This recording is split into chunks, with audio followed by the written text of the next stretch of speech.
stay earthbound when prosperity awaits you in the stars? Come to Halcyon, the only colony on the edge of the frontier, owned and operated by corporations. A trip of 10 short years will feel like mere minutes, thanks to the comfort and safety of your very own hibernation chamber. You'll wake up in a perfect society designed to maximize your productivity, with guaranteed full employment. With only a minor term of service, you will become the master of your own destiny when you go out of this world to the Halcyon Colony.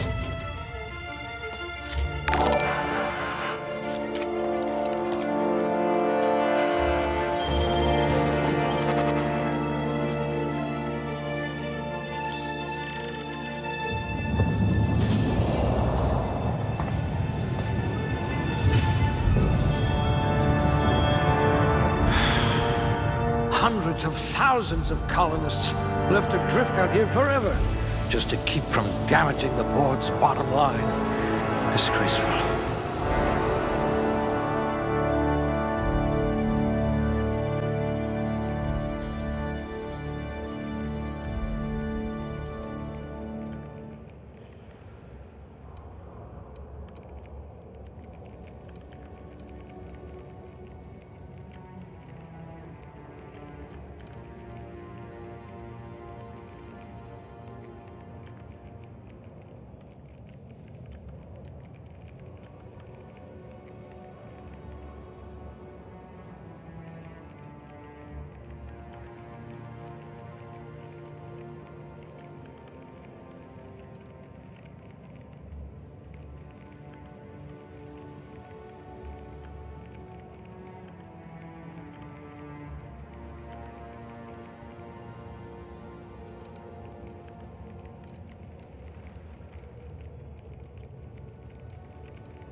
I hope you won't yell at me the moment I wake you up.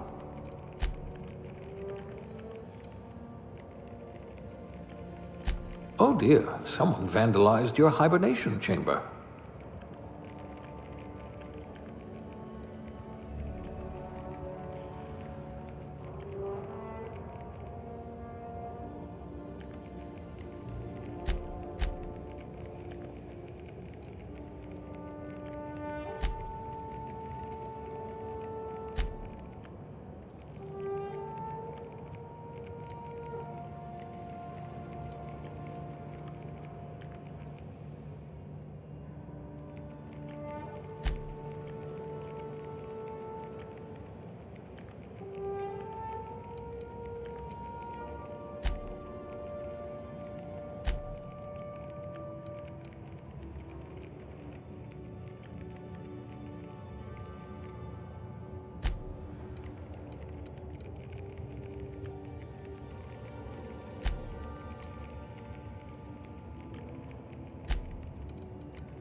We'll put those marksmanship scores to good use.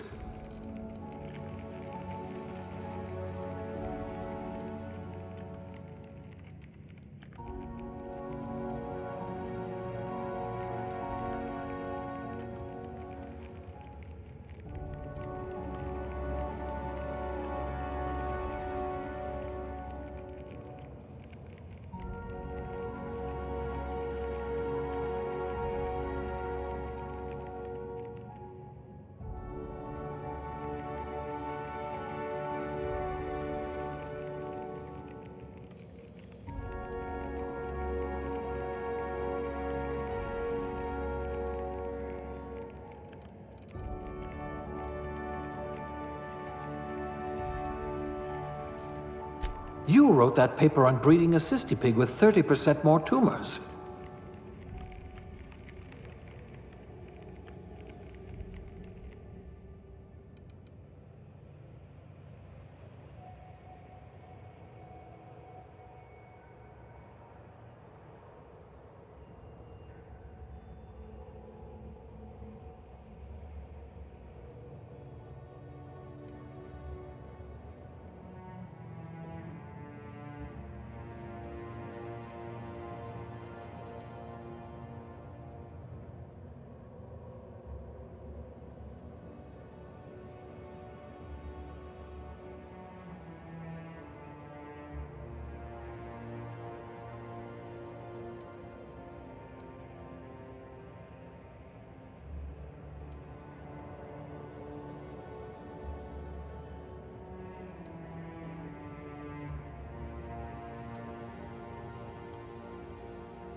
Maybe you can do something about this lump in my neck.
Looks to be your lucky day, my friend.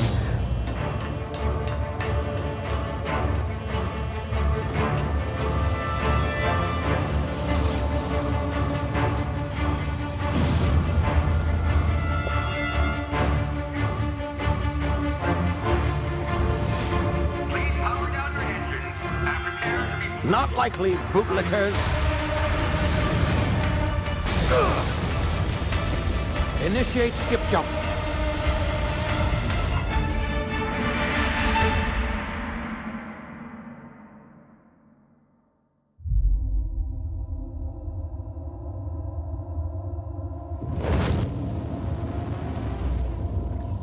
Status. Structural integrity down 25%. Power levels down to 90%. Skip drive. Shit. Inoperable.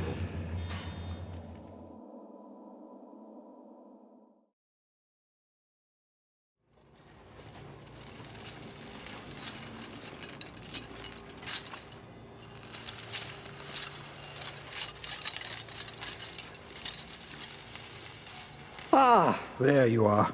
Wondering what's going on, eh? Bit of bad news there, I'm afraid. Your colony ship was inexplicably knocked out of skip space and forced to complete its journey at sublight speeds. This means that you and every other colonist on the Hope have been in suspended animation for 70 years, give or take. Normally, reviving someone after so long leads to some quite horrifying results. It's called explosive cell death, but it's really more of a liquefaction. Something wrong? Oh, yes, well, not to worry. I've pumped your body full of a special concoction I devised to keep you from dying so horrifically. Hopefully at all, but I guess we'll see, yes? Unfortunately, I used the last of my chemical supplies saving you. I know it's a lot to ask, but I must have your help securing more if we're to save the rest of your fellow colonists. I'd see it done myself, of course, but the board has a sizable bounty on my head. Now, my ship is inoperative, but I've managed to hire a smuggler to help you out. He'll be... Oh, I see we're in position. Good luck!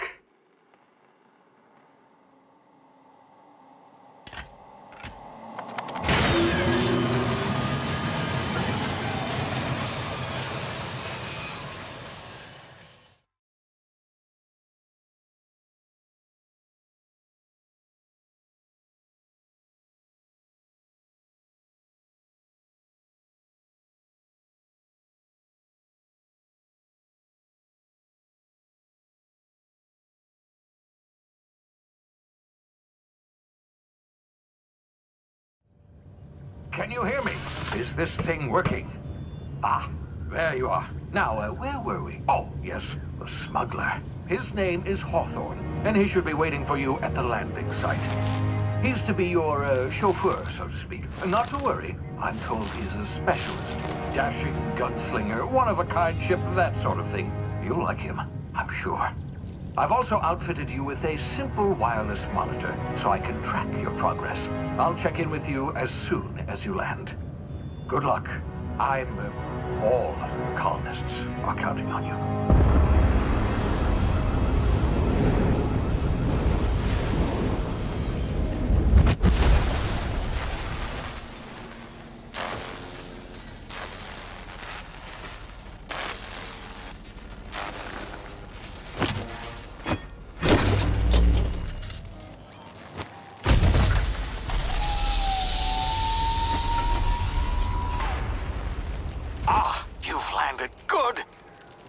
Hawthorne should be close by. What in law's name? Is that him? Oh, that idiot. I told him to plant the beacon and move away, not stand there holding it. Oh well, no sense in letting his ship go to waste. Hawthorne won't mind you taking his ship. Better you than the board, huh? Not sure I trusted the fellow. Might have gone after the bounty on my head. Shame about the whole squashing thing. Nasty way to go.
Easy now. You've been frozen for a while.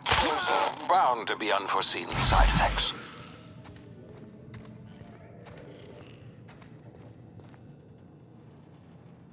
You've tried the best now. Now try the rest. Spacer's choice. Oh, wow, that stings.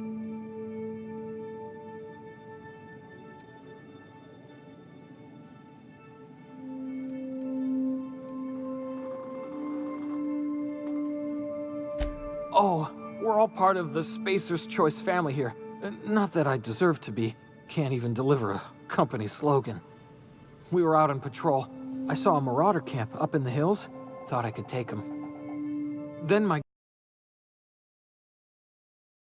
The odds of that, right? Just barely scraped by with my life. Crawled in here and blocked off the exit with those canisters.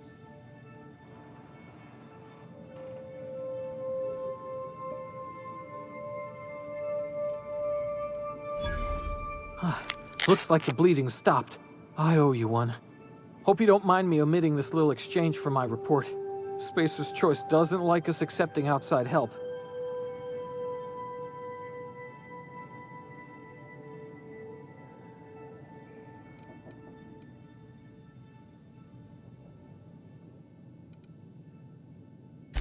Gibbering, flesh-eating, law-breaking, unemployed lunatics with guns. Some hullhead grounded their spacecraft out in the open. That's a real good way to attract marauders. See those canisters by the entrance? Marauders come sniffing around in here, and I can take them all out with a single shot. Not bad, huh?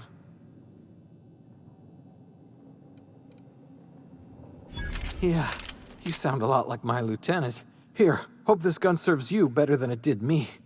Here, you can have my saber too, for patching me up and all. All Spacer's Choice weapons are now 30% less likely to malfunction. You've tried the best, now try the rest. Spacer's Choice. Yes, nailed it that time.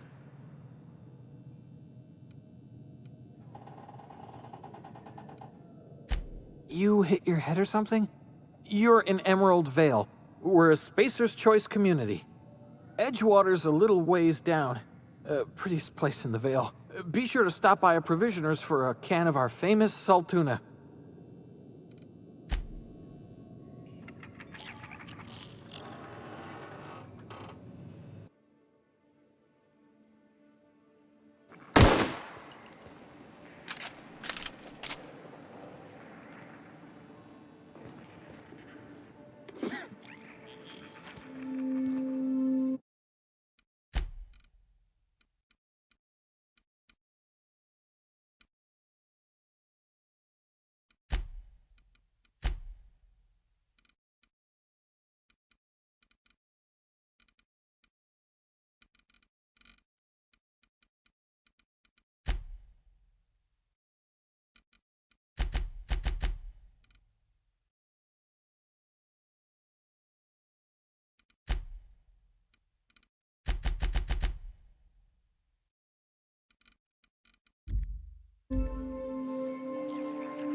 scratch my ears! Ugh.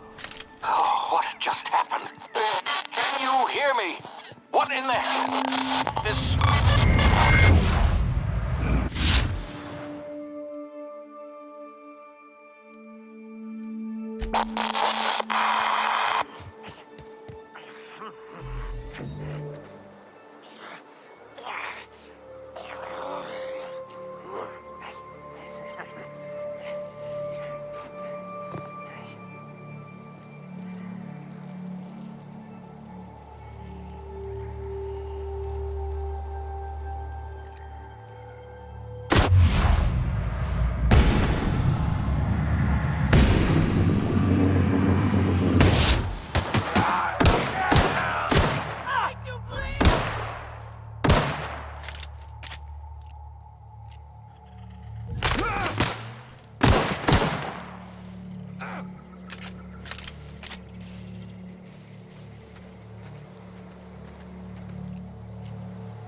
Hey! Get over here before you get yourself killed!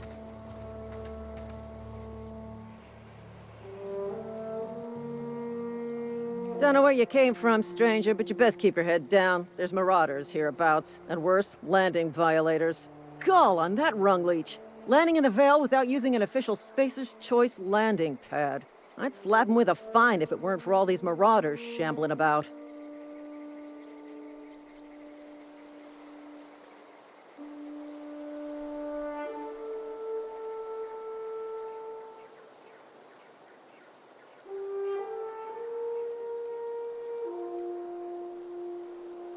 You pulling my limb? I mean, yeah, of course. Marauders. Bunch of addle-brained derelicts. I could round them up all by myself. I just, need a couple of winks to catch my breath. Stretch my legs some.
This is gonna take a lot of paperwork.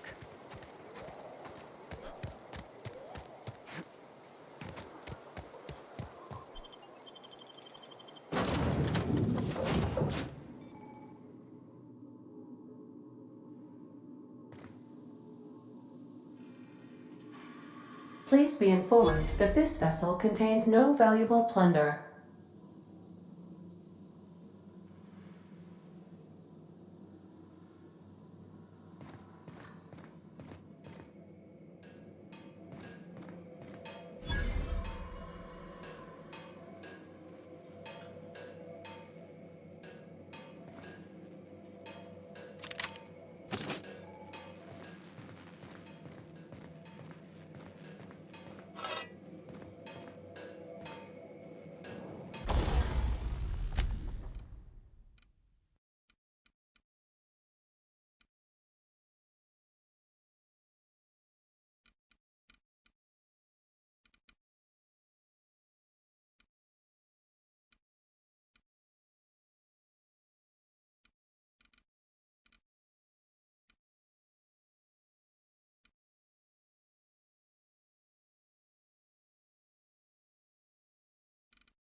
Marauder, please be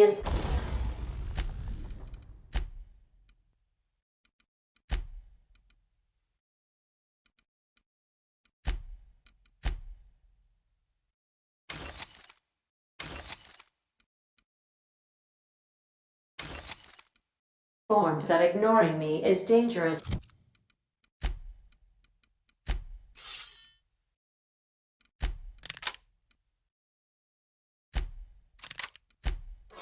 for your health.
Marauder, please be informed the ship has no crew for you to murder.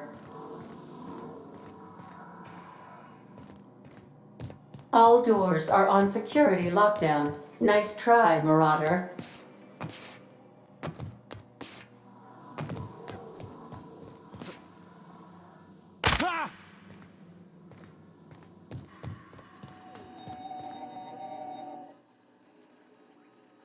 Hello, Marauder. I am Ada, the autonomous digital astrogator of this vessel.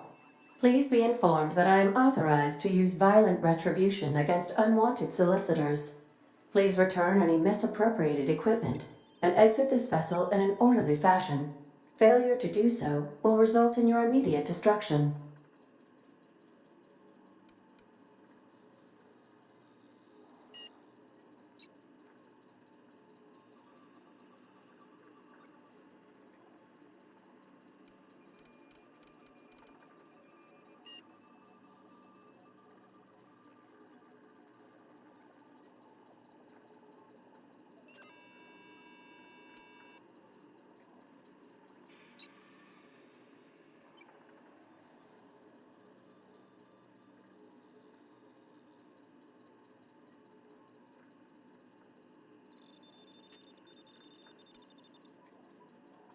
I detect an elevated heart rate, indicating dishonesty.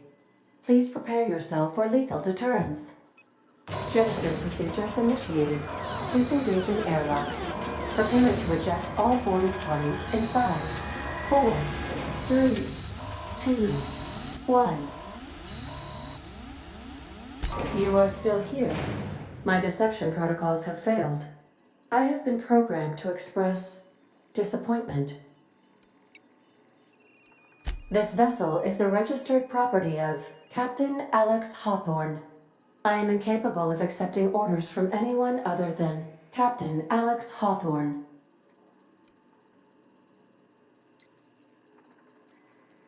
I deduce from the tone of your voice that Captain Hawthorne failed to meet you at the designated location.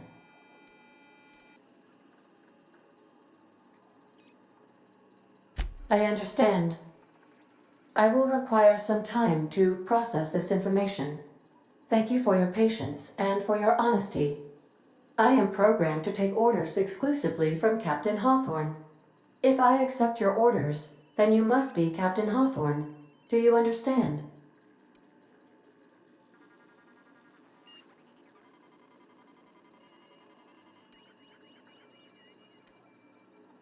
Well done, Captain Hawthorne.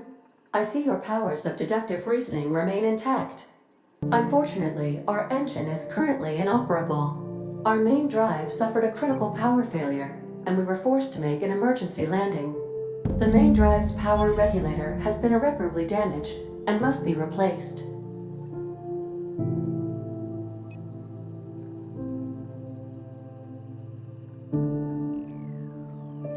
Astutely observed. However, the probability of locating a power regulator within a worker settlement falls within acceptable parameters of certainty. High-capacity power regulators are sometimes employed in the electrical networks of worker settlements. I have taken the liberty of printing you a new Captain's Identity cartridge. Please try not to lose it this time. This cartridge identifies you, Alex Hawthorne, as the registered proprietor and captain of the Unreliable. Do you understand?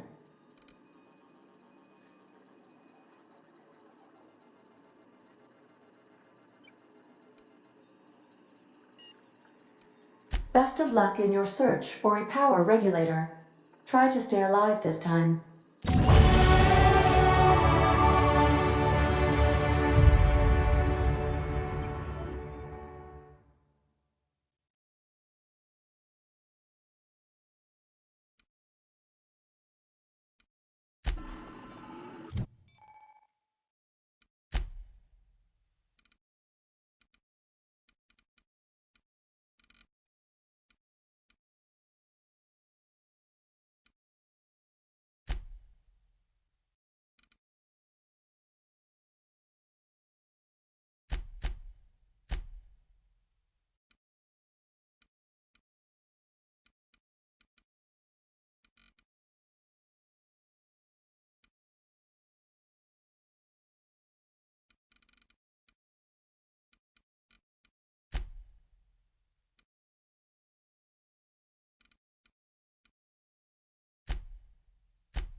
These surveillance devices allow me to monitor you constantly. Please ignore them.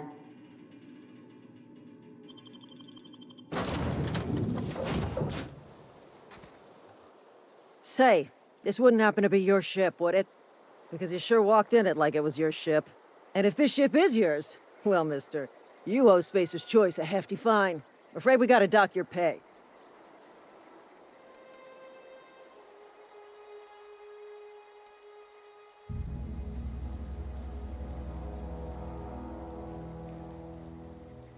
Oh, by the law. I'm so sorry. I had no idea we had an inspector coming. If you'd like to speak with my manager, I report to Constable Reyes in Edgewater. Edgewater's not too far. Just follow the road east of here, over past the cemetery. Now, if you'll excuse me, I need to inspect the crime scene before I make my report.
Whoa, hey, where'd you come from? Don't go ambling out in those hills. That's Marauder territory, friend.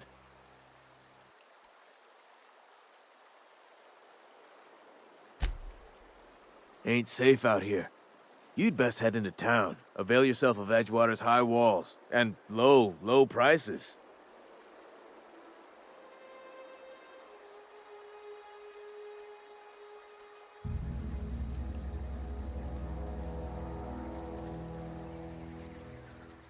And being vigilant. Don't want to get blindsided by some corpse-chewing marauder come stalking out the shadows.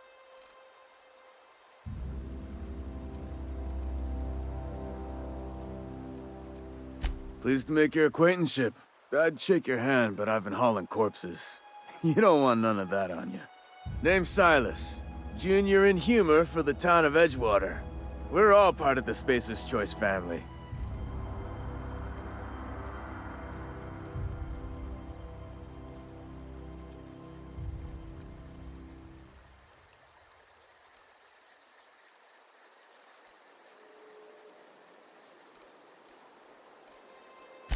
Definitely not the junior in humor, that's for sure. If you've got business inquiries, you should stop by Reed Thompson's office. He's up in the tower above the cannery. Head into town, follow the road. Look, you obviously ain't a worker. What's your racket? You a smuggler? Freelancer?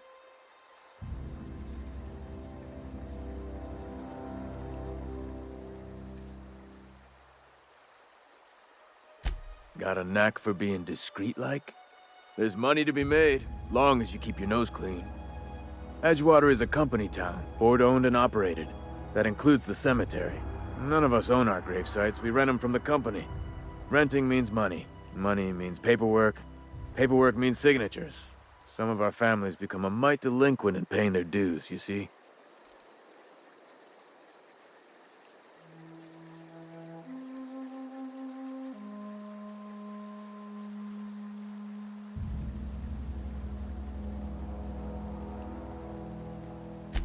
Four workers still haven't paid up. Phyllis, Conrad, Ludwig, and Martin Abernathy. He's a special case. You may want to twist his arm a little.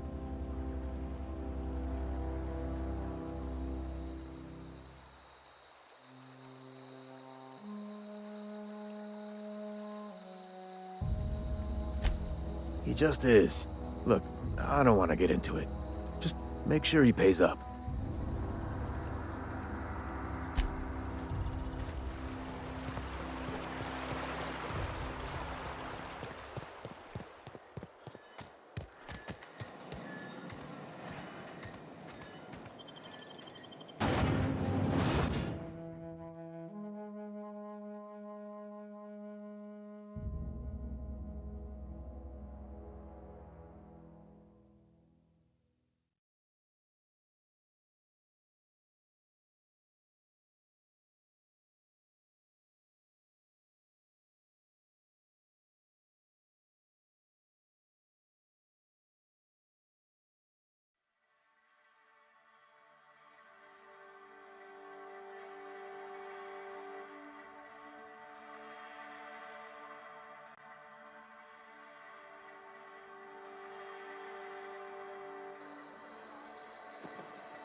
Distance, friend.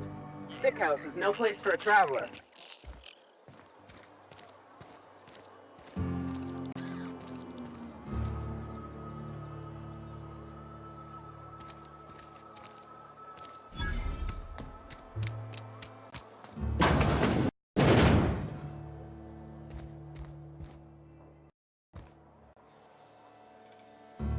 It's not the best choice, it's Spacer's choice. And before you ask, I'm all out of deluxe salt tuna. All I've got is gourmet.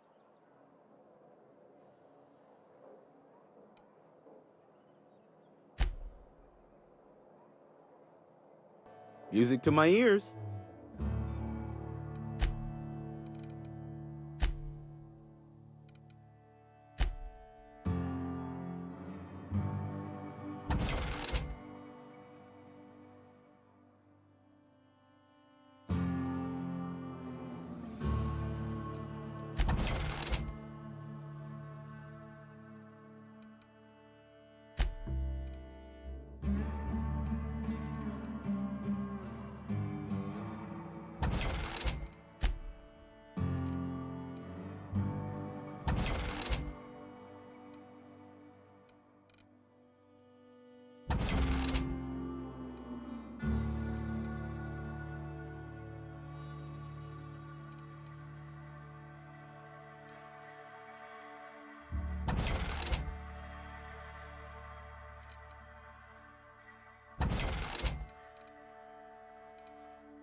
It's not the best choice.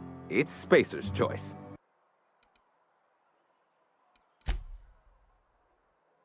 Music to my ears.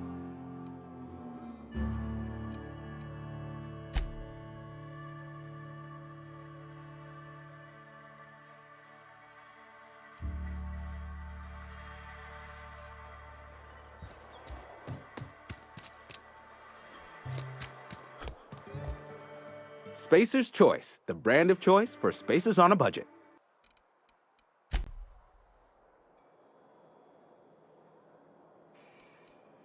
You ought to go have a talk with the boss, Reed Thompson.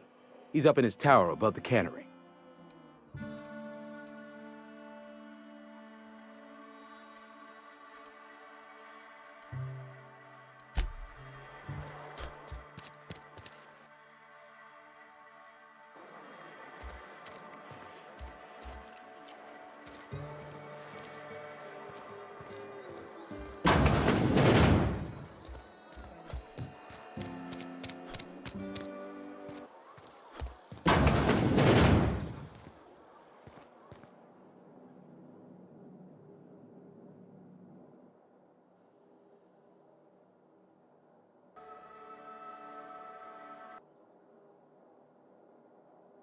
Welcome to the Spacer's Choice Constabulary. We are Halcyon's leading brand in frontier justice.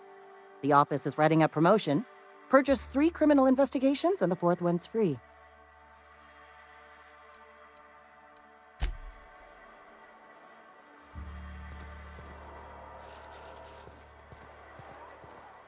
Wish we had some better rations. I know how you feel.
place, Holcomb, are you?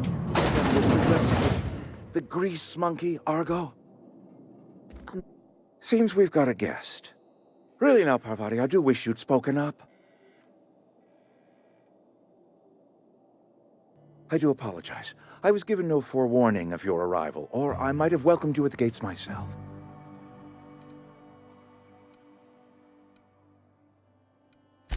I'm Reed Thompson, Outpost Administrator. I cannot help but notice you are not in uniform.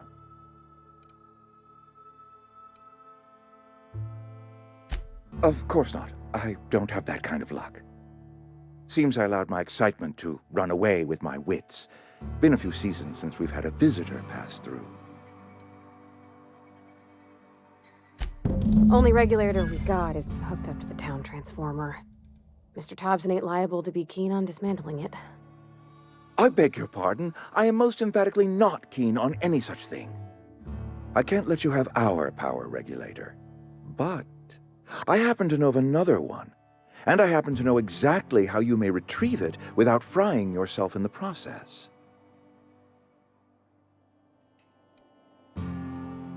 There's a power regulator in the old botanical lab. It's mostly abandoned, so all that power is being squandered. Go down to the geothermal plant. Reroute power from the botanical district over to us. Once their power's shut down, you can have their regulator and be along on your way.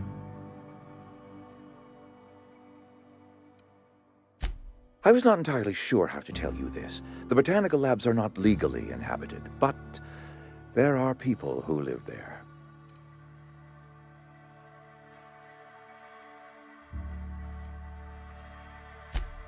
No, I do not imagine they will be pleased. But like a parent disciplining an unruly child, you will be doing them a kindness. The people living in the botanical labs, they're deserters, former workers. I need them back at their posts. I need them to come home.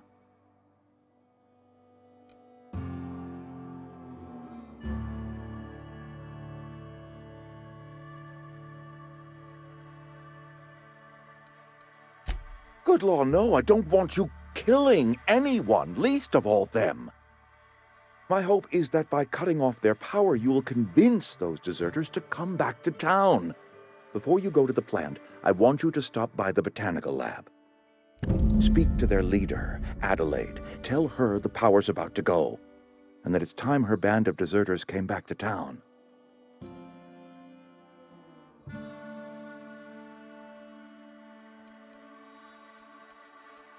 Of course, I understand completely.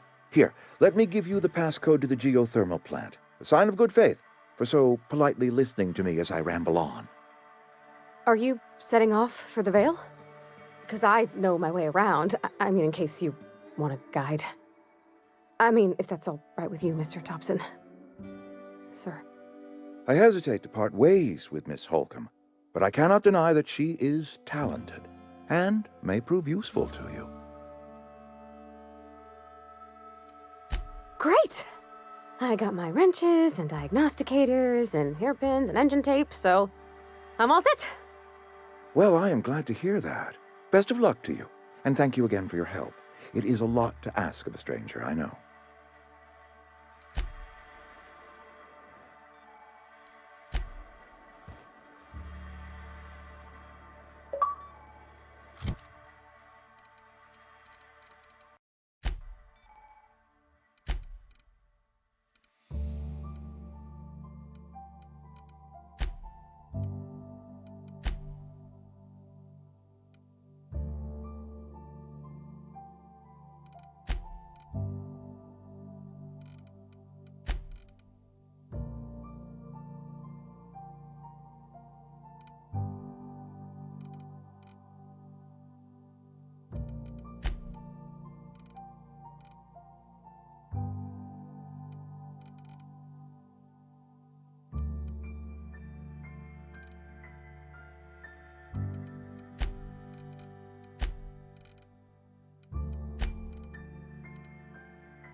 Hey, mister, can we talk?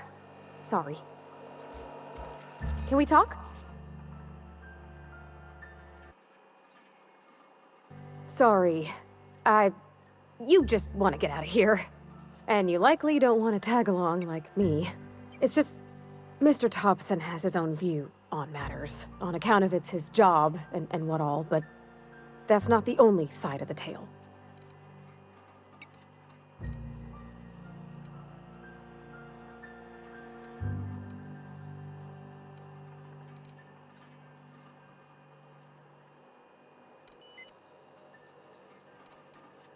To Mr. Thompson, a person's a gear.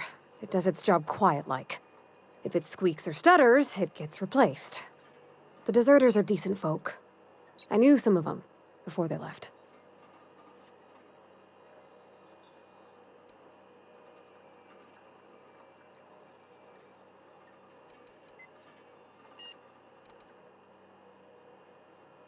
Life's hard here, especially for them that don't fit in so well.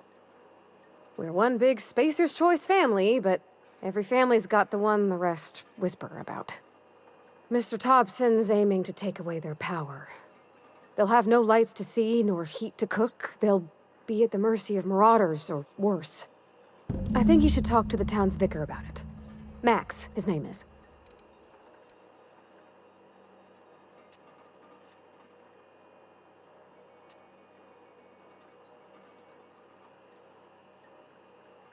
About if what Mr. Thompson proposes to do is upright. Leaving Miss McDevitt's folk to their fate. Their neighbors. Kin. And maybe he can think of something else to try. Something we ain't. He used to go walking outside town. Maybe he found something that'll help. It's just an idea. That's all.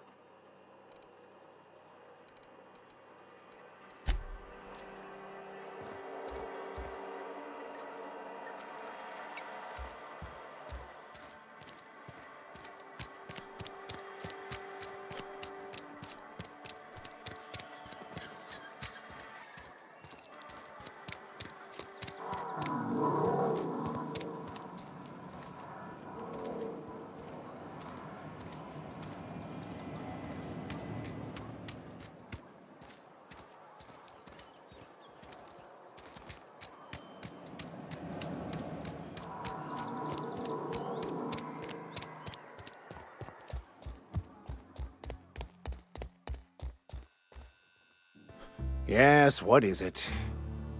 You're an outsider. Fantastic.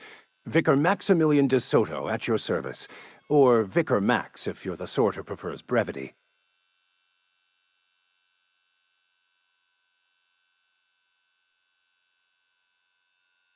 And Ms. Holcomb as well. How rare to see you out. And with a complete stranger. Curious. Just tagging along, Vicar de Soto. Don't mind me. I so rarely get new people to talk to. Name your poison, anything at all. Spiritual counseling? This season's tossball predictions? The quickest way out of town?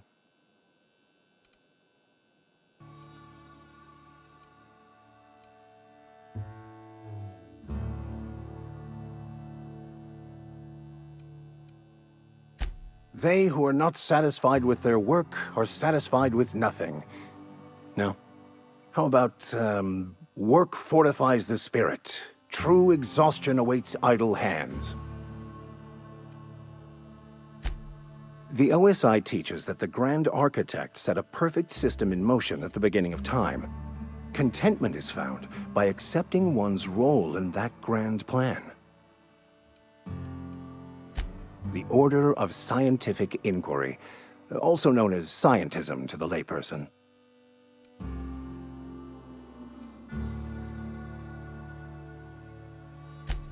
Mock me all you want. I know my beliefs to be true.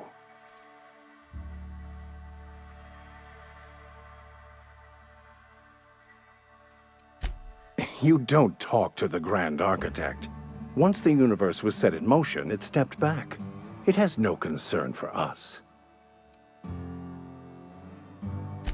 We will eventually decode the plan and all its intricacies.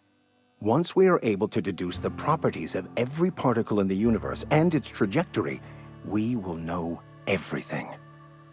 The future, the past, each person's place within the plan, all will be laid out before us, removing struggle and bringing peace. No one will ever need question their path again.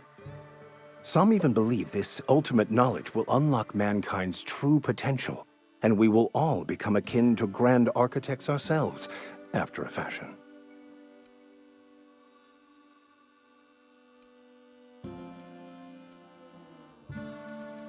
What would you like to discuss? What? I thought you would talk to him. You wanted to speak to me, Ms. Holcomb? Every time I've tried to engage you in conversation, you look at the floor, answer in single words, and slink away. I can't imagine what would be so grave as to drive her to my mission. What has Mr. Thompson asked you to do?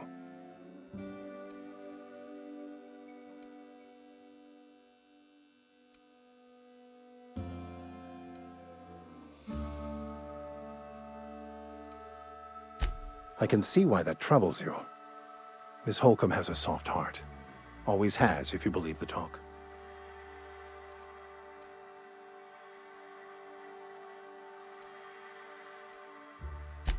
Assuming your goal is to save as many as possible, then you should bring everyone together. Send the power to Edgewater and convince the deserters to return to the fold.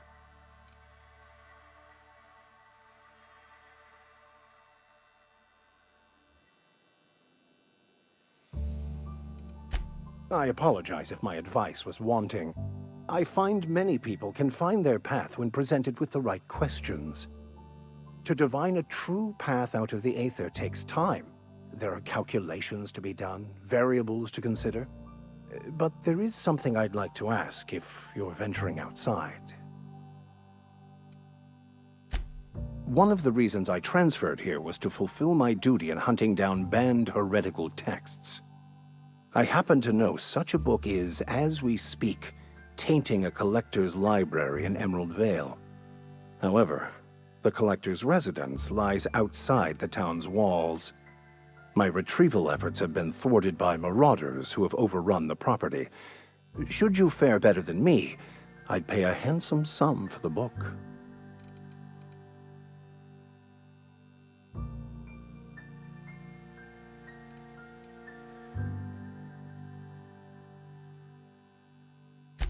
What?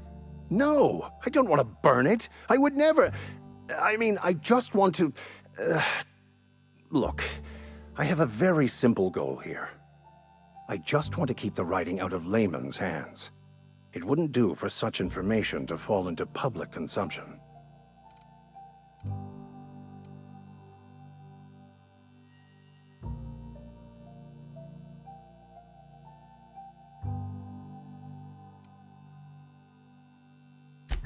It's a handwritten journal, a faded blue cover with the name M. Bakonu handwritten in the lower corner. I'll mark where I saw it on your map. Assuming you're serious? It is not only a beautiful relic of a bygone time, it's also the thoughts of an early thinker on the nature of man's place in the cosmos. Not many in this colony could understand its true value, should they ever read it.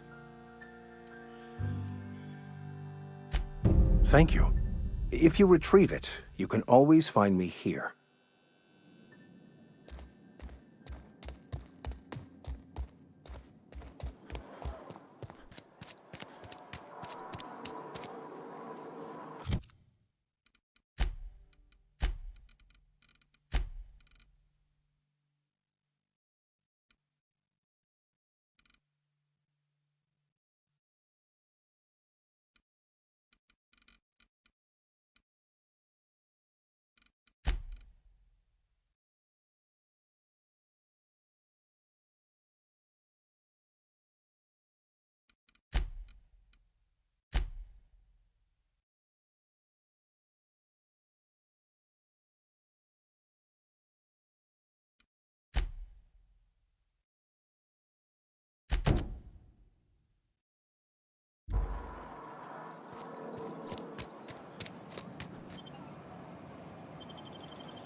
When I was little, we'd get freighters in every Sunday noon.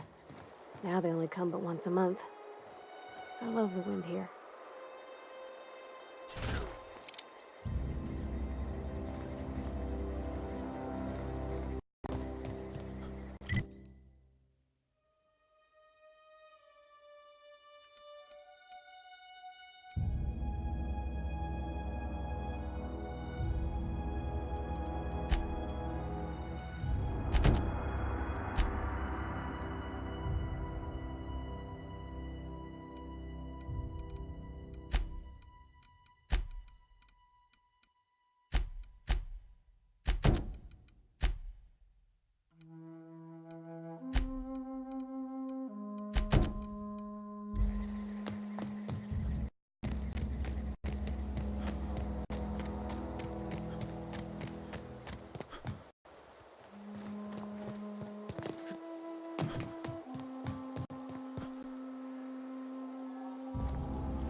Heads down. Eyes up! Nice!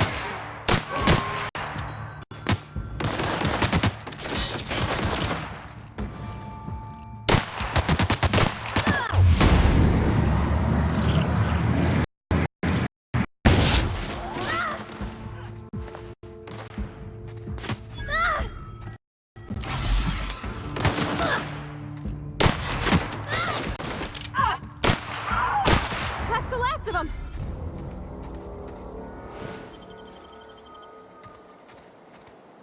Yeah, huh?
Heading back.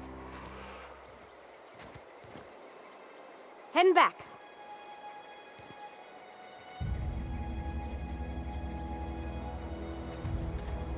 All right, I'm on the move.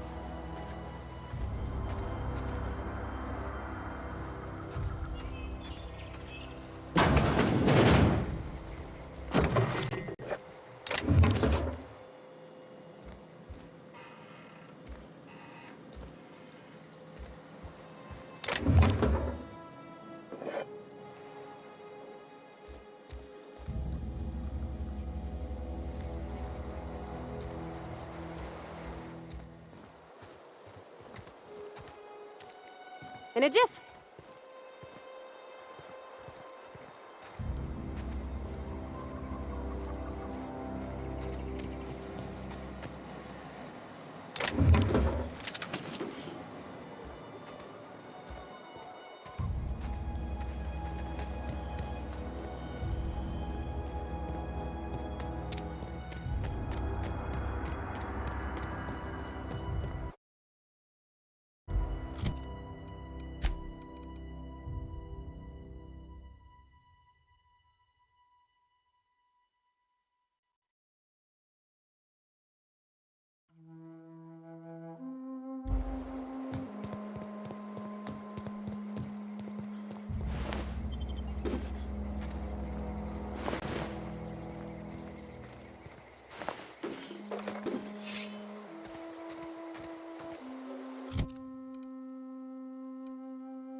Dang.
Clever.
Everyone all right?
Wish I could do that.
Yeah, huh? You mean about the mission being too clean? I know, but Vickers says the universe is a machine, that it runs by law. Real machines have gunked up oil, scratches, and worn bits. You can tell they've seen handling, been used by folk. The machine Vickers sees is one ain't never been run. It's not for people to live in. It's something on a museum shelf, under glass.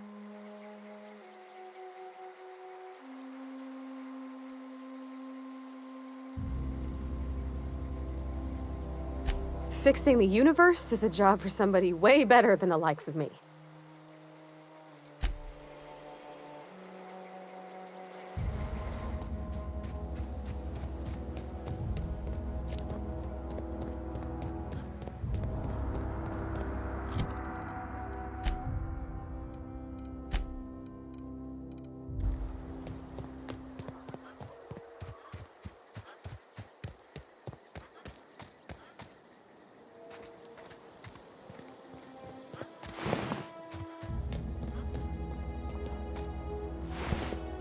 Move along, stranger.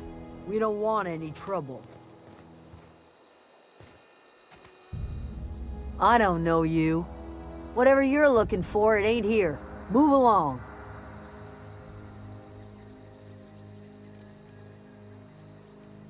Armed strangers wandering into my camp for one. Some of my camp wandering out for another.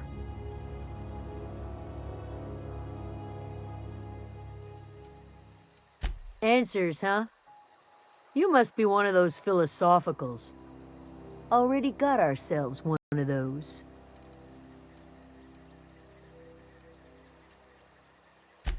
A geo what?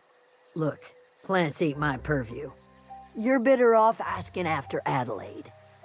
If you're gonna start wandering around my camp, know that I got my sights on you. Over in the hothouse, tending crop.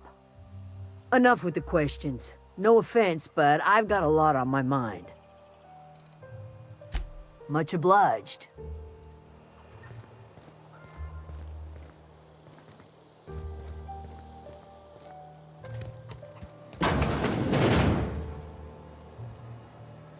Keep your wits about you, friend.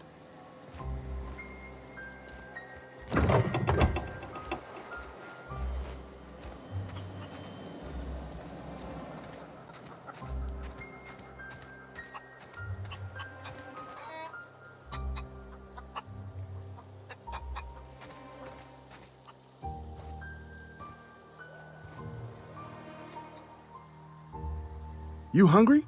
We got canid ribs, canid flank, canid snout too. Something I can help you with? Fresh off the limb, and that includes canid meat.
If you're hungry, there's meat turning on the spit outside. If you're bearing illness, find a place to lay your head down and I'll fetch you a poultice. Whatever your troubles with Edgewater, leave them at the gates and be welcomed here. Any questions, dear? I have been called that, among other things. Green Thumb, grandmother, the strange old lady who keeps flowers. But yes, Adelaide will do just fine. Excuse me, Miss McDevitt? Sorry, it's just... You got such pretty trees in here. Why, thank you. You're Robert's girl, aren't you? I remember when you were but a sprout. Thomas speaks of you often. Are you staying long? You should try some of my tobaccorn tea. I brew it in an old spittoon, but it's been cleaned.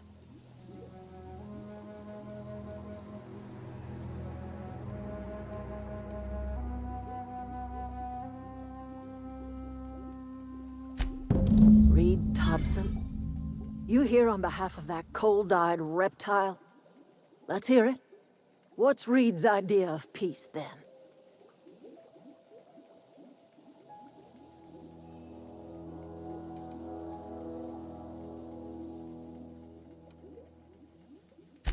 I can't say I blame you.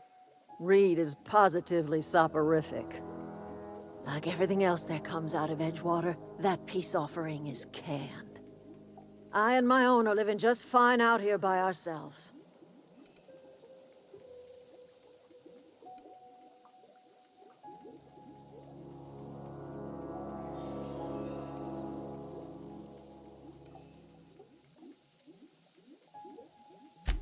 He would do such a thing.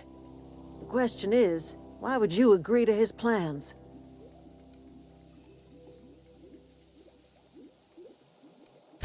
If you're going down to the plant, you should divert power away from Edgewater and toward our end of the grid. Think about it. You'd be liberating an entire town from a lifetime of service to that odious cannery. Seems the sort of thing a hero would do.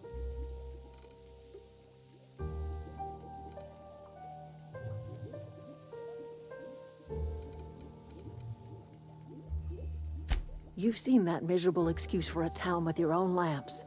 Hollowed out workers laboring their lives away at the cannery, living off whatever scraps Spacer's choice throws them.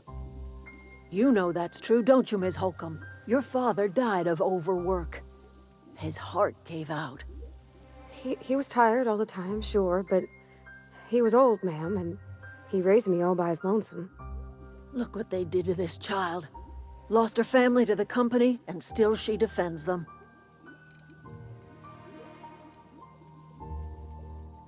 Life in Edgewater grinds to a halt. The cannery shuts down, workers desert in droves, and our own little camp grows and thrives.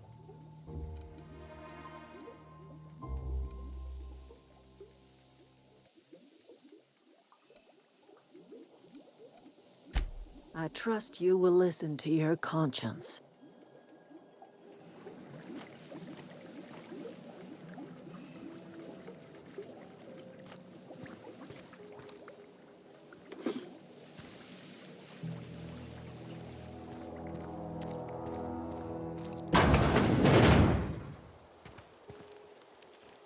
Oh, that's Thomas. He used to follow me around before he left the cannery. Keep your wits about you, friend. If you're hungry, Stefan's got supplies.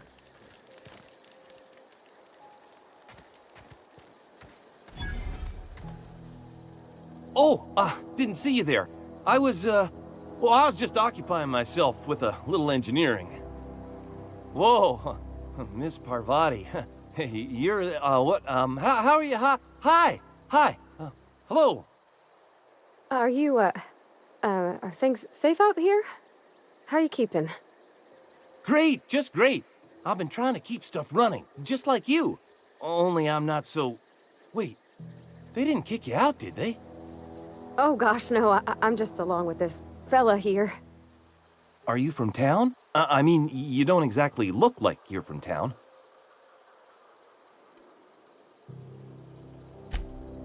sorry. I just wasn't sure if you were from town or if you were one of us.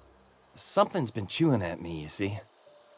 Fact is, I've been, well, lying. To everybody here. Camp thinks I'm a mechanical genius, but I couldn't fix a busted chair.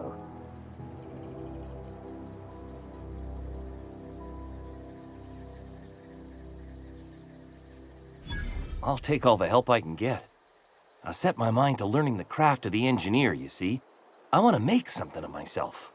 You ever heard of the Young Spacer's Guide to Mechanical Engineering? Comes in a set of 3.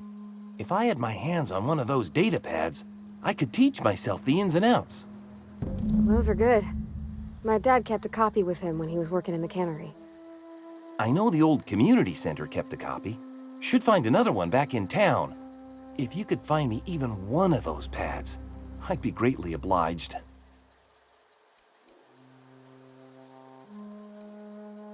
No kidding!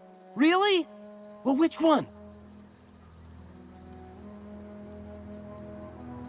Look at that! Building a computing machine out of Spectrum potatoes, a primer. I'm just glad it survived all these years. I appreciate you going through all that trouble. In fact, I put aside something special, on the off chance that somebody'd search out those data pads for me. Sure, I'd be glad to take them off your hands. What's on your mind? Couple months. This camp's my home. People you see milling about, they're my family. At least I think of them that way. I owe them my life. Would have died in the wilderness if they hadn't chanced upon me, starving and delirious.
Nicely done.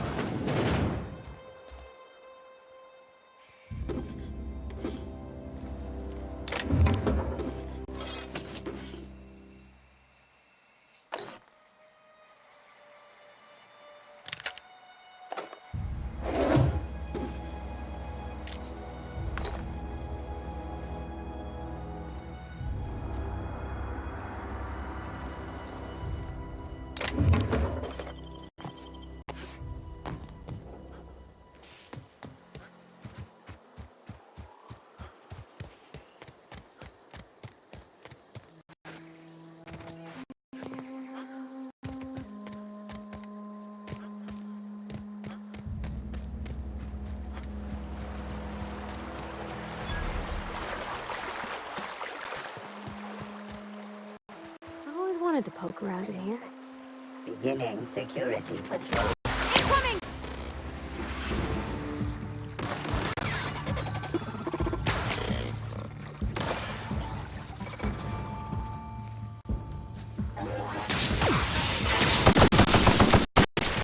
Nice hit!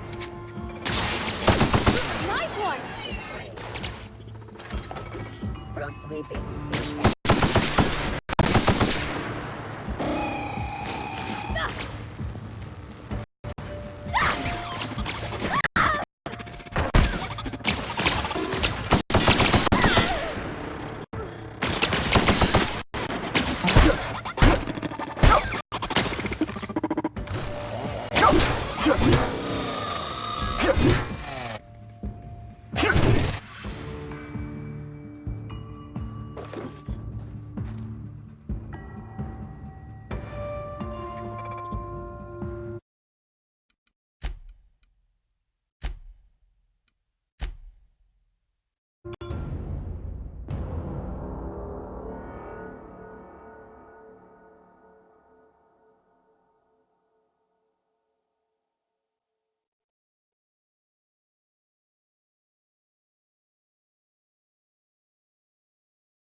Great work.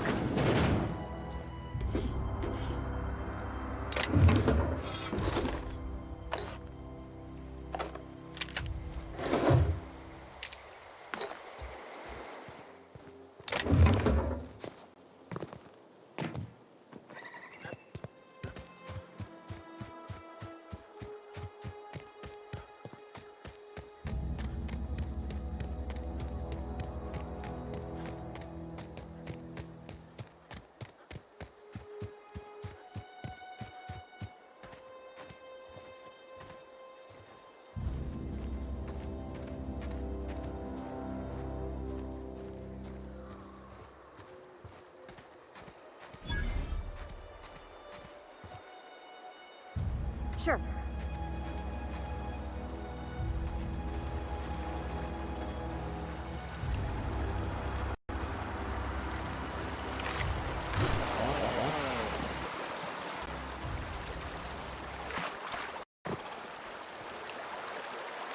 I'm going.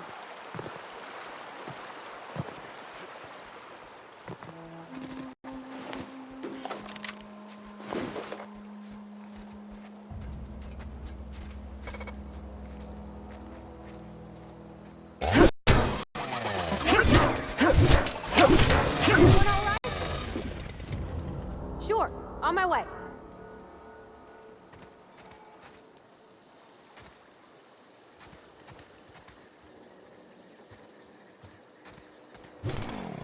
I've always wanted to poke around in here.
Process performing in area. Here they come!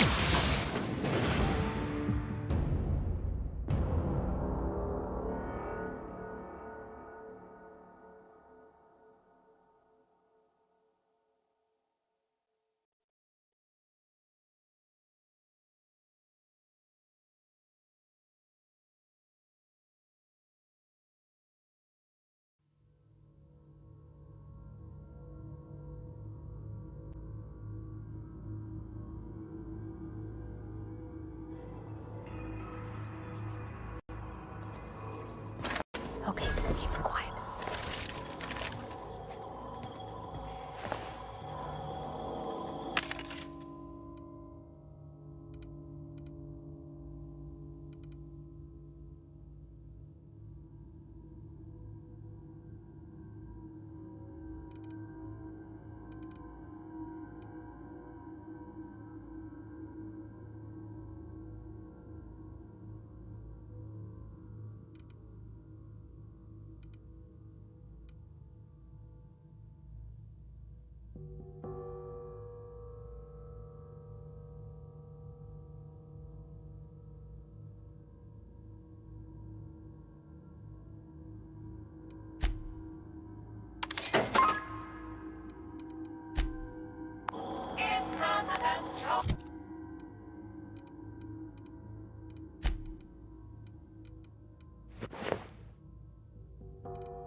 The control room should be off to the right.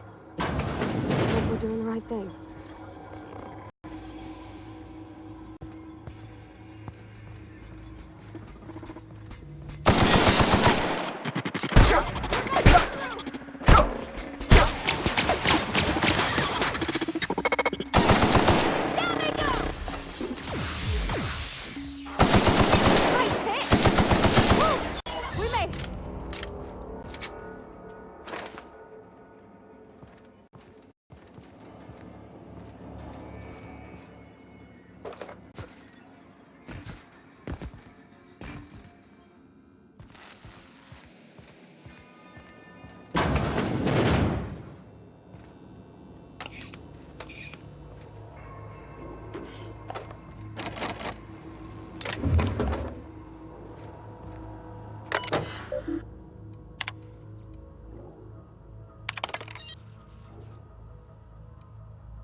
Halt!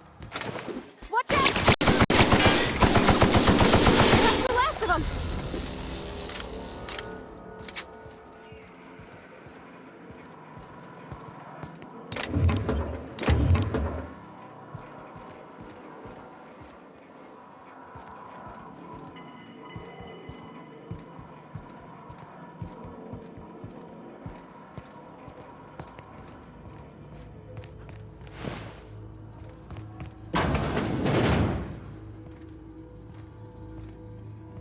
I expected. Look out!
away, Phantom! Get away!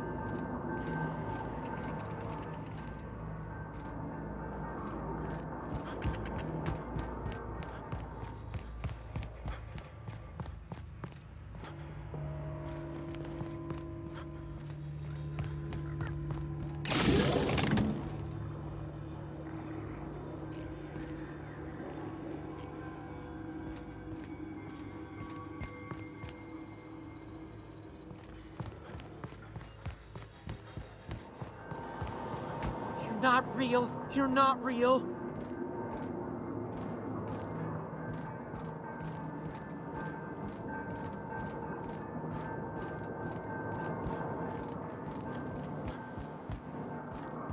Go away, Phantom.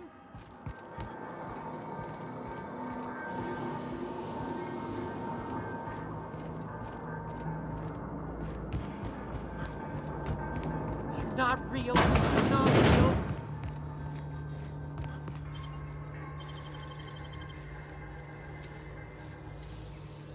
Wow, you got that?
Mind the steam. You're liable to get scalded.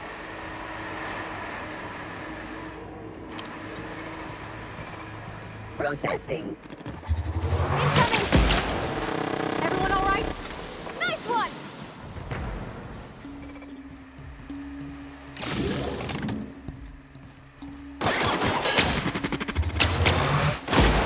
Don't mess with us.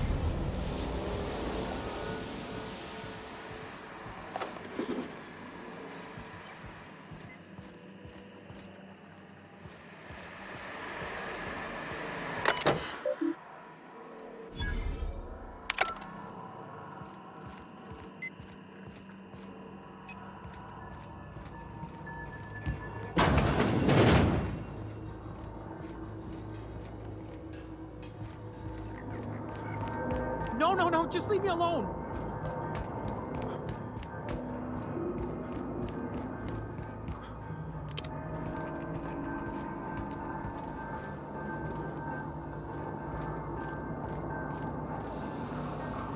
Get away!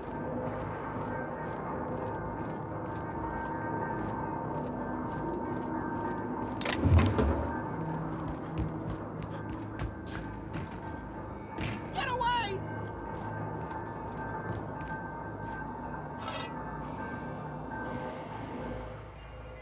You're not real! You're not real! Get away from me, Phantom! Shoot! Scram! Don't you talk down to me, Phantom. Least I know I'm real. See? See, Higgins? This is why you must always boil your sprats before ingesting.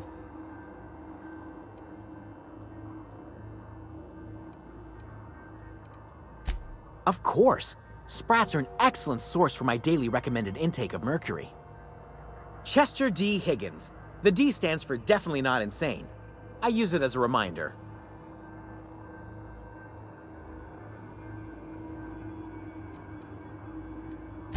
Oh, Higgins has been many things over the years. Sprat Wrangler, Saltuna Critic, Aetherwave Personality, Chairman of the Board, Galactic Defender, Sisty Pig Tycoon. I've come a long way for someone who started off as a simple engineer right here in this plant.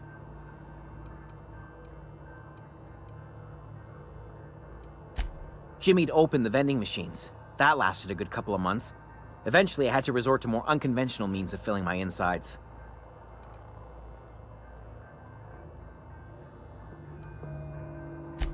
Mechanicals lost their bolts, opened fire on anything that moved. It was pandemonium. I was on cleaning duty at the time. My old boss had me scrubbing pipes when the killing started. So, as usual, I missed out. I specialized in automechanicals, drones, sentries. Repaired them, maintained, upgraded. Did it all from my old workroom just over in the next section.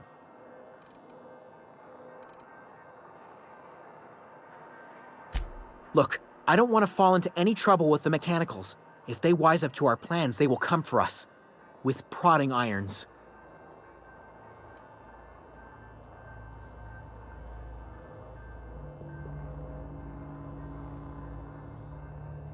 You know, you remind me of myself back when I was an intergalactic adventurer. I discovered a flaw. Their hostility levels were hardwired to maximum. There's no changing that, but you could rewrite their targeting protocol so they attack each other instead.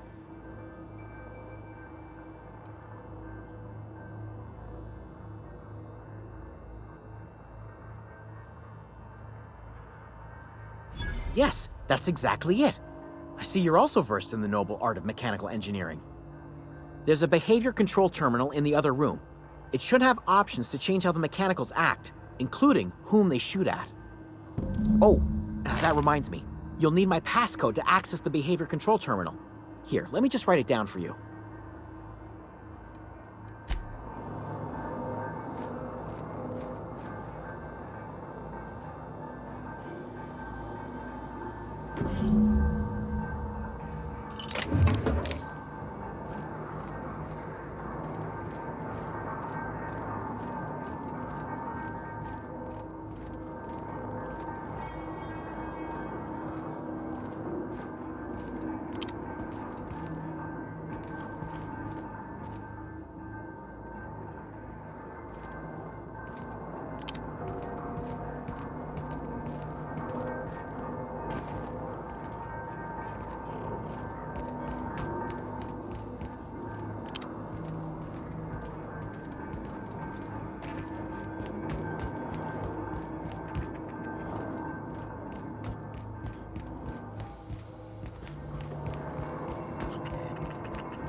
What's eating you?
time for this.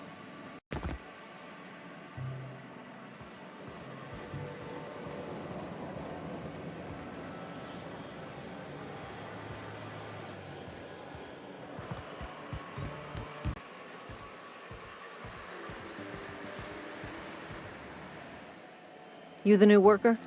Whatever. Make it quick, Tenderfoot. I'm busy. Foreman Granger.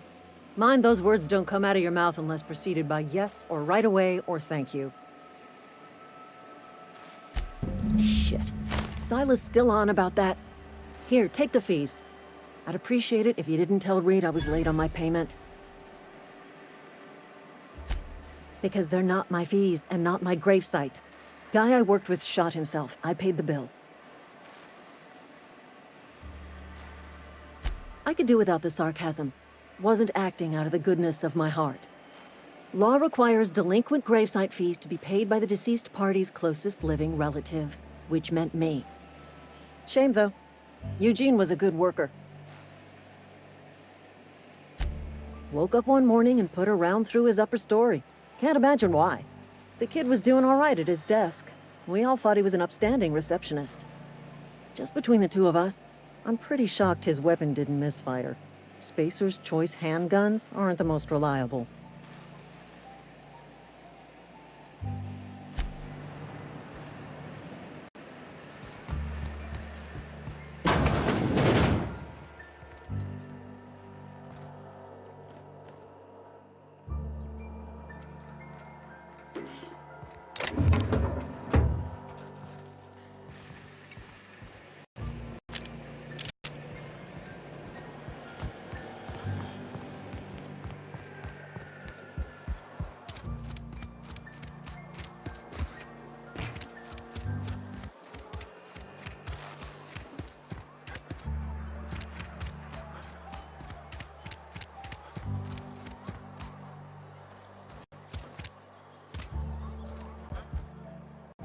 Oh, I cut my own hair.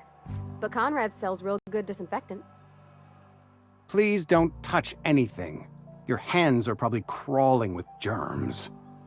Physical hygiene recapitulates moral hygiene. Cleanliness is next to lawfulness.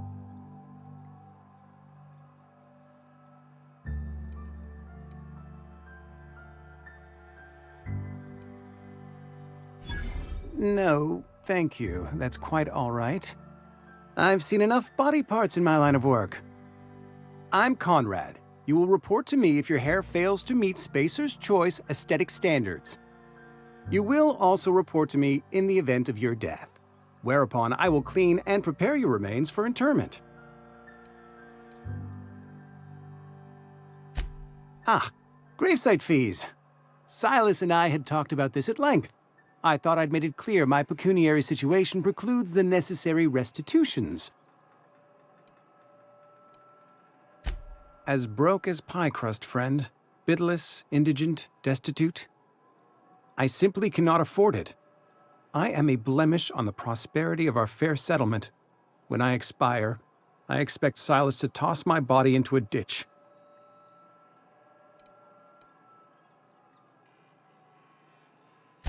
With what?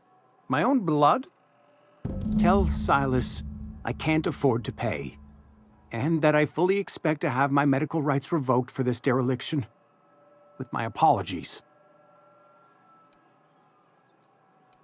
Not a bad idea, but I'd need some kind of collateral.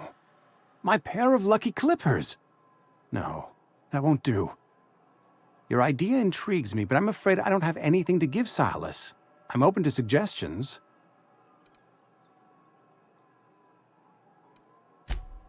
Much obliged.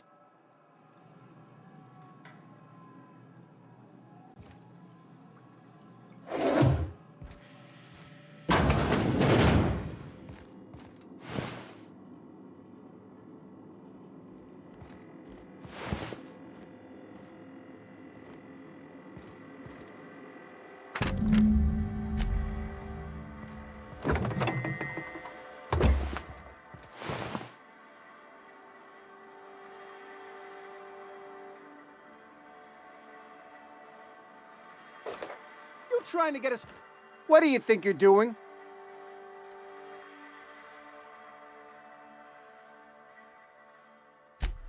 You know, you made a real generous argument.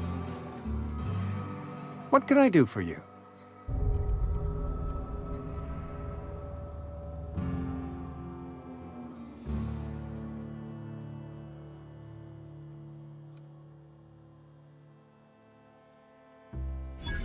Oh?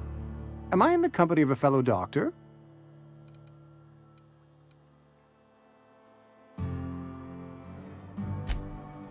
I am a Spacer's Choice certified surgeon, and if you must know, I can stitch a severed thumb with a 58% chance of avoiding gangrene. You know about Eugene? How?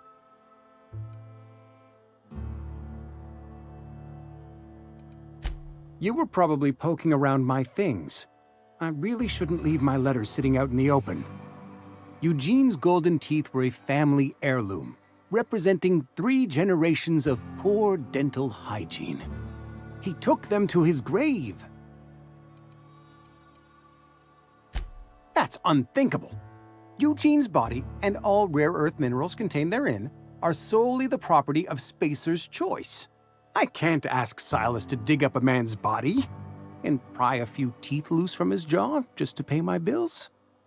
Can I? Are you asking rhetorically? Because if you're being serious... Ugh, gross. Desperate measures, Miss Holcomb. Desperate measures. I'm going to have to ask Silas to dig up those teeth. It's the only way I'm paying my gravesite fees.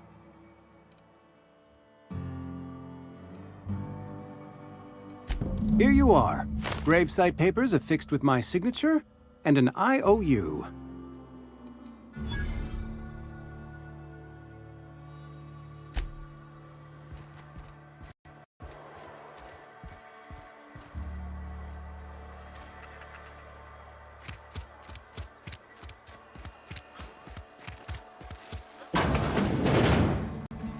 Yep.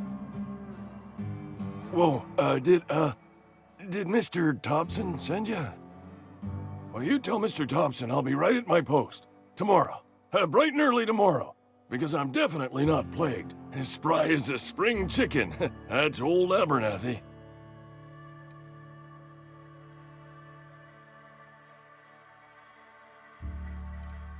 You some sort of wandering alienist? Walking into a man's own domicile, pestering him about his mental state?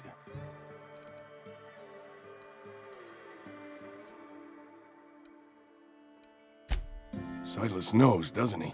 That's why he sent you. That's why he wants me to pay up. He knows.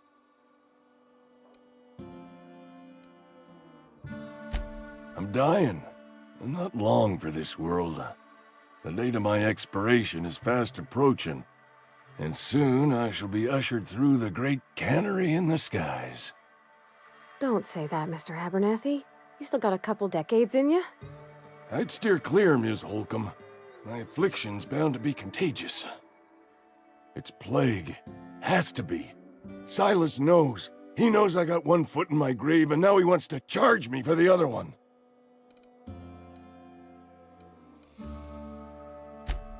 I am? Law, help me. Paranoia is one of the plague's known symptoms. I'll pay your fees. I don't want any trouble from Silas.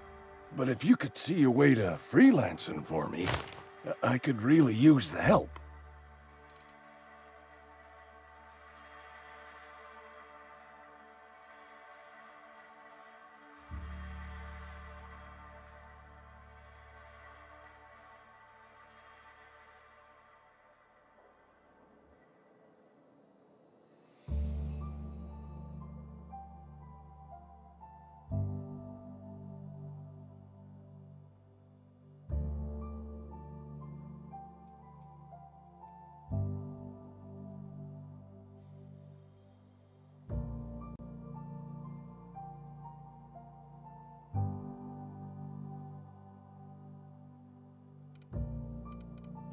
Couple hours out of your day and some light second-story work, that's all. There's a cache of anthracillin tucked away in the old community center. Powerful stuff. Stronger than what we got, anyway. I need you to break in, nab that medicine, and bring it back to me. You been there already? And you ain't been ground down into marauder meat? Let's see it. Don't keep us waiting.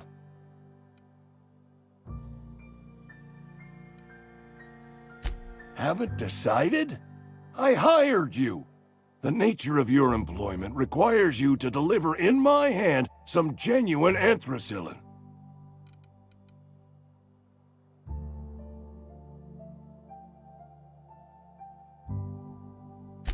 Sweet life-giving nostrum.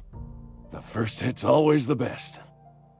Scratched together all the bits I had around the domicile. It ain't as much as you deserve, but it's all I got.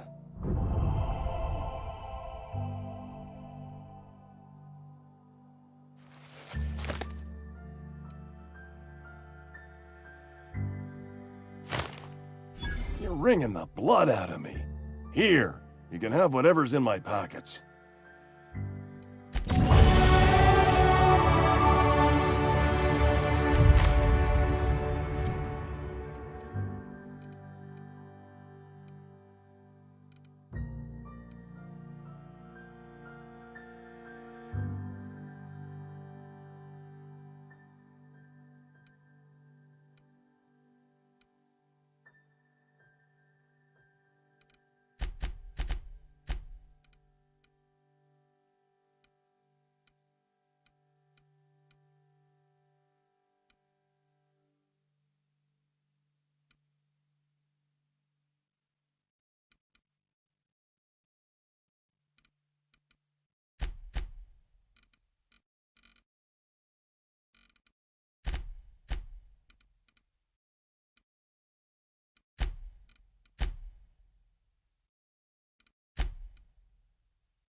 Heard something outside the walls today.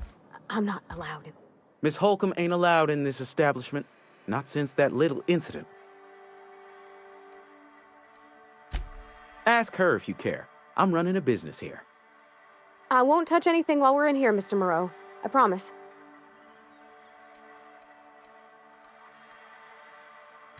Music to my ears.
Spacer's Choice, the brand of choice for spacers on a budget. Music to my ears.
Thank the law. I've been requisitioning backup for months. Guess the boss finally came to his senses. You ever swung a truncheon? Let me see your rifling stance. I want to make sure you're up to snuff.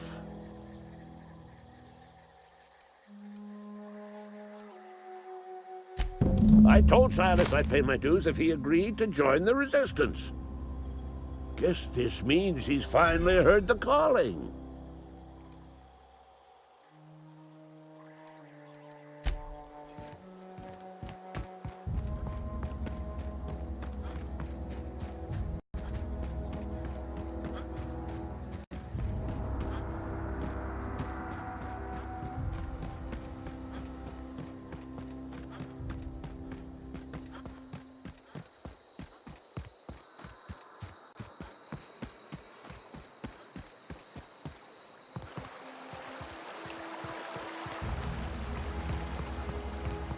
Hey, Miss Parvati.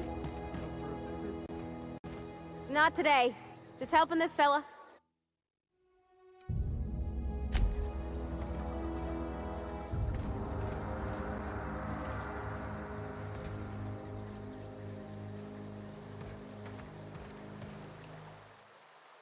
Lovely to see you about, Miss Parvati. Things going all right, Silas? Been keeping him careful and true, miss.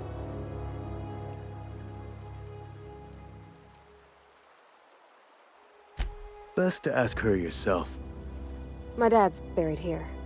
Silas watches over him when I can't leave the house.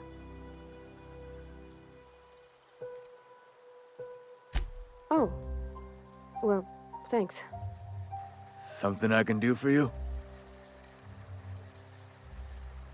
You run into any trouble? Reliable work from a freelancer. That's gonna take some getting used to.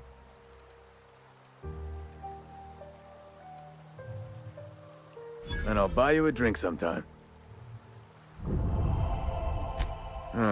Suppose you've earned it. One good turn deserves another.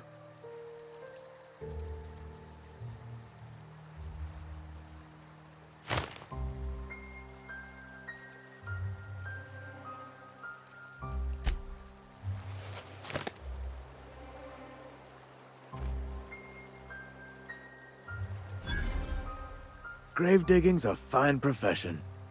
Always work to be had, and nary a word of complaint out of your clients.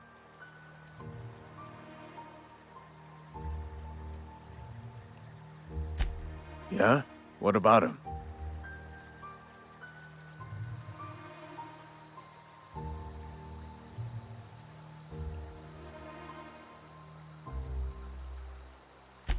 Well, yeah. It's what I'm contractually obligated to do. What's this about?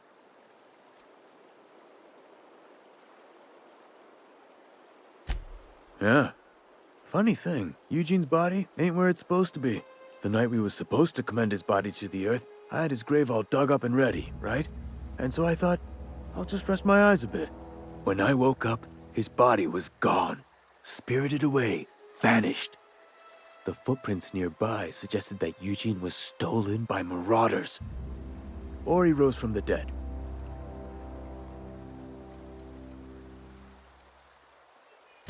Let me know if you find anything.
Another day at the cannery.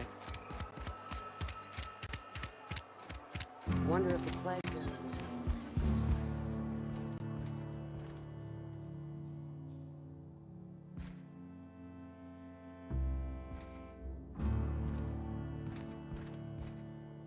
Hey there, Mary.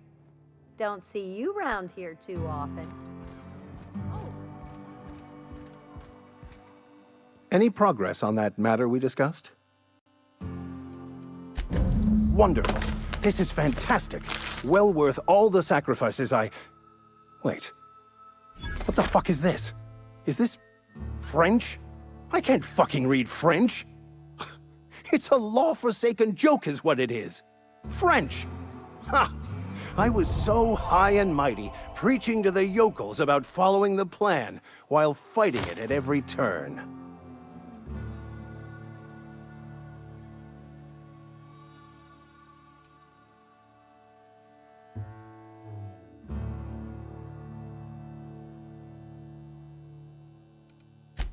There is little more important than such a precious, rare text.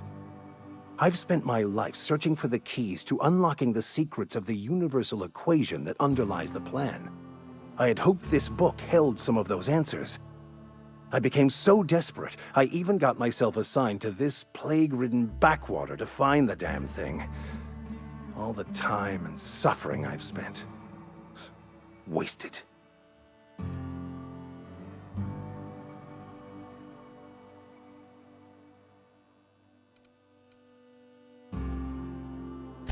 Bakonu, the author, had some interesting theories about man's perception of reality that I thought could be applied to our attempts to decipher the plan. Unfortunately, he was also one of the founders of the Philosophist school of thought, so the book is banned in this colony.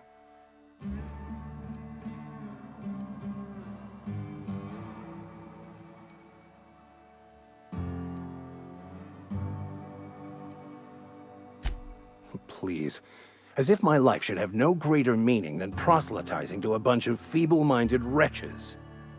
Nothing could be more excruciating than discussing the true nature of reality with people who have no interest beyond their next Aetherwave program. But that's neither here nor there. What I need to do now is to find a translator, obviously. But to do that, I'll first need to secure transport.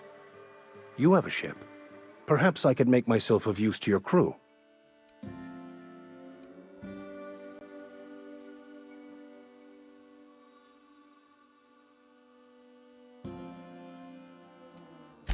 Free spiritual counseling, someone to watch your back, not to mention a grown-up in the party. I'm 28. Exactly. I'm pretty handy with a tossball stick, or any blunt instrument really. I'm also a passable gun hand if it comes to that. I can usually talk my way out of conflict, though. Oh, I'm fairly competent at hacking computers as well.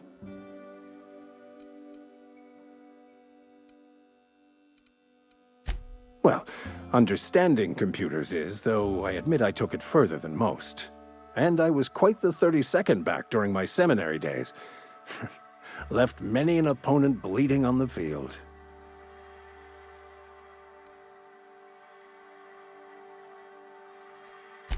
Of course, I'm a vicar who is dedicated to his calling. More dedicated than any other you'll find in this colony. I joined the OSI to help decipher the grand plan.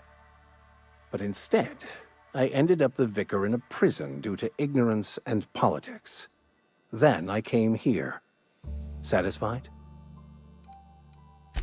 Fantastic. Let me get my things in order and I'll catch up with you.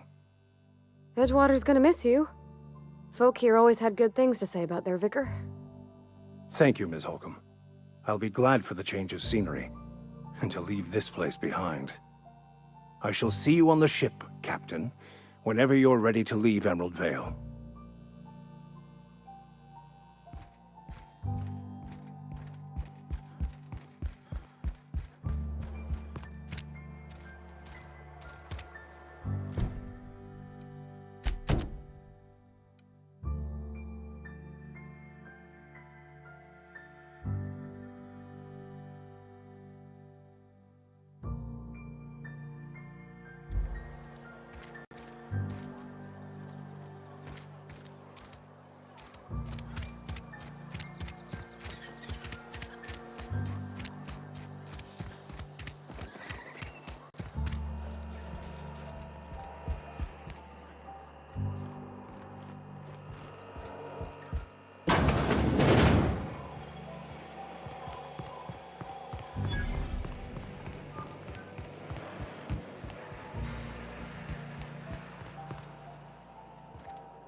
Any luck finding one of those manuals?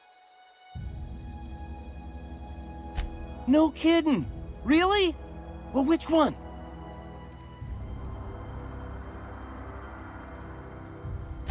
Ain't that just ironical? If I'd worked a little longer back at the cannery, I might have found this myself. 2 whole data pads? Be still my beating heart. Oh, almost forgot your payment. Well, don't keep me in suspense.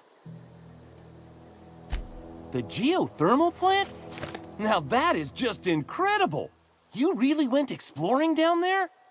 Adelaide always told us it was swarming with hostile mechanicals. That's a complete set. All 3 parts.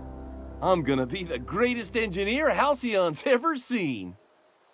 Aside from you, Ms. Parvati, I swear, I'll do you proud. I'm glad we could help, Thomas. I've been saving something for you. Just a little contraption I found. Should fit right into your outfit.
system.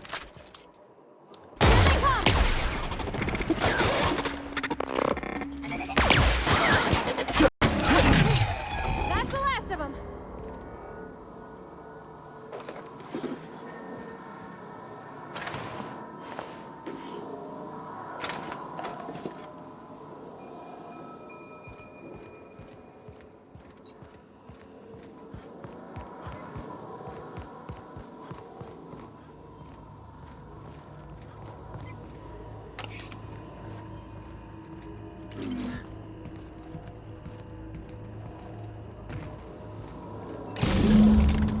That's the last.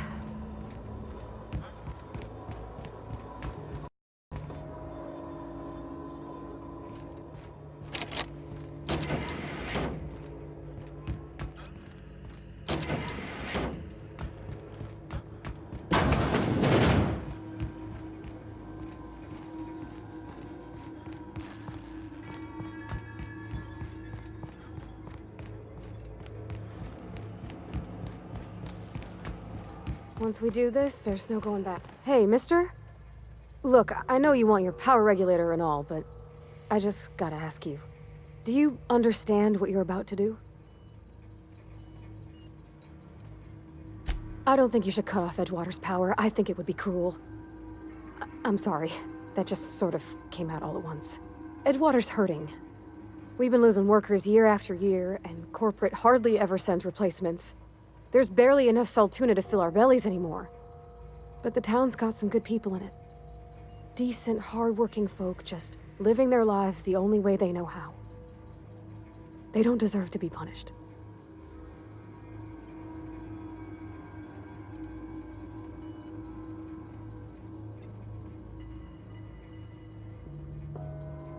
Well, that sure sounds like Mr. Thompson. If he was standing here, I imagine he'd remind us of how we're all one big, happy Spacer's Choice family. In Mr. Thompson's eyes, those deserters are still part of the Spacer's Choice family. The family must work together in order to survive. I hate to say it, but I think Mr. Thompson's got a point. Unless those deserters come back, Edgewater's as good as dead. Cutting off their power might be the only way. Miss McDevitt's built something beautiful. Somehow, she's talked the ground into giving life again. It's plain to see she's made the Vale a better place. Fed the hungry, tended the sick. Gave a home to those that had none. But Miss McDevitt delights in Edgewater's suffering. She wants to hurt the town. Do you really want to be party to that kind of hatred?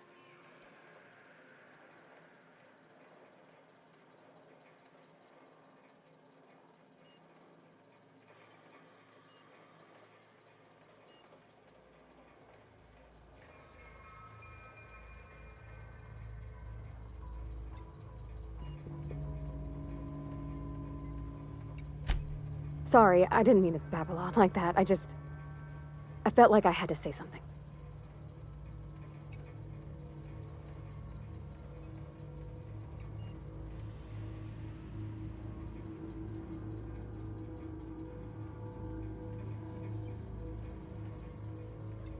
Really? I mean, wow. Thanks. No one's ever told me those words in that order.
can't stop thinking on Edgewater, Captain.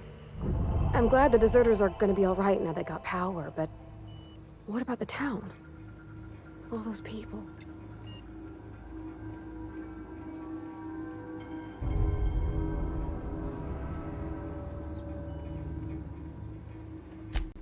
That's on account of how I never met her.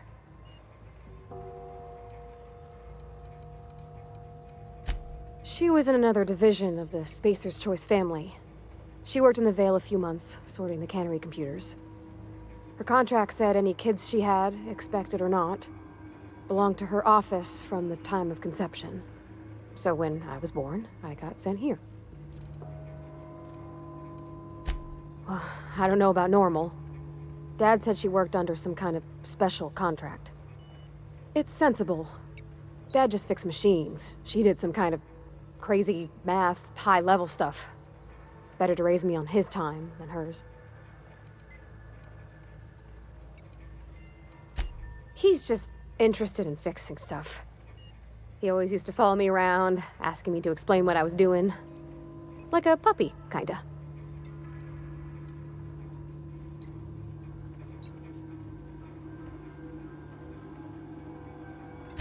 I'm just glad he's alive. That he's okay. I mean, when Mr. Thompson said he was fired, we all expected the worst. You mean why I'm not allowed in the store anymore? There was a kind of a thing with a vending machine when I was 12. Sure, but folks got long memories around here. I've always been good with my hands, right? So I saw a lock on the machine and thought, oh, this must be how they refill it. But I had to know. So I did my thing, and next thing I know, there's a couple hundred bottles of Zero G rolling out the front door and into the road.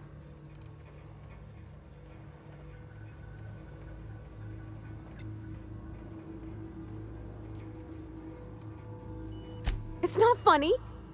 Right about then, a bunch of loaders came rolling in the gate, fresh off the Saltuna ships.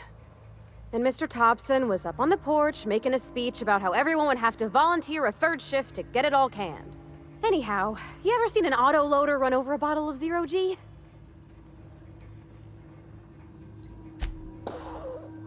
Exploded all over Mr. Thompson. One bottle after another as the loaders went by. I was just shy of working age, so Dad had to pay all the damages. Moreau's still angry at me. I can laugh about it now, but I just about puked up my guts in terror in the moment. That's the one time I ever made Mr. Thompson look a fool. Something you need?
What are we supposed to do now?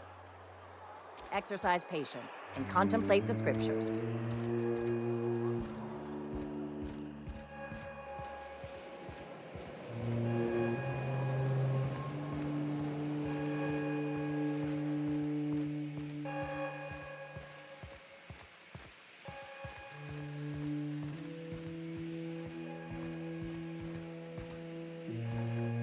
You want to know what gets my bile churning?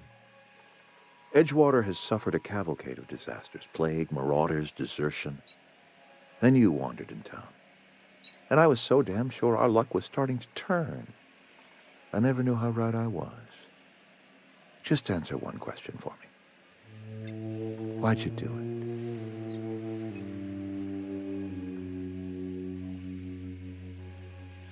it? You're right. I put the fate of our town in the hands of some feckless transient. This is my fault, and all Edgewater's paying for my mistake.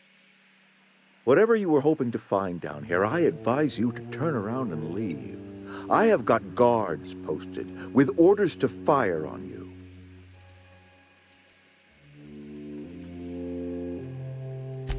Edgewater's dead. Our cannery's dead. Adelaide's deserters are never coming back. Spacer's Choice will shut us down before long. Some of us will die of illness by then. Some will move on. Some will starve. And as for me, I will tender my resignation, whereupon I shall be processed and then duly imprisoned for gross incompetence. Apologies won't give us our lives back, but for what it's worth, I am sorry too.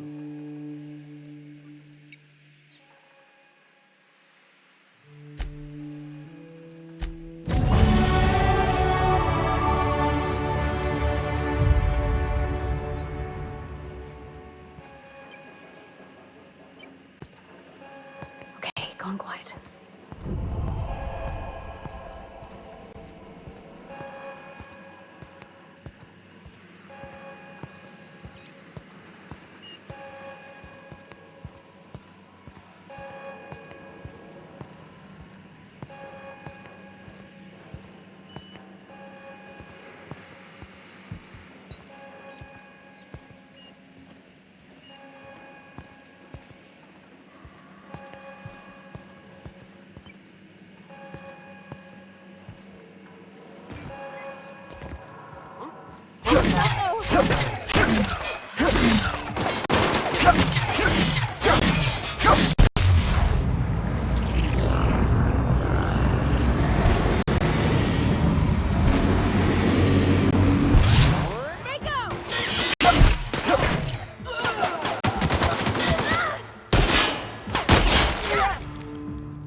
We did it!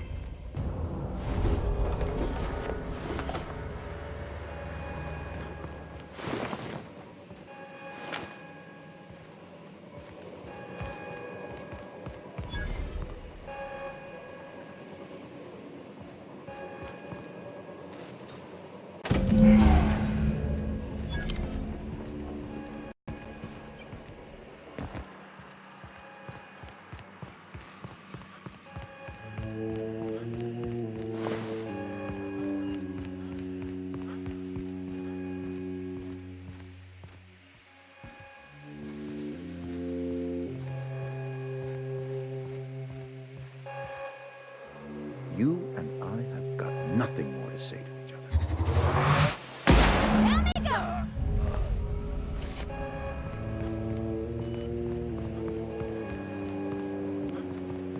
Incoming!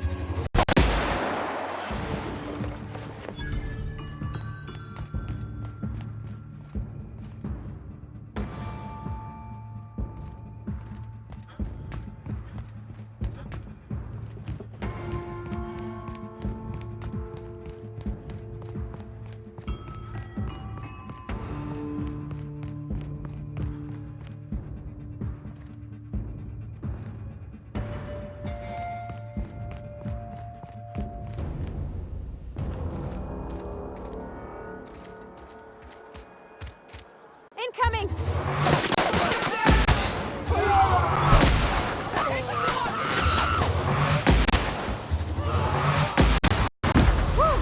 We made it!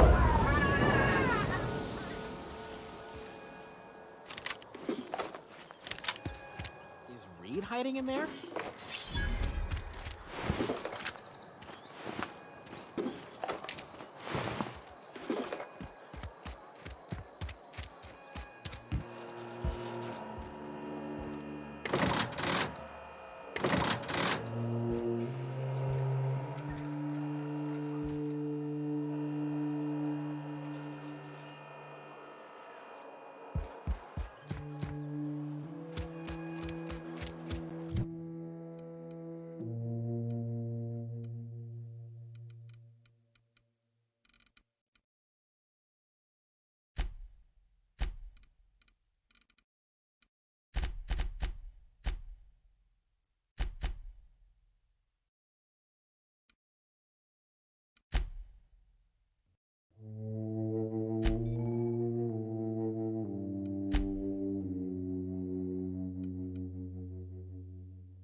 But we can handle this.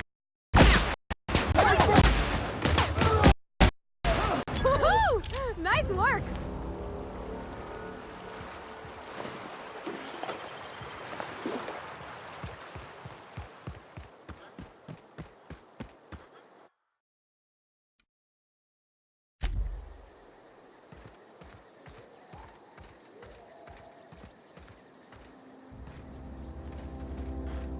Yeah, huh?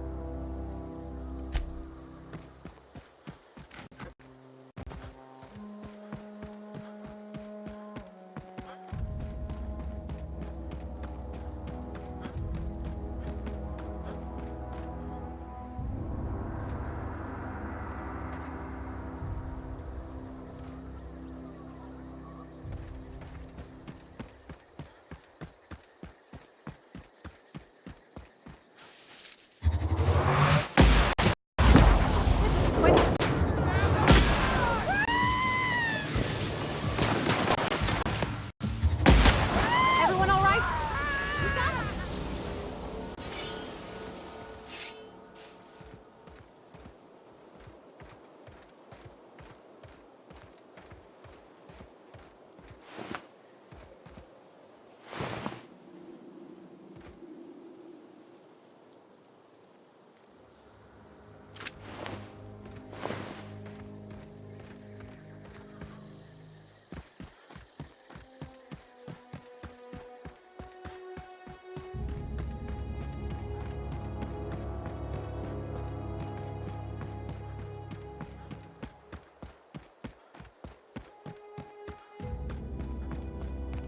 Is this your ship? Oh my stars, she is just so handsome. Does she have a name yet? What's her drive model? Oh, gosh. Listen to me babbling. When I was in Edgewater, I dreamed of flying on a real ship, working on a real engine, belonging to a proper crew. Edgewater won't last another season without power, but that don't change the fact that I'm indentured to Spacer's Choice. Company expects me back at my post.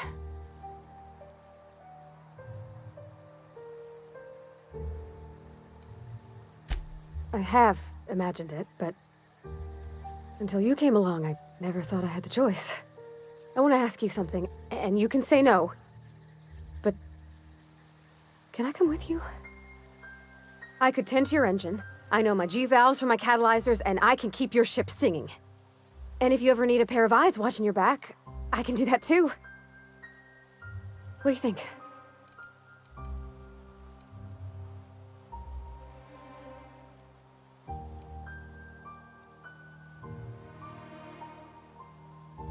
Yes! I mean, thanks. You won't regret this, mister. Captain. I can call you Captain now. Ha! I got a captain.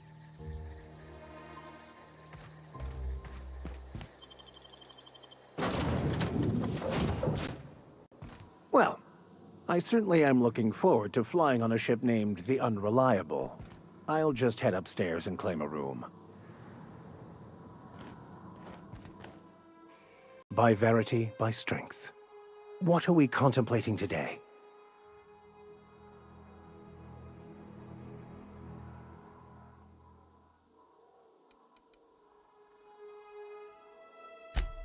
I've been thinking on that.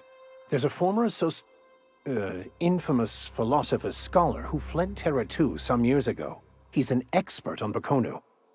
He's also who told me of the journal's presence in Emerald Vale. If anyone in this colony could translate that book, it would be him.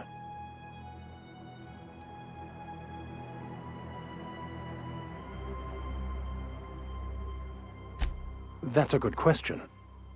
We should start on the Groundbreaker. It's where I'd go if I wanted to get off Terra 2. Great place to pick up a ride to Hephaestus, Scylla, even Monarch. All I need is access to a data cartridge from the security terminal. Their easily hackable system keeps a registry of all crew manifests for both arrivals and departures.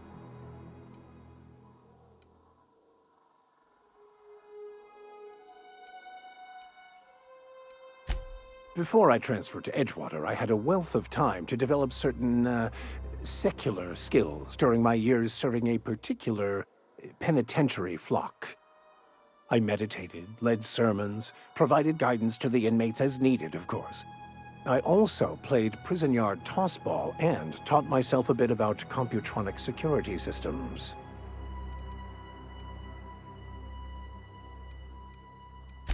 Thank you, Captain.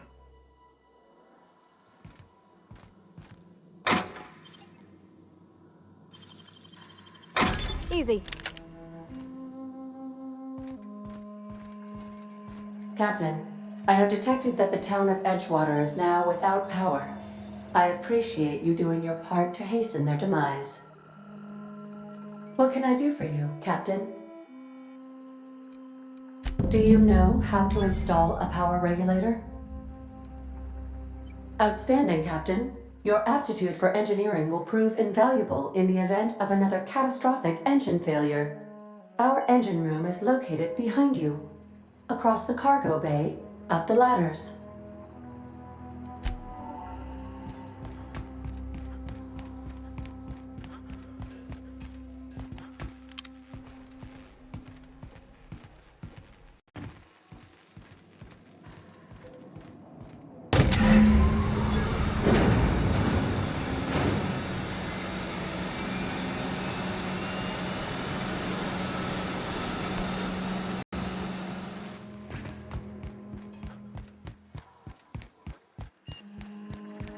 What can I do for you, Captain?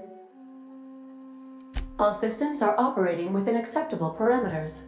I am prepared to bring the unreliable into low-altitude orbit. This should prove an adequate test of our flight capabilities.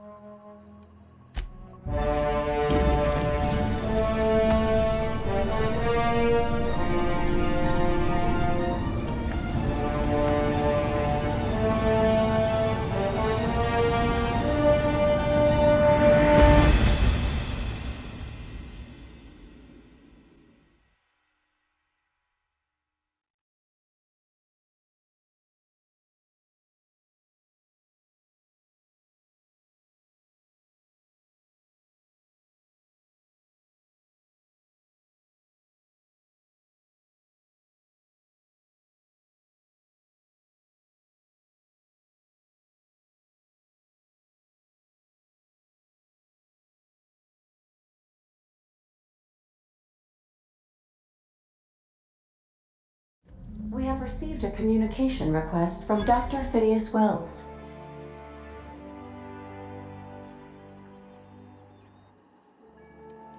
Aha, there you are, hale and hearty, and captain of your own ship.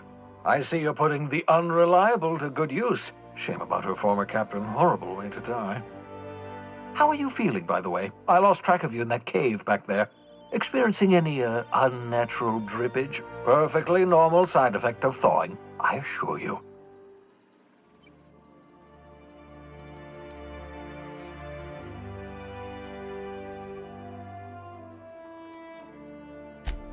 What you saw in Emerald Vale is happening all across the colony.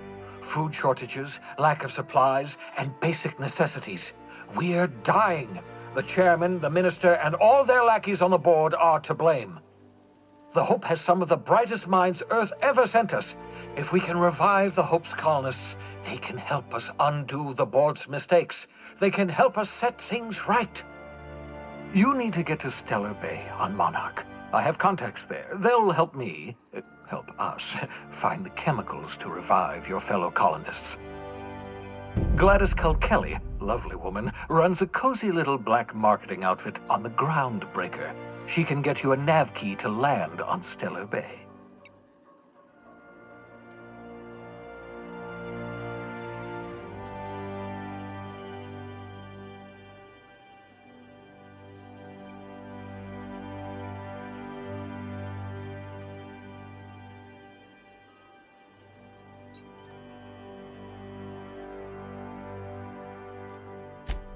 Strictly speaking, Monarch is a moon, terraformed badly, and almost completely lawless. You'll love it.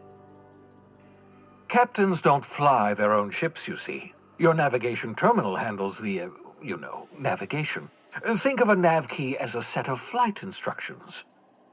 The board's been confiscating nav keys for Stellar Bay, so we must rely on unconventional means of acquisition. Hence, Miss Gladys Kalkelly. Excellent. I'll send her a wireless. Let her know you're coming. By the way, I gave Captain Hawthorne a disguise apparatus of my own design, cutting-edge technology years ahead of its time. I call it the Holographic Shroud. I'm sure it will prove remarkably useful to you. You'll find it in the captain's quarters. Excellent. I'll contact you once you've found a way to get to Stellar Bay. If you have any questions, come see me in my lab. And remember, don't trust the board. They'll try to win you over with promises of wealth and power, but it's a lie.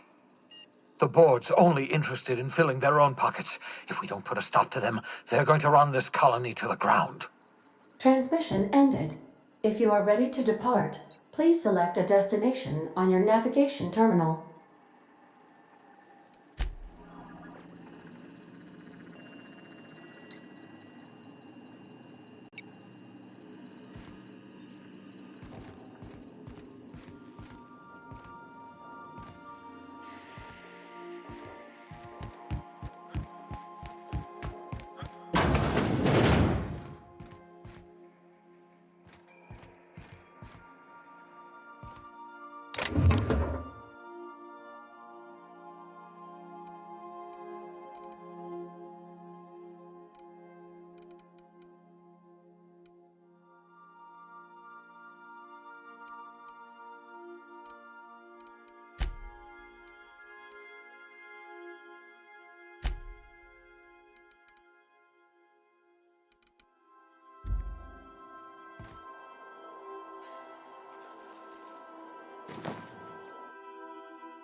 Sometimes I can hear Vickers saying prayers to himself.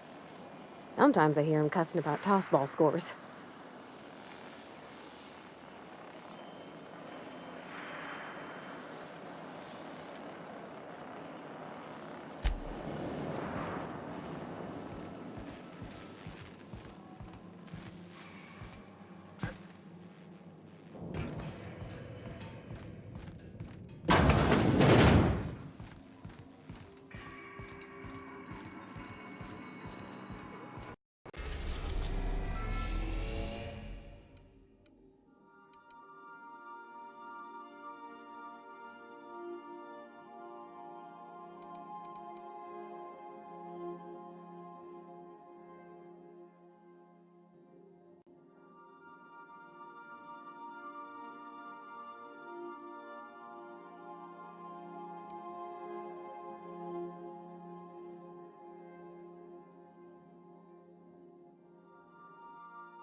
Destination reached. The Groundbreaker. Welcome back, Captain. How can I be of assistance?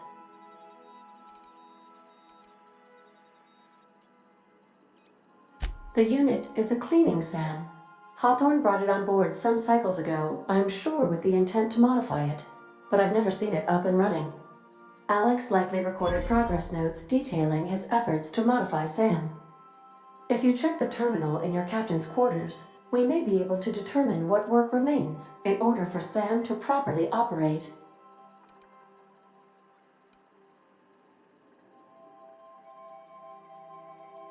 Certainly, Captain.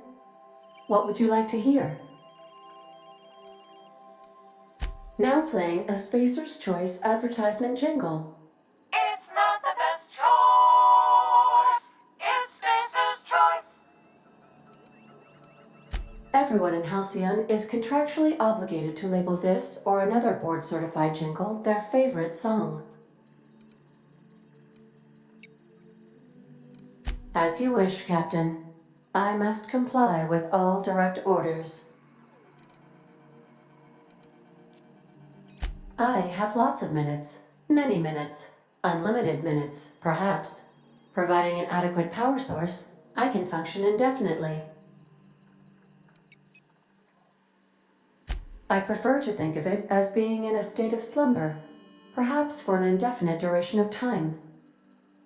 Do you think that is what it's like for the colonists on the Lost Hope? When I simulate myself in such a scenario, I do not find it to be desirable. I think my self-preservation protocols incline me to desire the alternative. Traveling the system with you, Captain.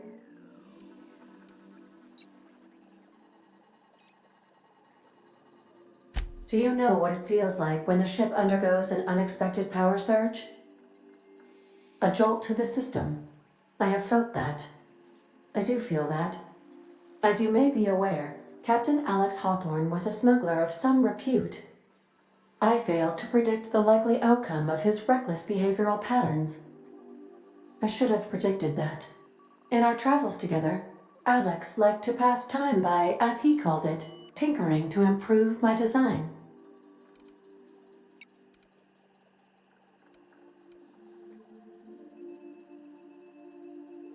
If you mean, was Captain Hawthorne my first? Yes, he was. How can I be of assistance? What part of the colony would you like to discuss? We're cleared to dock with the Groundbreaker if that's your desired destination. If we're going there, please be sure all docking forms have been filed in triplicate and fees have been paid. The Mardettes take their docking laws quite seriously. See you soon, Captain.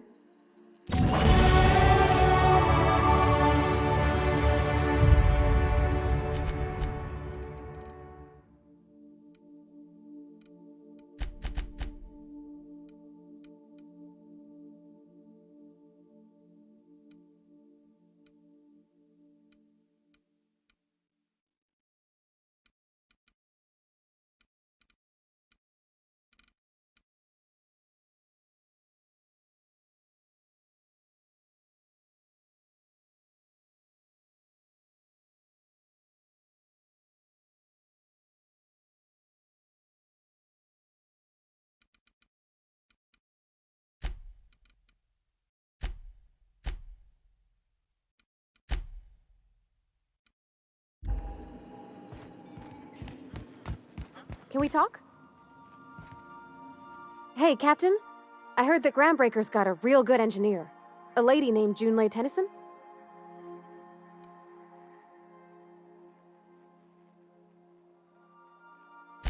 I was thinking that maybe I ought to meet her. If you got time to swing us by, I mean. I don't got much experience fixing actual spaceships. I bet you a can of Borston beans she could teach me all manner of stuff.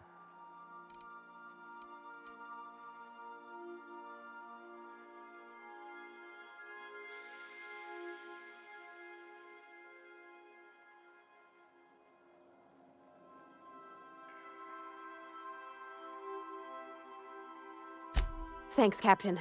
I'll be sure to make it worth your time. Did you want to talk about something else?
Just checking your ship's manifest.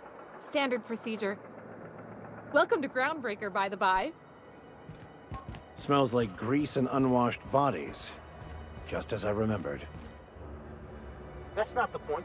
This halfwit just knocked out one of my workers. Yeah, with a tossball stick. I heard you the first time. There weren't any witnesses. No witnesses? He's not even denying it. I'm in the middle of a situation. If you could move along, I'd be obliged. Don't go telling him where to step. Groundbreaker belongs to all of us. Felix, first of all, no, it doesn't. And second, shut the hell up. Don't think I won't detain you again.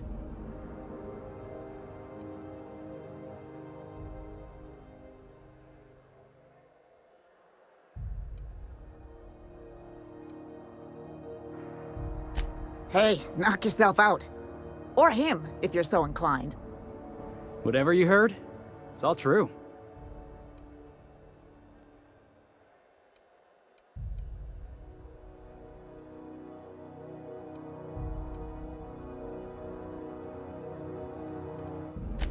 Yeah, because I knocked my foreman out with a tossball stick. But, to be fair, I wasn't the one who started it.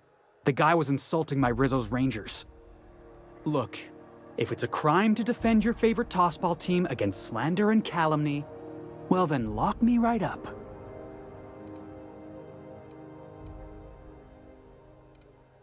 You wouldn't be saying that if you'd been there. Guy never liked me, always trying to get a rise out of me. But I keep my chin up, right? Be the bigger man, I tell myself. He's a Spacer's chosen man, though. So when the Chosen beat my Rangers the other night, my foreman comes swaggering up with his head full of boasting.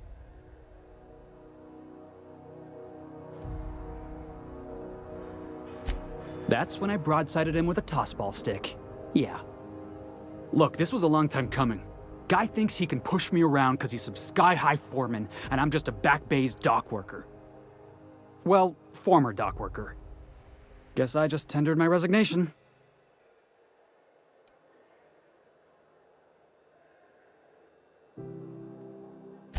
Enjoy my freedom. Scrounged together enough bits for a 0G. Other than that, can't say as I do. Hey, not for nothing, but I saw you wander out of that ship over there by the dock. Wouldn't happen to be yours, would it?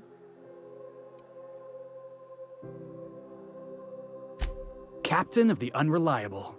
You're like something out of a serial drama. Hey, I don't want to talk your ears off, guessing you got places to be. I appreciate your time.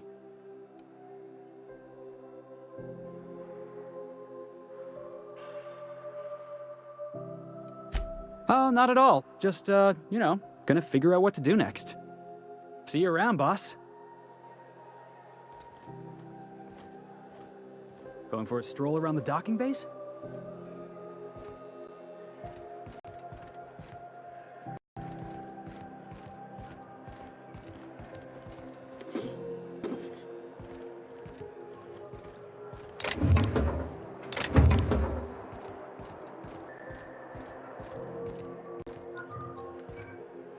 If it wasn't for us, this whole damn station would shut down. Gonna head to Vera's for whiskey and darts. Maybe not in that order. Customs and inspection, right this way!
Identification, please.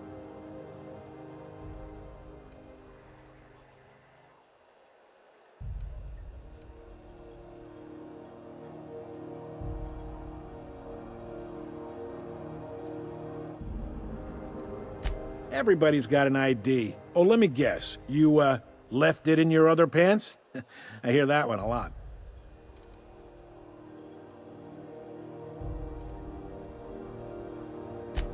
I'd tell you no one's fallen for that line in about 30 years. Then, I'd take the safety off my gun and kindly ask you to move along.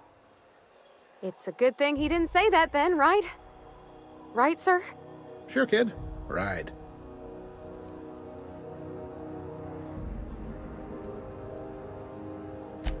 You've got a ship, but you've never visited Groundbreaker. You must have just dusted off from one of those dirt-side outposts. Sure did. And now we're in space! Well, welcome to Groundbreaker. I'm sorry to tell you this, but I'm about to ruin your day. According to your ship's record, you've been flagged by the board. Your ship will be impounded until such a time as they see fit to lift it. Well, isn't this wonderful? The captain's done something to get on the board's bad side. Now, hold on. This isn't the end of the world. Probably. You'll want to take it up with Udom Bedford, our board representative here on Groundbreaker. His office is located along the starboard wall of the promenade. Shines like a Byzantium commode. You can't miss it. Access to that information is above my pay grade, and I've turned down 3 promotions, so it stays that way. I shouldn't be mentioning it, but what the hell? This here, impounding your ship, it doesn't happen much. The board knows we don't take kindly to their interfering in our operations. If I had to take a guess as to why, you must have riled up someone important.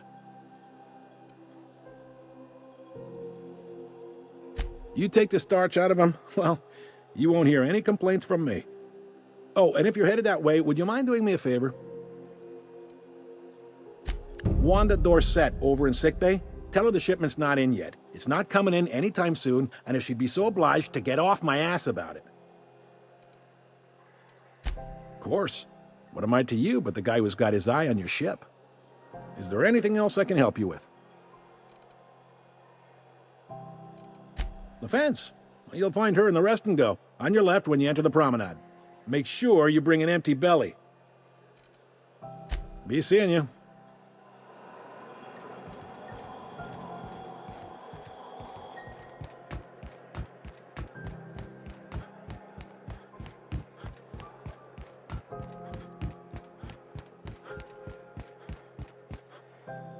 Hey there, you mind stepping back? This charming little ship's been impounded and I'm afraid I can't let you near it till it's not.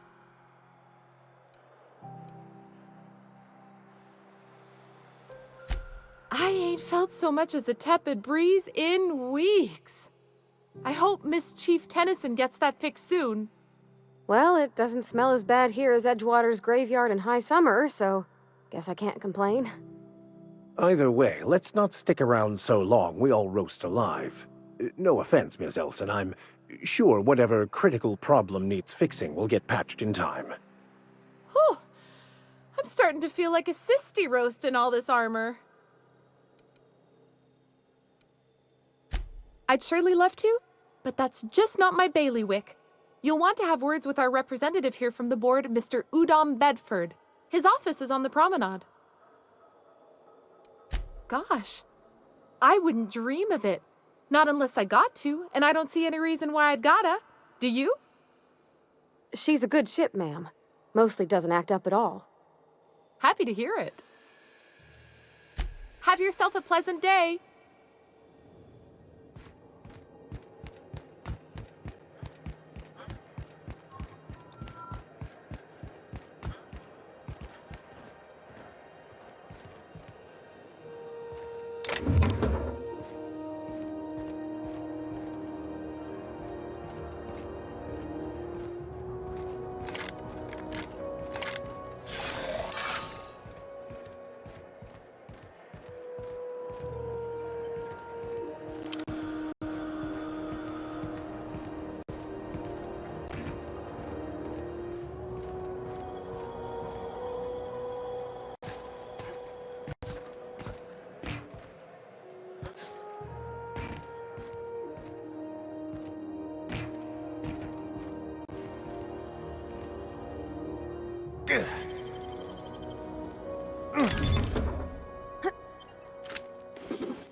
That appears to be impossible.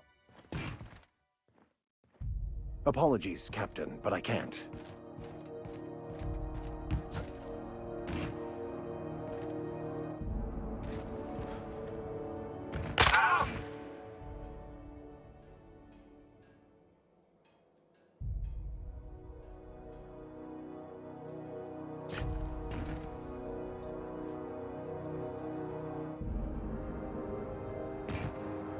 I picked up this.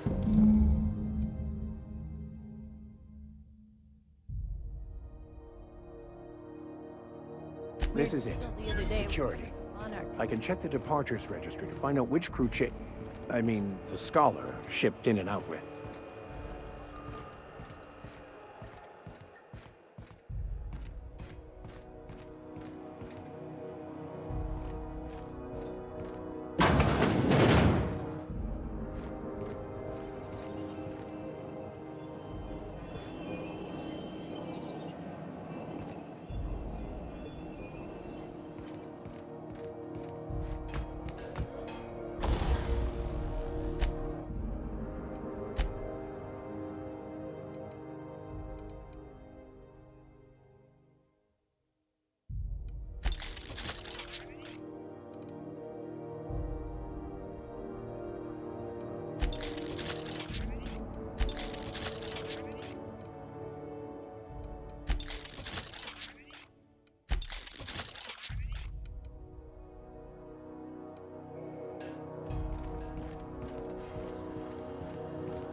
Try not to be distracted by the glare of the adverts. Lots of unsavory types about.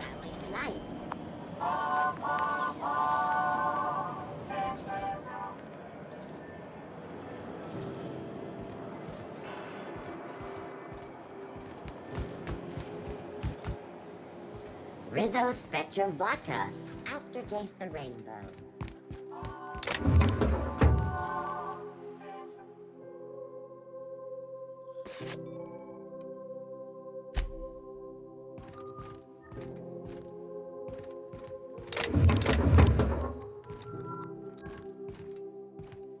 I get strange comms chatter every time I fly by Monarch.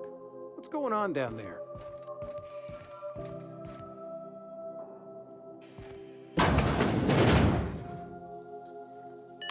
This is Halcyon News. We interrupt your regularly scheduled advertisement for the following story. The board would like to remind spacers and other travelers that passage to Monarch is restricted for your protection. Canyons of acid and sulfur rain are the least of the horrors plaguing the surface of Monarch. Anarchists live as one with the animals, lawless, savage, and unemployed. The board's embargo ensures that nothing can leave the planet and threaten our hard-working citizens. You've been listening to Halcyon News, your mandated duty as a good citizen of Halcyon.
Keep up the good work.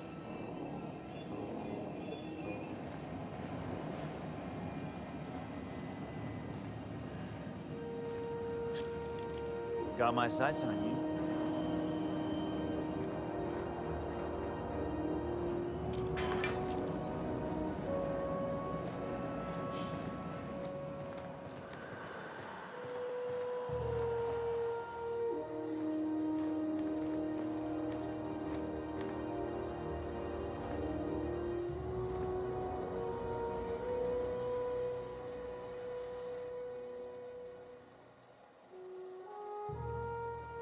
I don't have time for this.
Sure.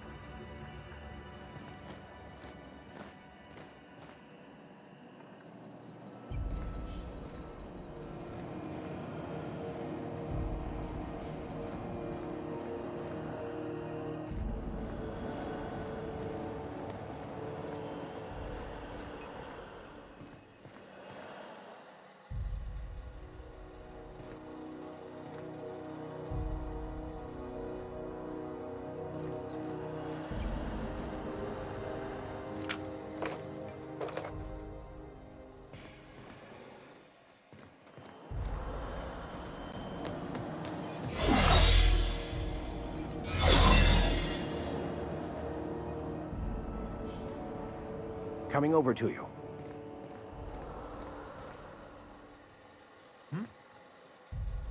Move along.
Shadows knock you out bar.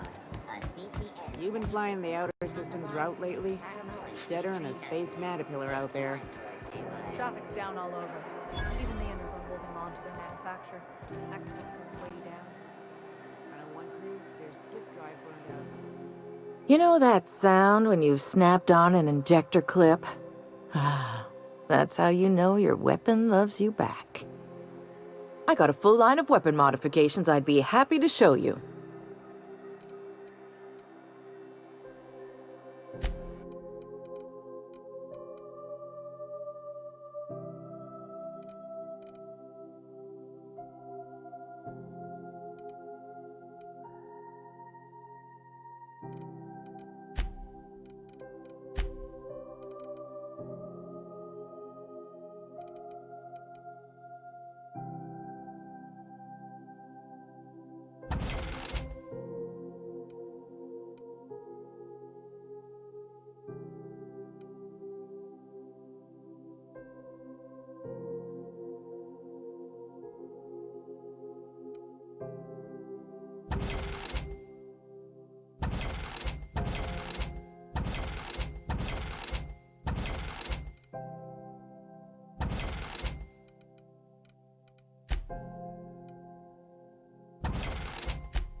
Are you listening to me, Emperor?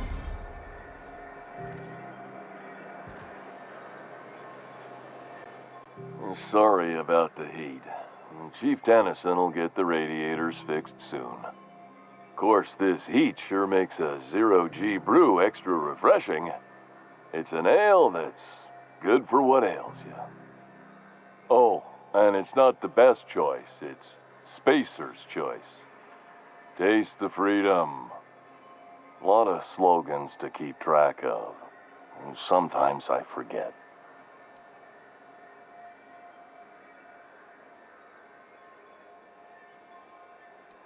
Heard of it? My orientation Aetherwave showed that famous Saltuna cannery, which I'm sure smells as good as it looks.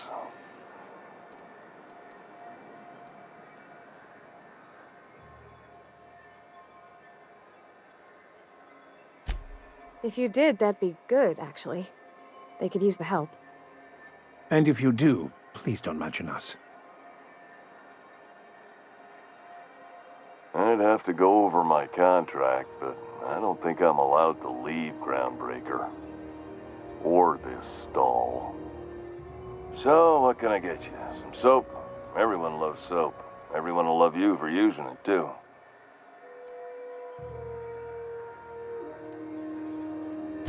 I'm bound to satisfy headgear-related inquiries. Please send any complaints to our Consumer Care Headwear Division.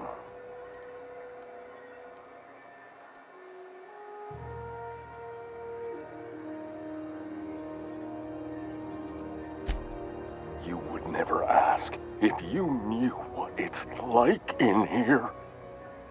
I mean, why, anyone can be a Spacer's Choice Consumer Relations Choice Specialist. Just keep your nose clean and aim for the moon. Oh, I'm having a stellar day. Not just because I'm legally obligated to say so. Almost as stellar as a Spacer's Choice is affordable. I can see all of the top quality merchandise in the Spacer's Choice catalog, which is available here at a reasonable price.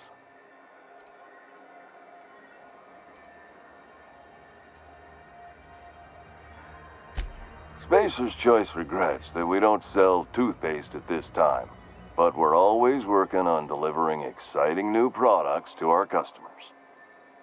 Sprat Wash, Mouthwash, and Mantafloss are among the exciting line of dental goods currently in development.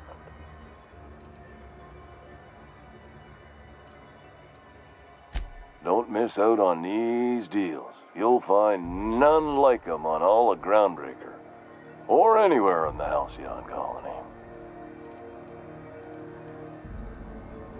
Have a look.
I'm not going anywhere, you hear?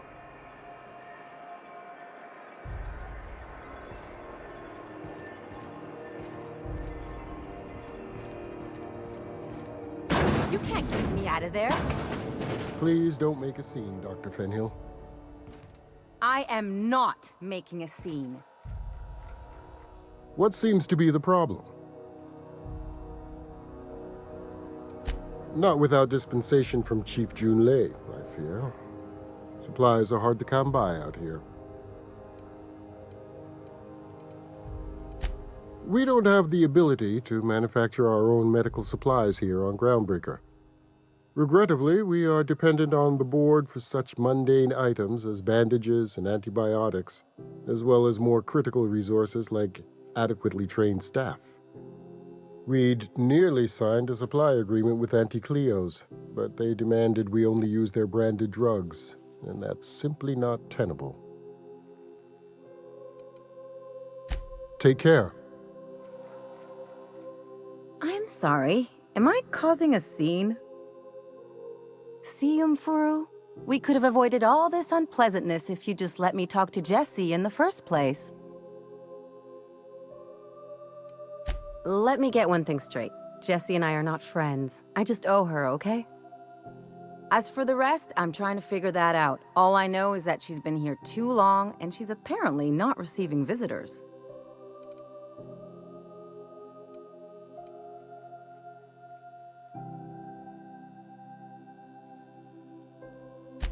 You say that like it's weird. I just don't like to leave a debt unpaid, that's all. Be my guest. If you know something I don't about dealing with hospital bureaucracy, I'll be impressed. Something I can help you with? If only my other patients had so many inquiring after them. I'll tell you what I've told the others. The records say Miss Doyle checked herself in and requested I admit no visitors. The requests of our patients are paramount, so no, you may not see her.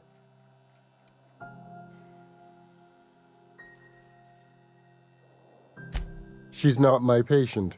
I'm certain no one on my staff would falsify patient records, if that's what you're implying. Take care.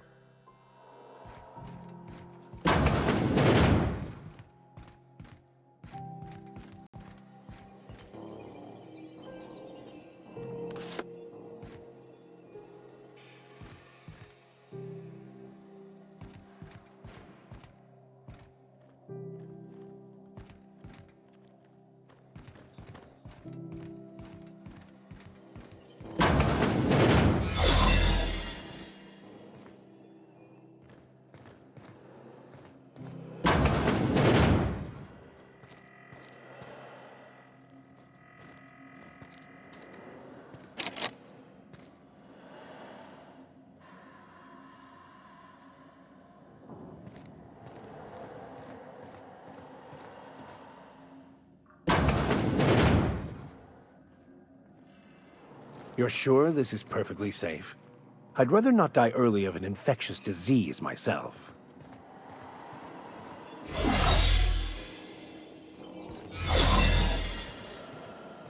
Looking sharp.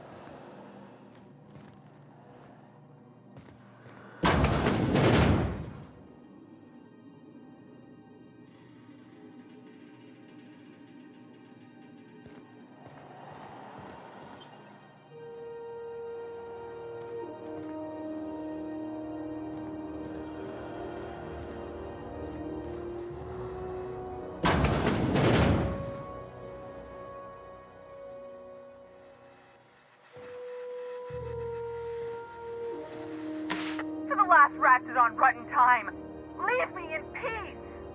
You hull-headed quacks do know that restful recuperation requires not being disturbed, don't you? What? Why? Everything's fine. We're all fine here. No need for her to be worrying her pretty little head about me. I'm just terrible, dreadful sick is all. Got a cough that won't quit and sores all over my body. Highly, lethally contagious. But I'll be fine, so long as I'm left alone. Should've known she'd send a bruiser after me. Damned if I don't rue the day I saved her scrawny little hide. Inadvertently, I befriended a bloodhound in the process. Alright, okay. We can discuss this like the level-headed folk that we are. Seems I've got to do something before Ellie goes jabbering my business to anyone with one ear and an intent to listen. The truth is, I'm not sick. But if you repeat what I'm about to tell you to anyone, I will deny it with my dying breath. You, ain't with the board, are you? See, I owe them a lot. I might have missed a payment or two, and the other night I swear someone was following me back to my room. So I hold up here to lay low.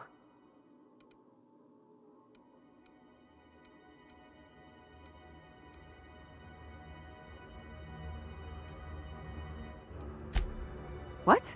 No, I didn't do anything. I'm a law-abiding denizen of this ship, I swear. Think? No. I recognize a contracted killer when I see one, thank you. In my line of work, that's a skill you develop during week 1, assuming you want to keep breathing.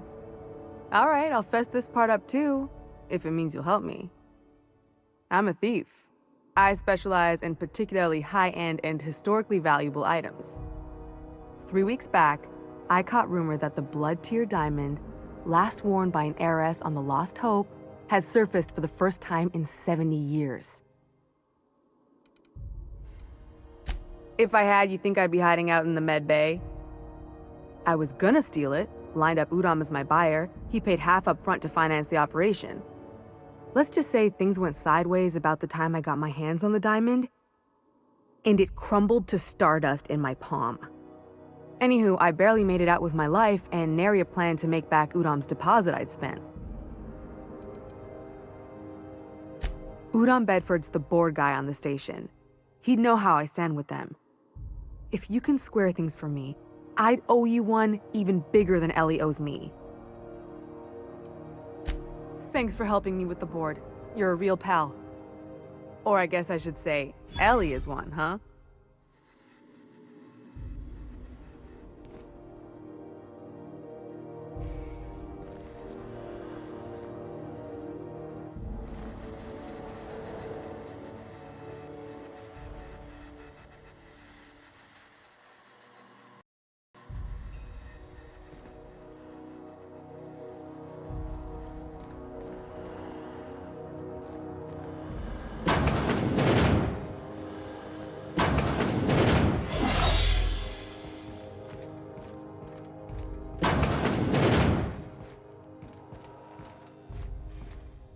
Any word on Jesse? Good luck. The board's got an office on the promenade just before engineering. You can't miss it.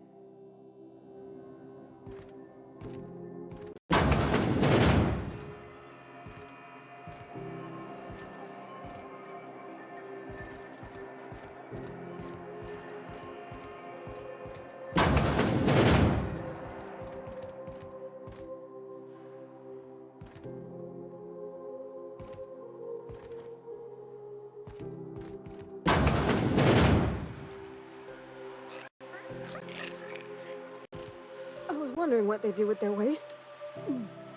I guess they just chuck it down here. Where's it all go?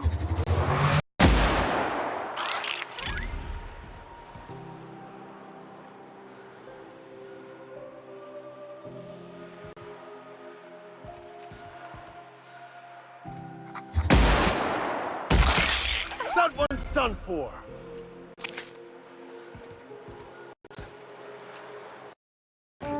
How about I stay up top? You know, keep watch, okay?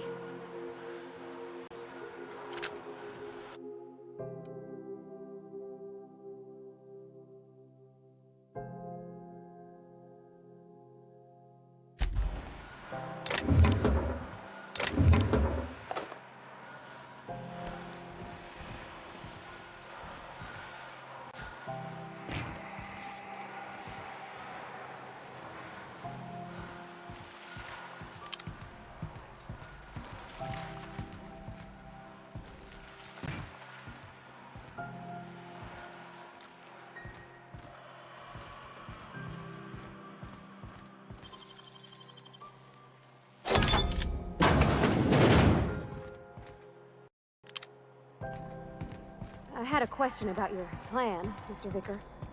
Of course. The cosmos is generated and directed by the universal equation, also known as the Grand Plan.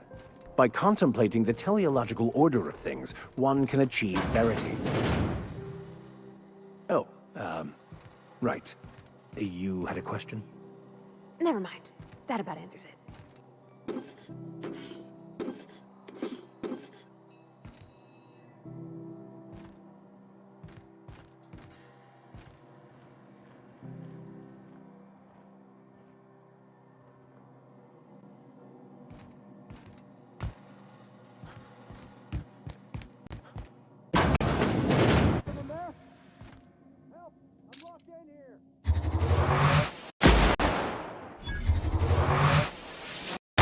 Incoming! Wow, not even a scratch.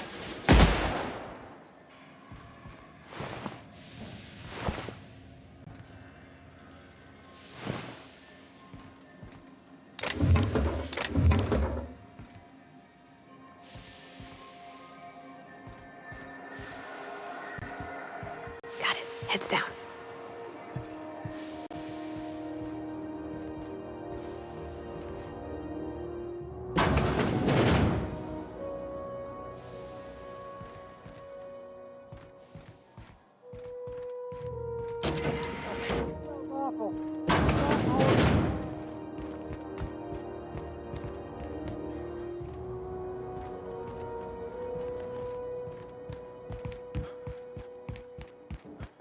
If you can hear me, please hurry. The toilet's overflowed on me at least twice. Thank you, stranger. Shit, ain't that a relief? You have no idea how good the air on Groundbreaker smells until you've been trapped in a tiny bathroom with an overflowing toilet. Thanks again, friend. What usually happens on this partially pressurized rust bucket? Something broke. Well, actually, two things broke. First, the damn toilet overflowed. When I came to clean that up, the damn door decided to close and lock on me. Time stood still. I was aware of nothing but the smell. Ugh, could have been days. Ah, shit.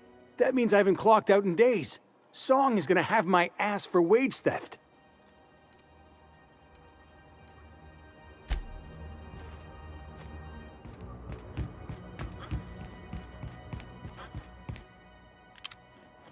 Step lively, Ms. Holcomb.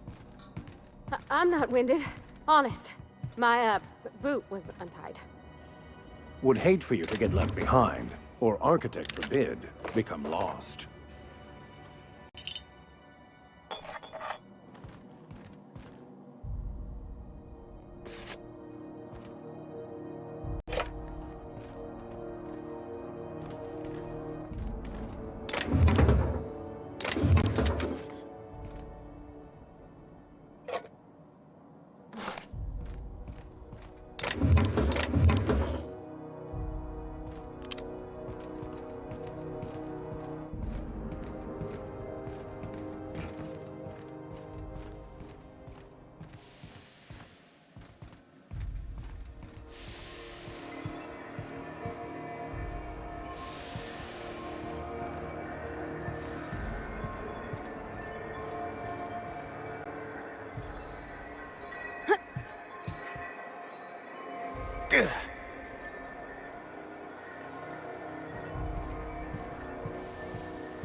Hey, Mr. Vicker. Did you ever get a...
little bit homesick for Edgewater?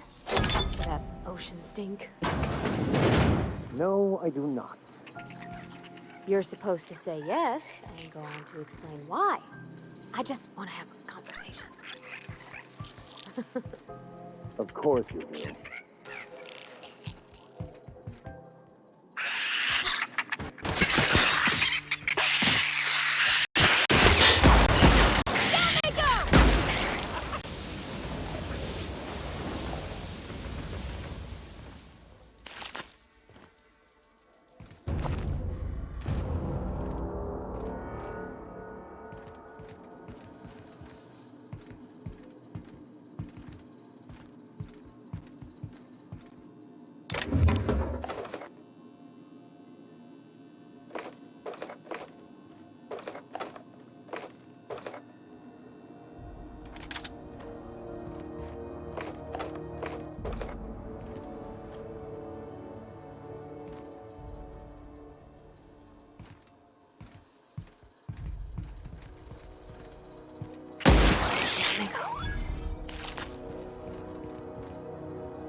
CNT pancake mix.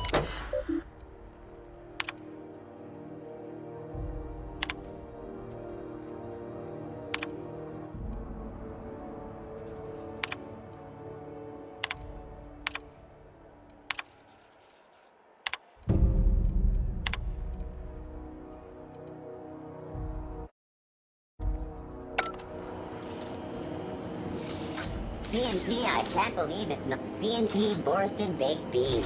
When you need to eat and run, Borston Baked Beans is the only one. You been following that series? The Hunt for the Wimbrel? The pirate ship? I don't go in for docu-series. The bounty hunter who's been after them? Fuller? Sublight salvage.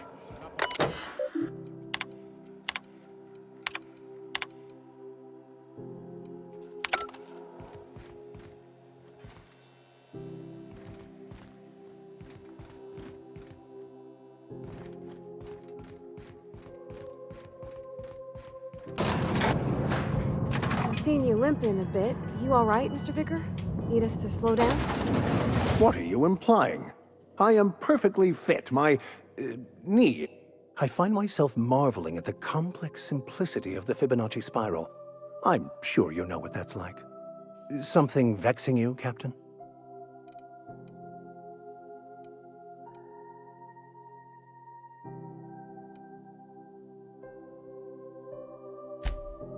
Yes, well, now that we're here, can we check in with security? I'd like to track down that scholar.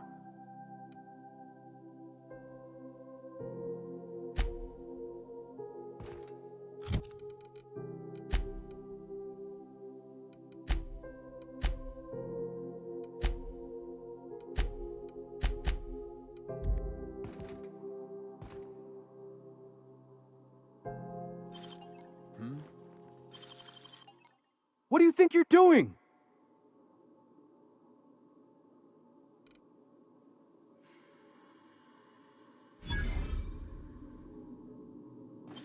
Here they come!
Get ready.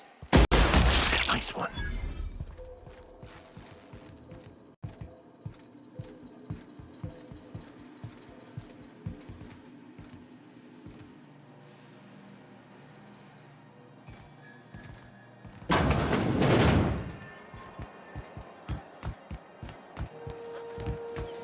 CNT, I can't believe...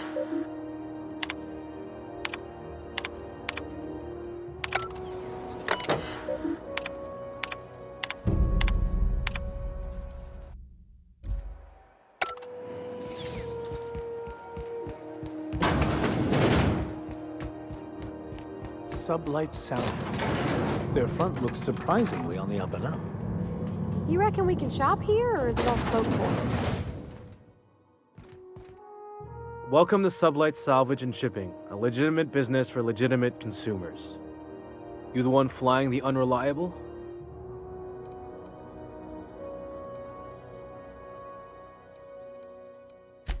Money. We got it. The Steve Doors want it. I'll take that as a yes. Miss Lily has been expecting you. I'll unlock the door.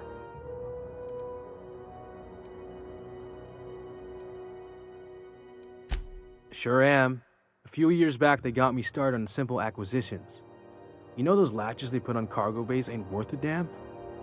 These days, I stick to HQ and look after Miss Lilia.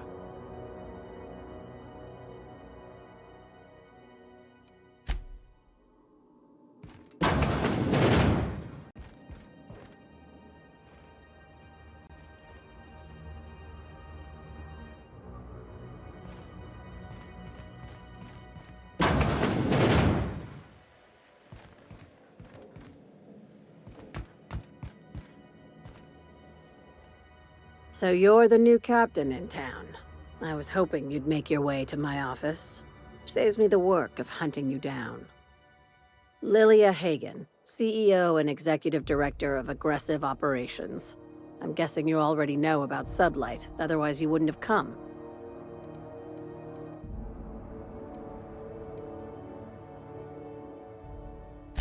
At least one system on Groundbreaker still works. It's nice to see the Unreliable again. Useful ship. Hawthorne was my contractor. I'd recognize that leaky boat of his anywhere.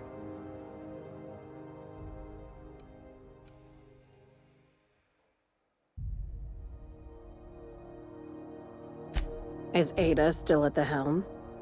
I don't know how many times I told Hawthorne to restore that smartass to factory settings.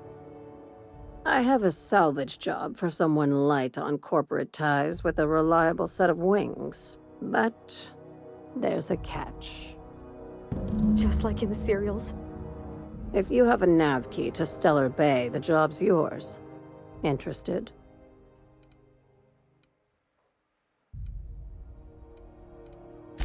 I like that initiative, but ease back on the throttle. Gladys at the Rest and Go might have what you need. If there's anything else, be quick about it. Time is bits.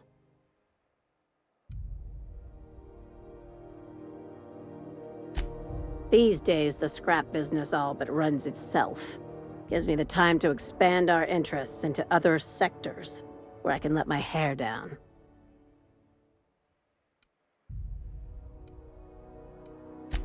Be seeing you. Make sure you aren't followed on your way out.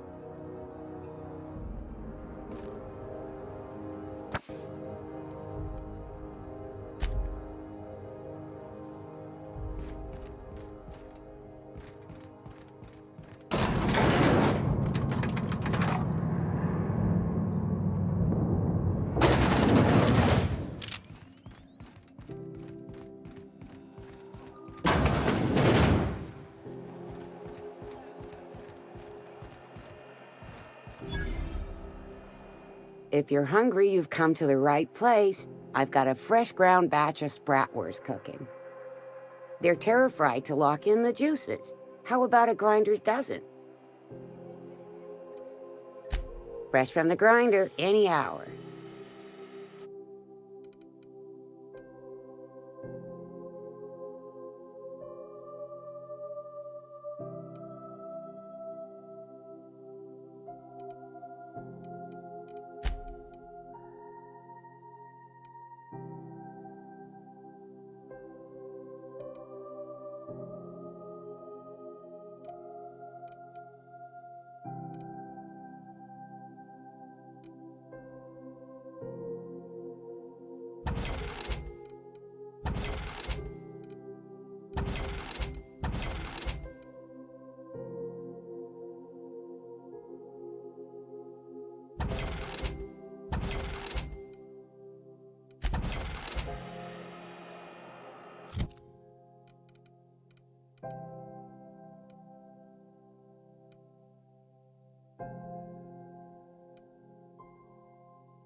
You look like someone who's taken their share of cuts and bruises.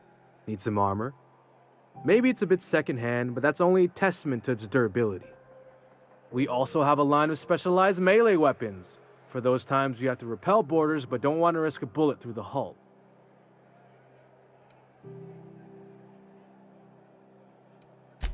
Everything I sell is fresh from the forge. Technically, the metal formed billions of years ago, but it's freshly in this shape.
Welcome!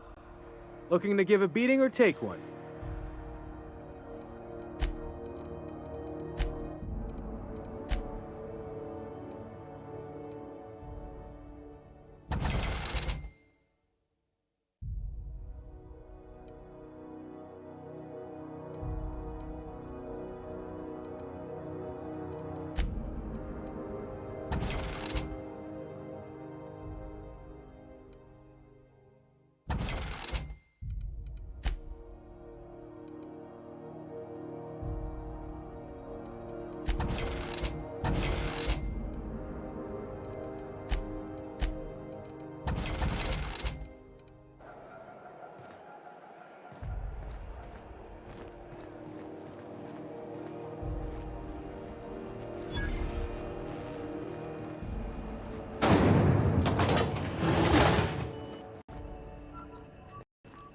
This is Halcyon News. We interrupt your regularly scheduled advertisement for the following story. Those XF411s? And an old Yakita 37? You think they'd let me peek at the power plant? When you Thought there'd be more machinery. Must be housed on a sublevel. gave you I could spend all day in here and...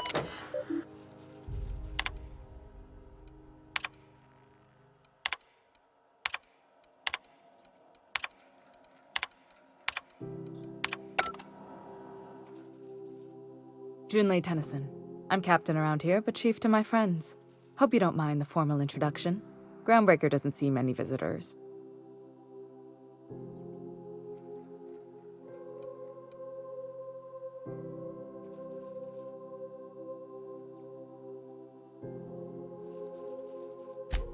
I heard we had someone in impound. Wish I could help. I gave the bureaucrats a motive authority over freight traffic, and it rankles them good when I challenge it.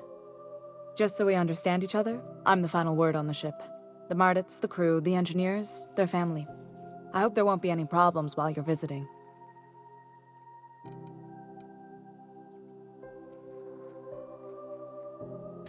Good. Don't go making trouble, and chances are you won't find any. That's how I like it here. So what brings you to Groundbreaker? I'm curious, even though 9 times out of 10 the answer's just passing through. Interesting. The powers that be paint an ugly picture of Monarch. Critters and such. Maybe someone in the promenade can get you the right weapon for the job. We see a lot of the same faces coming and going. Most of them board spies and corporate sprats. Makes it hard to trust outsiders. You seem different, so welcome aboard.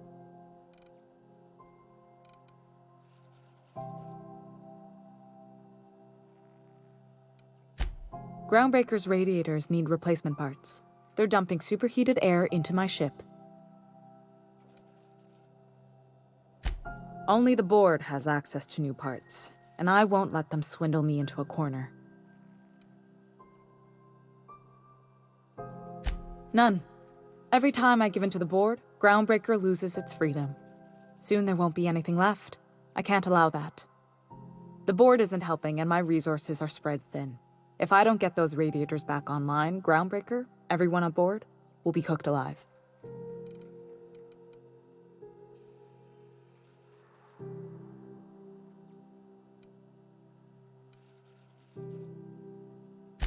Reasonable, huh? That's the best news I've heard all day. According to my grandmother's old schematics, the parts we need should be in the back bays.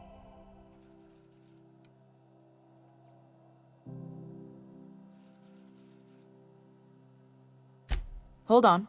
There's something you should know before you go charging off. The back bays are on a lower deck, long abandoned and a haven for miscreants now.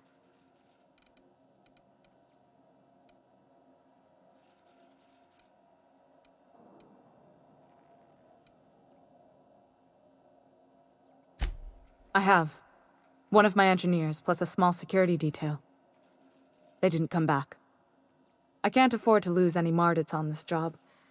No offense, but a freelancer like you is more dispensable.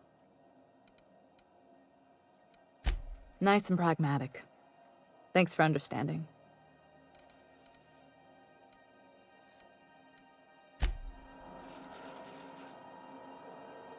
You mind if I ask you a question? Like, a personal one? Is it true what you said? About being on the Hope?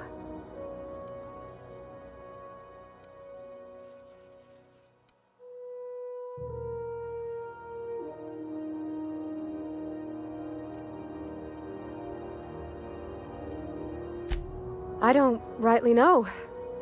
I haven't figured if you're the sort who'd make up stories. Not yet, anyhow. Well, welcome to Halcyon. I'm Parvati Holcomb. Parvati Holcomb, which you already knew. Okay, I'm bad at this.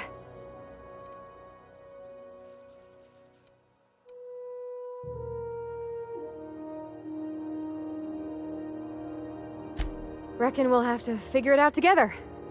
I mean, if that's what you want. I didn't mean to presume. Sorry.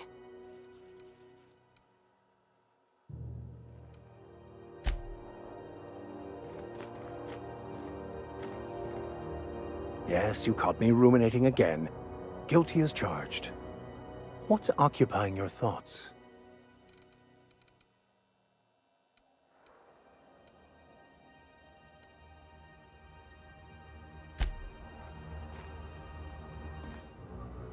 This whole deck smells like ass. Only gonna get worse if I don't get those radiators fixed.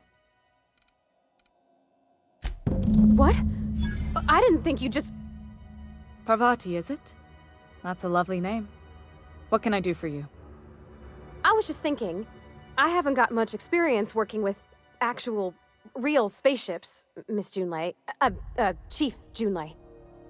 Junlei is fine.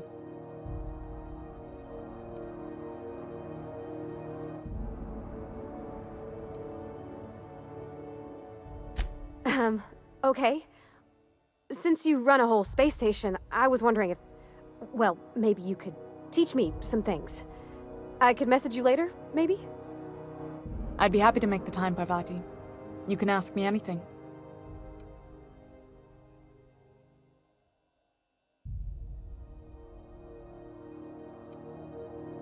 Wow, great! I'll do that then. Messages. Later.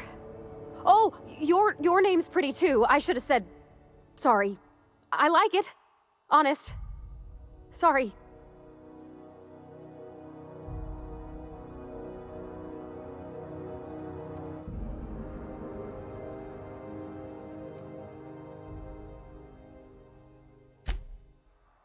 Couldn't have done it without your moral support, Captain. Now, if there's nothing else, there are other parts of the ship begging for my attention.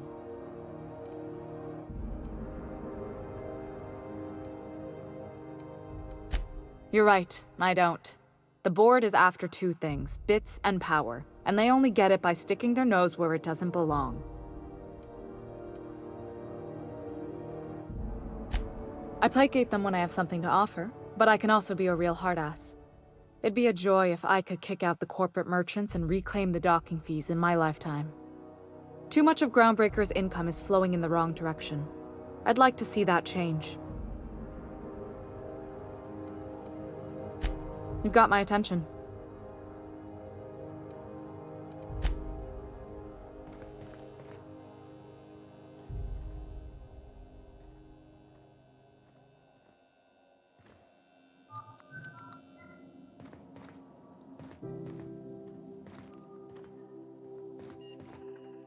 This is Halcyon News. We interrupt your regularly scheduled advertising.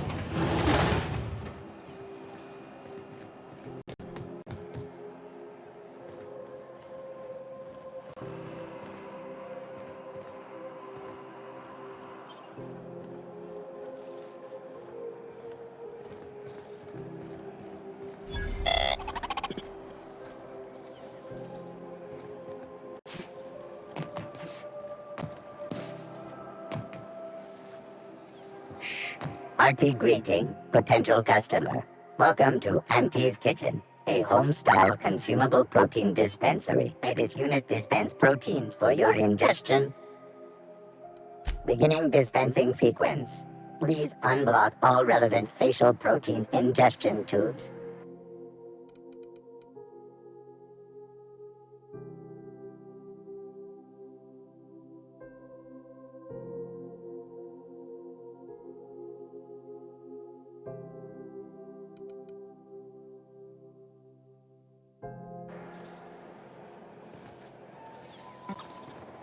Have you seen this man?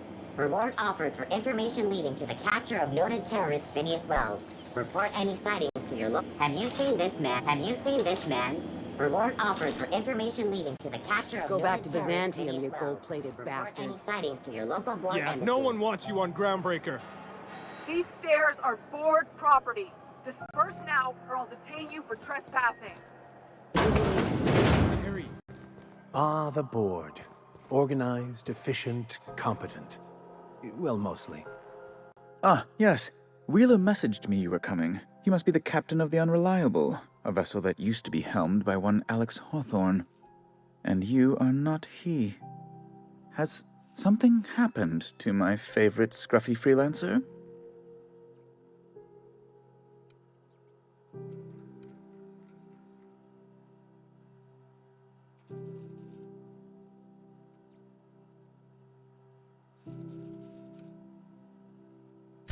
Oh no, this is terrible. My dear friend, what devilry is this? In whose miserable fever dream am I trapped?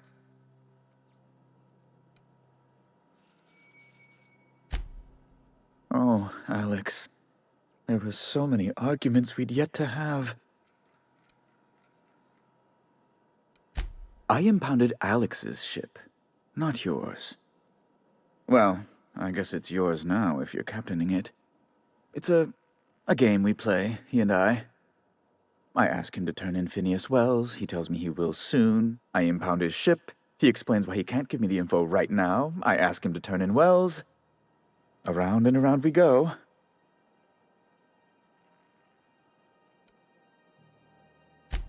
Right. You're going important places, I'm sure. Big, exciting, important places.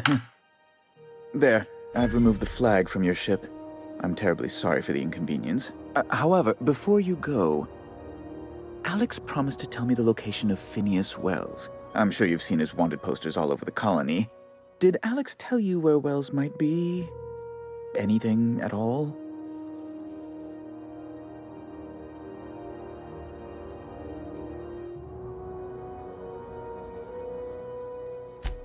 Well, Alex knew, or he said he did.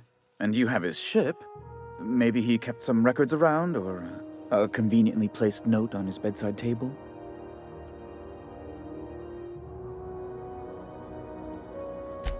You haven't read the posters? He's a terrorist, a thief, a madman. It's really in the colony's best interest that we stop him before he does further harm. That's... well, that's just terrible news. Law, what am I going to do now? The board will have my head. Oh, I'm sorry. This is terribly unprofessional of me. Is there anything else I might help you with?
This is Halcyon News.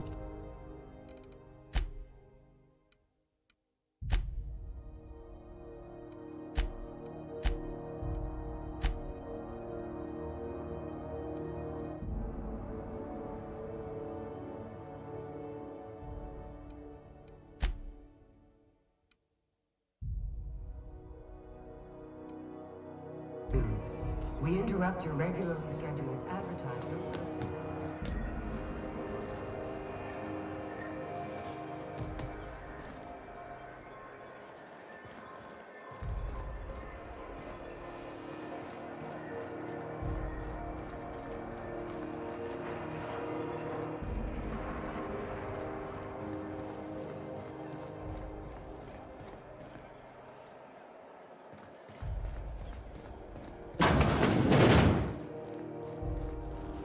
How do you do? Ah, how might I assist you? Miss Doyle owes the board a significant sum. Alas, the only collateral she has is her organs. Compulsory donation is quite legal in such cases.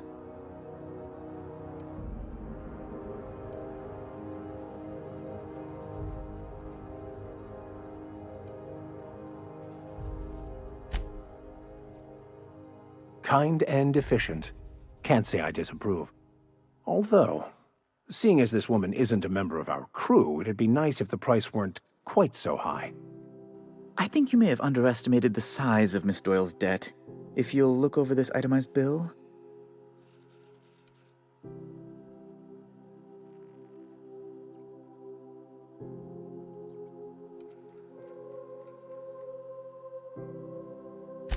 I am extremely anguished, Captain.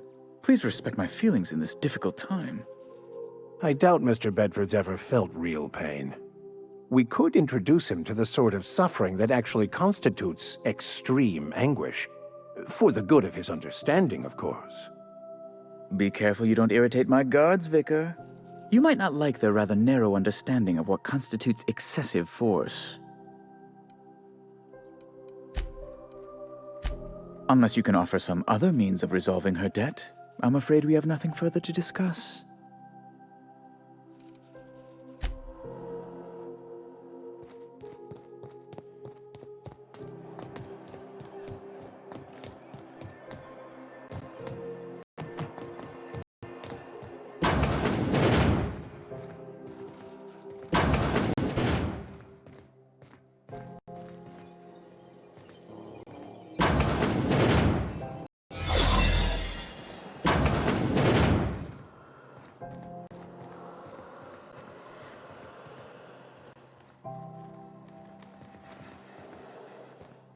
You're sure no one followed you?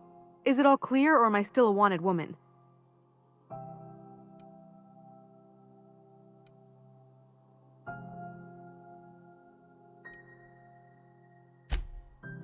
Ha! Oh, you should ask her that. She'll love it. By which I mean she'll probably have an apoplectic fit. Oh, that's just how Ellie is. According to her, she don't need no one or anything to get by in life. She can deny it all she wants, but we know each other. More than just as passing acquaintances. We've helped each other. Sometimes we even like each other. Lone pirates don't live too long, and it ain't weak to have a friend or two.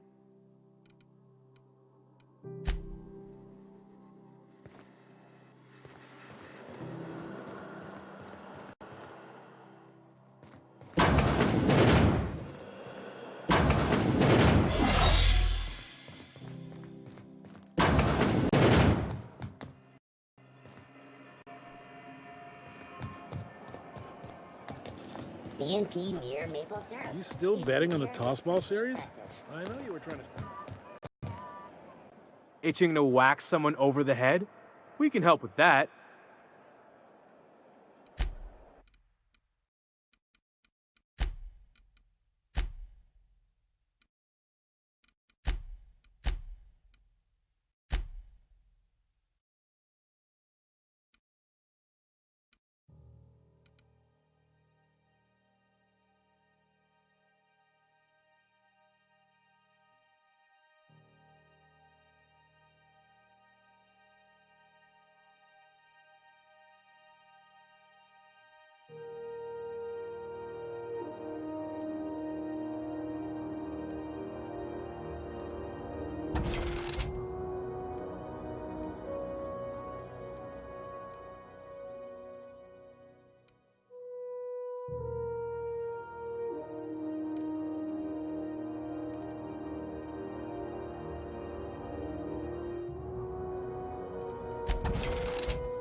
Have you seen this man?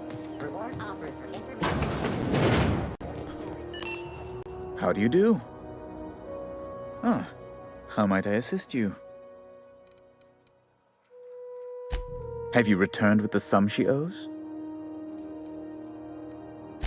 Her current bill. Some numbers may have changed as interest compounds. I'm glad we could come to an accommodation. You may inform Miss Doyle that our collections agent will be recalled. Now, is there anything else you need, or can I return to my work?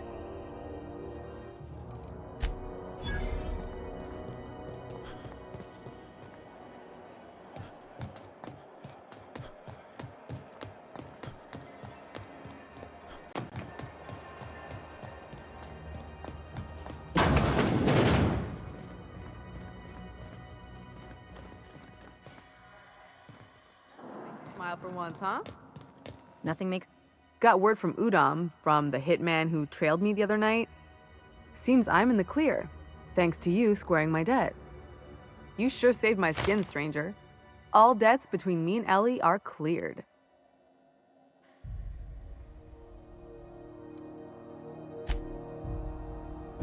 The good news came through the wireless. Looks like you paid my debt to Jesse. I guess that means I owe you now, right? Tell you what, I'm a little short on bits at the moment, but I'm a decent scrapper and a better-than-average sawbones. If you're looking for a medic, I can work my debt off.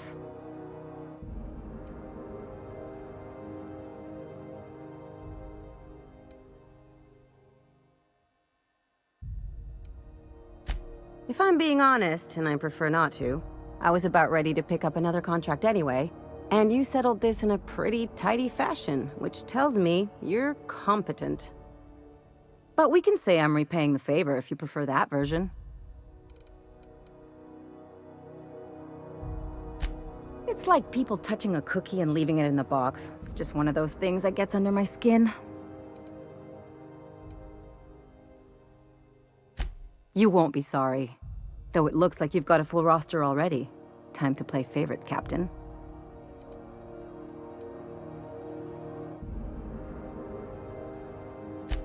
Traveling in style, are we? I'll be sure to nab a cabin with a view. Dr. Fenhill, glad you opted to join us. It'll be good to have a Sawbones on the crew.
Can't say I've seen you before. I take it you're a freighter, Captain? If you're here to better yourself, you'll have to wait. We're having a spot of trouble with our delivery service.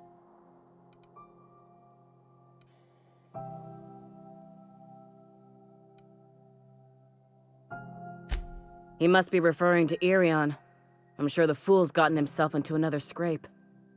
I'm beginning to wonder if I'm ever gonna get my service mechanicals at this rate.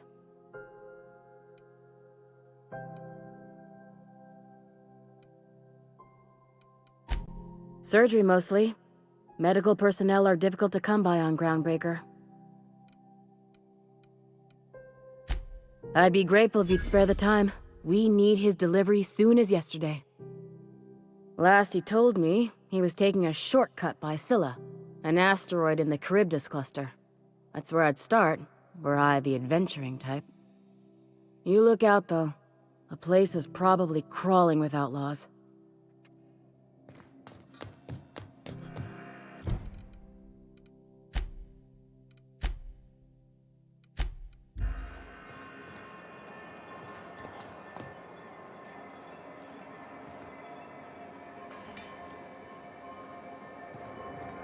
When might we expect you out here again? Can Surfish is already celebrity.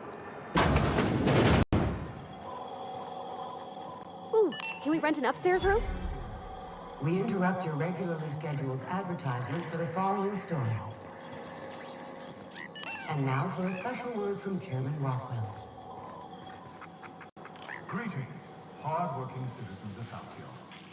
In these profitable times, we need only look to one another to find examples of honest labor and earnest work.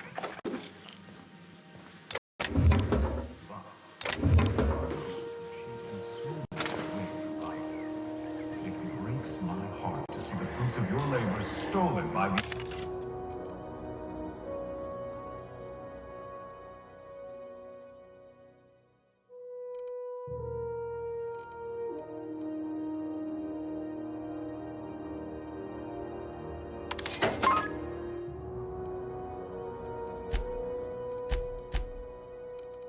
vagabonds.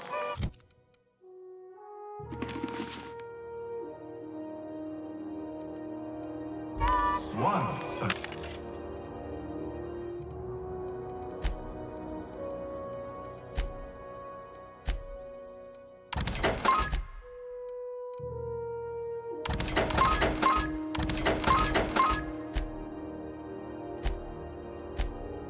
man is Phineas West.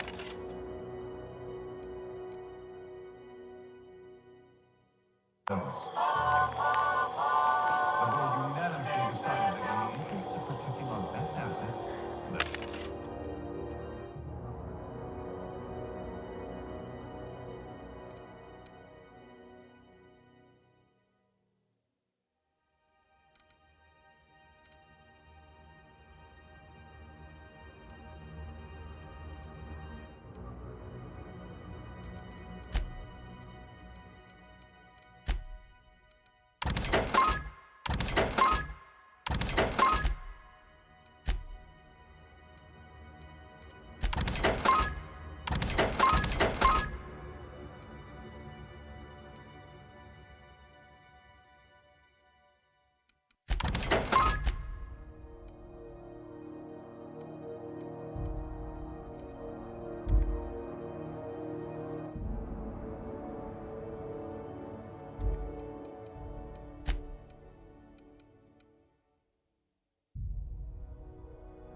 we are substantially raising the reward for his arrest.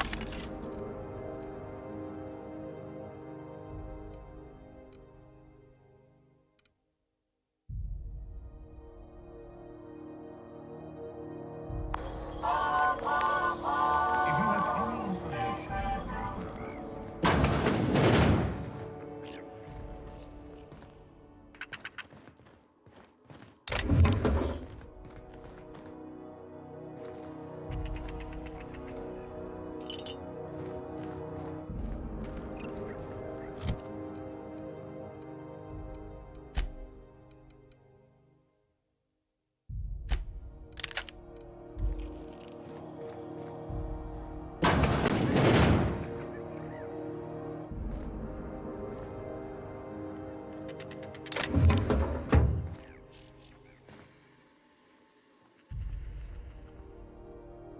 Bless my heart. A stranger come knocking on a poor old woman's door. You here for a particular reason? Or did the neighbors tell you how good my sugar cookies are? Made without a single natural ingredient, or an oven. Just like store-bought.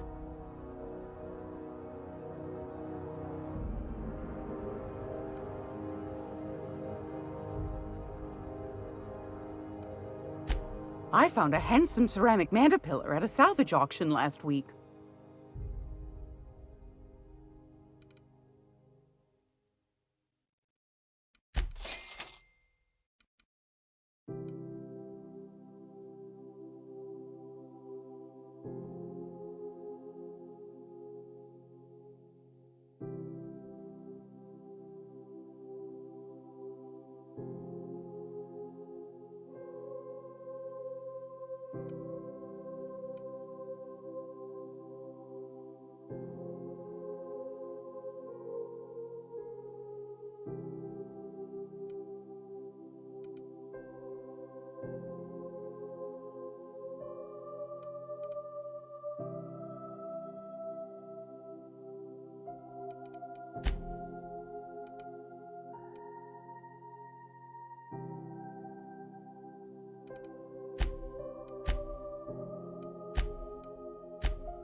It's almost time for today's episode of The Chairman's Children. Care to listen with me? Those have been the height of illegality since Stellar Bay turned their noses up at the board. You and I could be thrown to the void just for discussing such a transaction. Lucky for us, Groundbreaker's a free port. We're outside of the board's control. For the time being, at least. Now, I only have the one nav key. And they're hard to come by these days. It won't be cheap. If you find yourself lacking in the bits, I might have an opportunity you'd be interested in.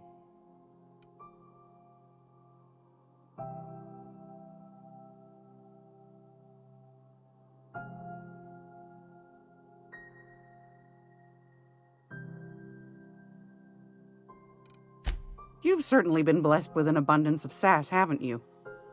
But it's your interstellar currency I'm interested in, not your nethers. Well, I find I'm in need of a ship captain with a little moral flexibility. Might be this could help out the Groundbreaker, as well as earn some bits. But if you've got qualms... Do you know Edna, over in engineering? Sweet as a pea, that one. On occasion, she'll pass along transmissions I might find interesting. She sent me a recording of a distress signal she'd scraped from the Groundbreaker's comm array. Curious thing is, it came from an outpost called Roseway. And Auntie Cleo abandoned that place years ago. You've got an ear for intrigue and a nose for bits. I like that. Here's a copy of the SOS recording, complete with the coordinates. If you should find a secret worth selling, might be I could find a buyer. Corporate bigwigs will pay top bit for inside information on their competitors. The more we got the corps fighting each other, the less time they got to meddle in our affairs.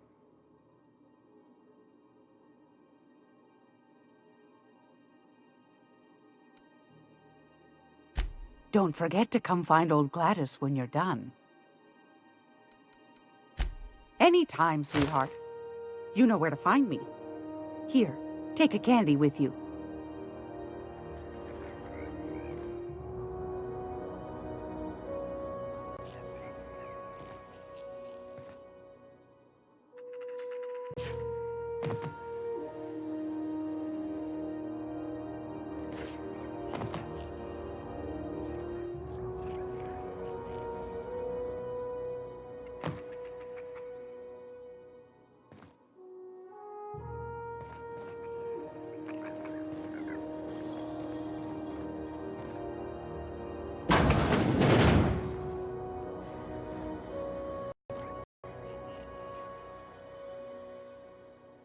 Oh, I'm sorry. Was this your room?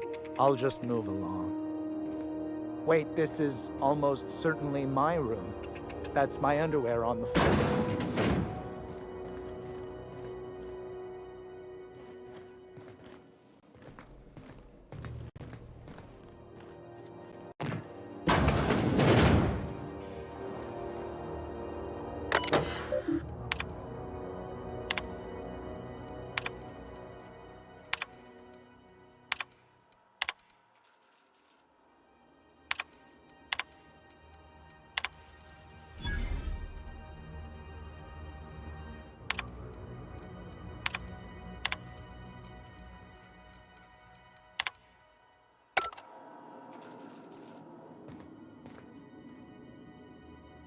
I'm just in port long enough to get another haul contract.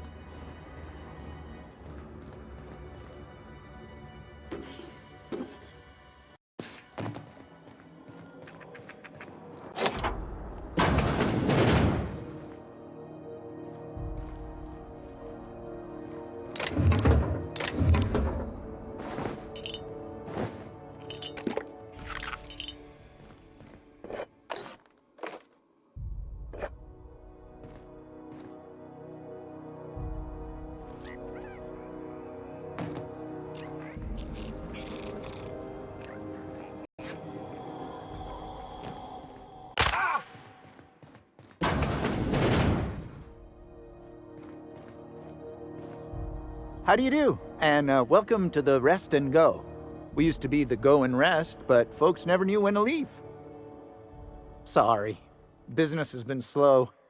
Anything to occupy the time.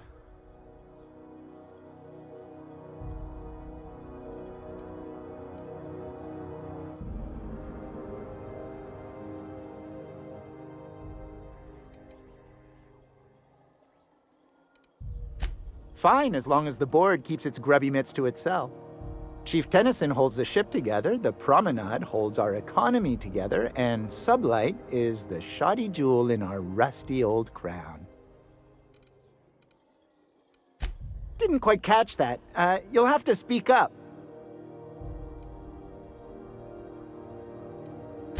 Huh. Now that I heard.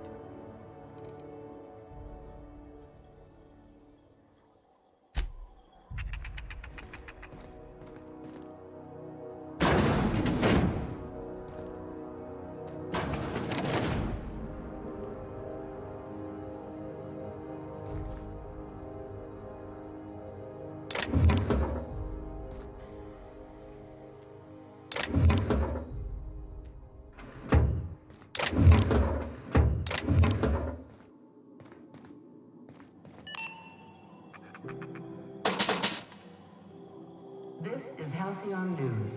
We interrupt your regularly scheduled advertisement for the following story.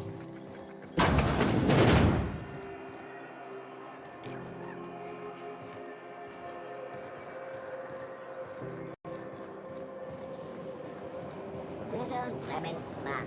Slap your whole family tonight.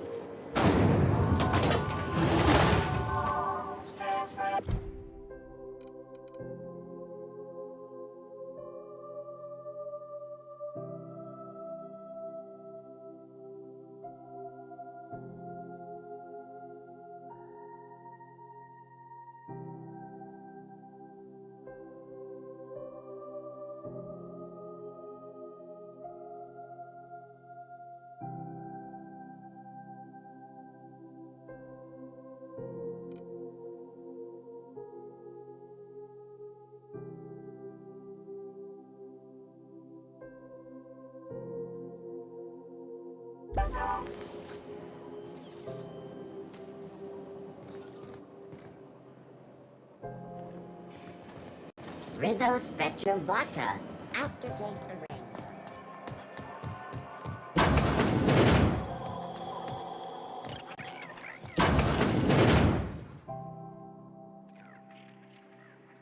Great law, is it hot in here?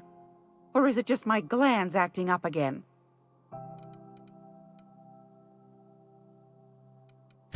What do you want, then?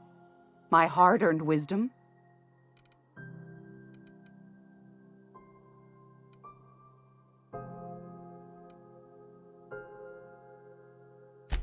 That's right, dearie.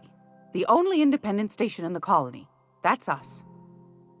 Though for how long, I can't say. That all depends on Miss Junlei.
You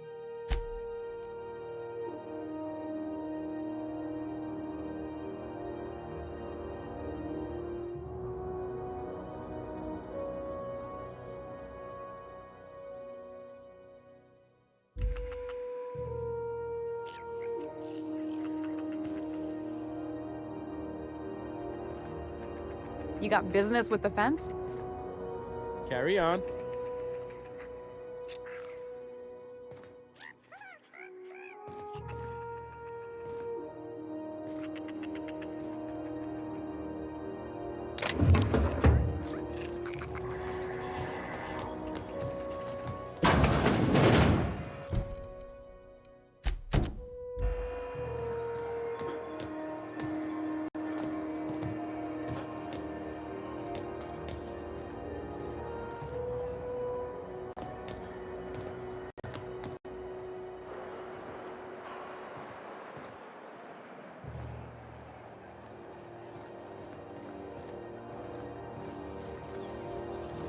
Have you seen this man?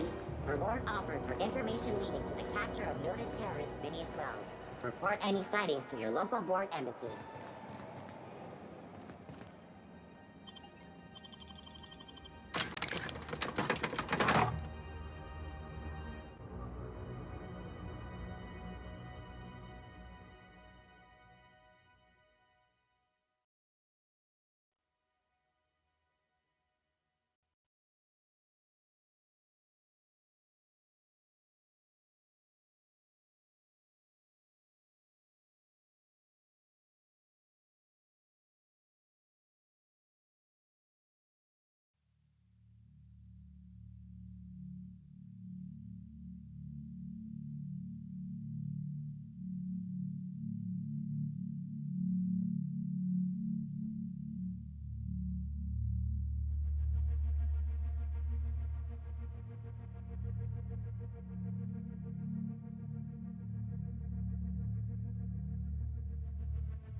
Hey, take your time.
I wonder what Junlei's up to.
Hey, McRed, were you expecting any company? A neighbor from above approaches our realm. Back away now, or you'll parley with the king.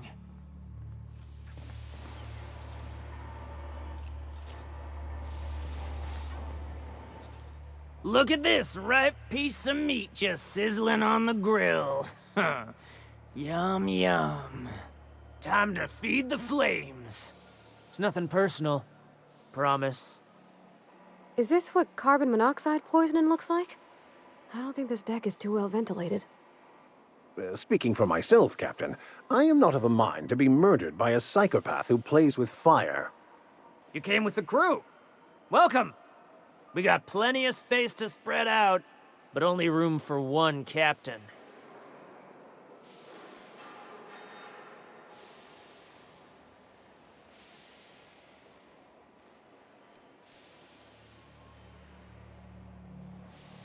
You stumbled into my court without an invitation, neighbor from above. If you don't have any business, then it's time to light up the grill. No one turns their back on me while I'm holding court. Get 'em, boys!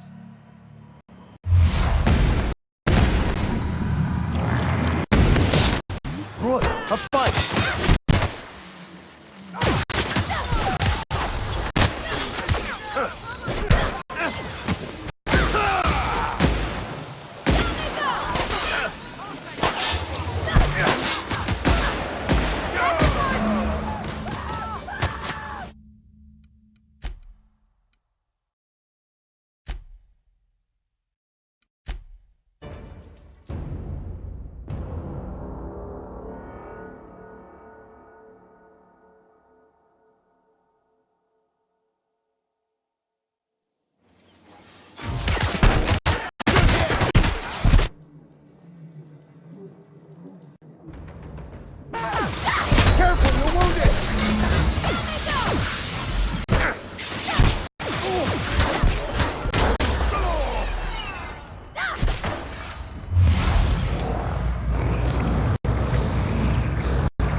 Are we gonna get in trouble today? Not that I want to, just seems to happen around you, is all.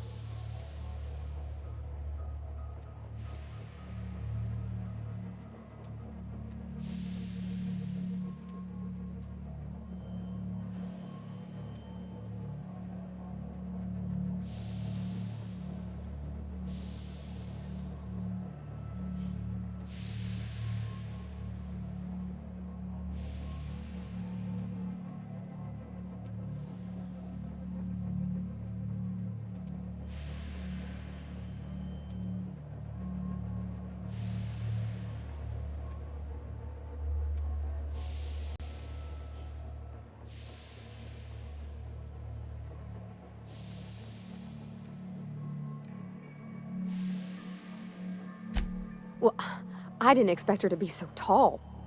And did you see the size of her arms?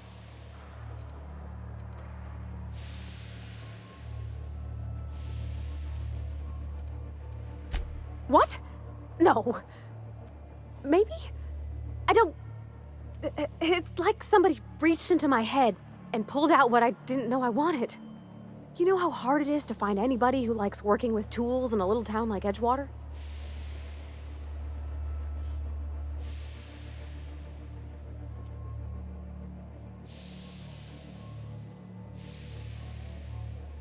I just met her. How could I be? Alls I know is, I want to talk with her more. Did you see how everybody on Groundbreaker listens to Junlei? She's just, here's how to fix it. And they trust her. It's just, she's calm and knows what to do. I wish I was half so confident.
Smells kind of like old Bess's outflow pipes.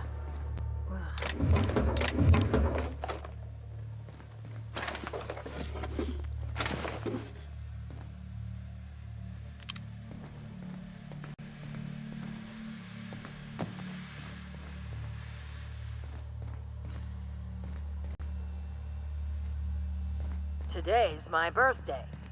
Oh yeah? Fuck your birthday. Nice kill! Get ready! Don't mess with us!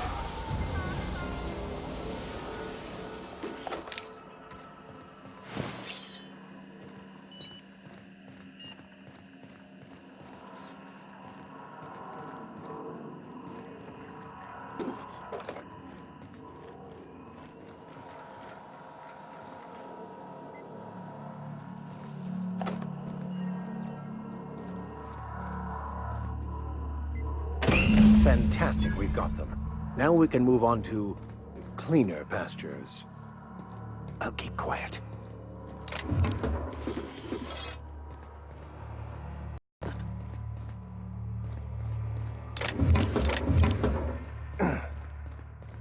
Can you imagine being frozen for 10 years, sailing through space in a room such as this?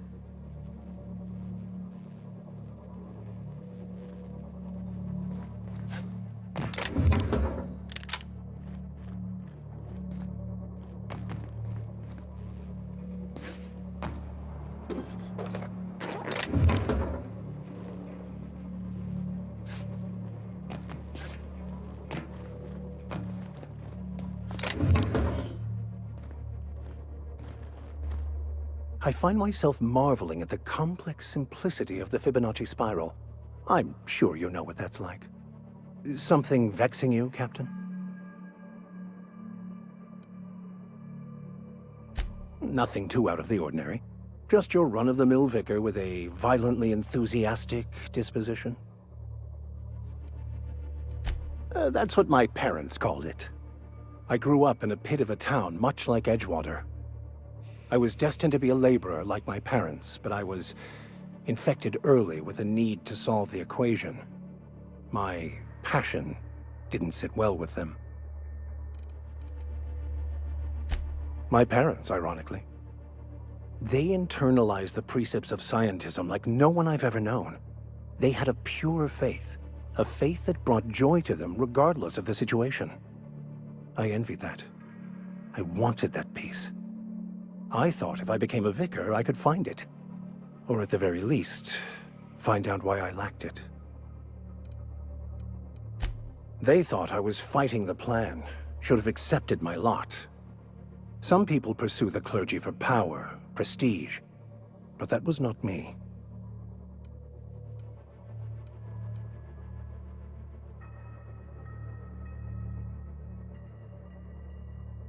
The plan is not one rigid path. There are a variety of multitudes contained within it. Our paths have variance, but we'll end up adhering to it, whether we like it or not. Some choices make the path smoother, some rougher. You can even go outside the lines, but the further outside you go, it's like an unbreakable elastic band. It will only stretch so far before it snaps back. The further it is stretched, the more violent the eventual correction.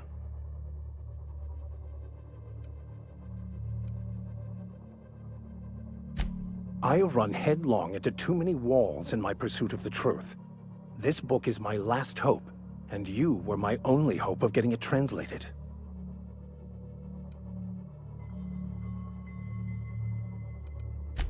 I honestly don't know what I'd do. This quest has consumed me for the better part of my life. I fear there's nothing else left to me. What about you? What's your story?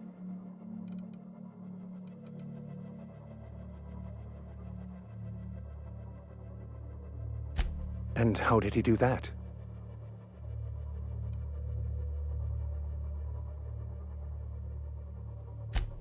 Well, you do seem different than every other colonist. Let's pretend for the moment I believe you. What are you going to do now?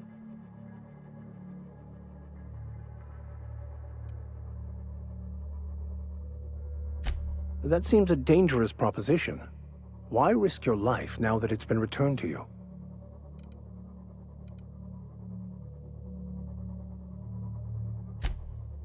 Oh, I see.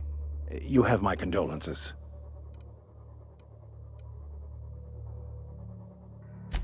Bakonu, the author, had some interesting theories about man's perception of reality that I thought could be applied to our attempts to decipher the plan.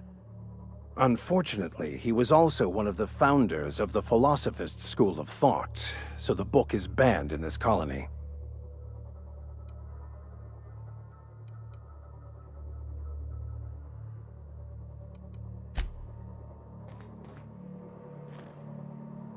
By verity, by strength. What are we contemplating today?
This is Halcyon News.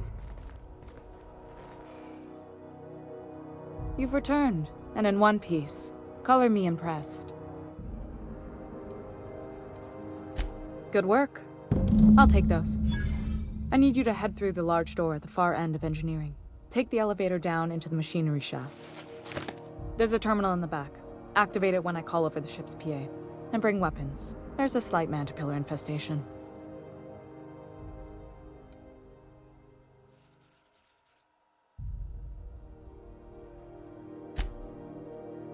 Don't worry, Miss Junlei. We'll be super gentle with the ship. You don't got a thing to worry about.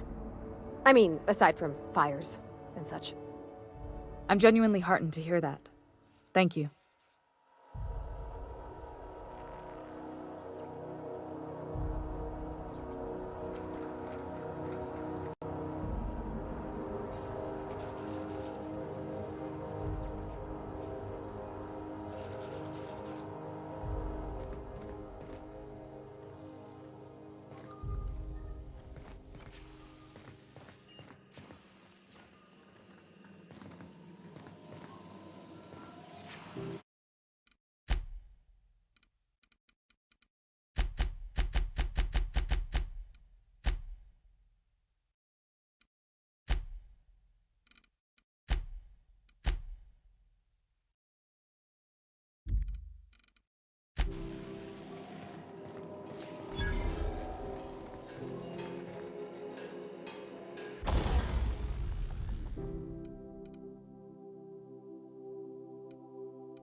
Where the hell have you been, Private? You've missed 3 shifts without notice. I was fixing that toilet you sent me to repair. The one above the Lost Hope? That was days ago.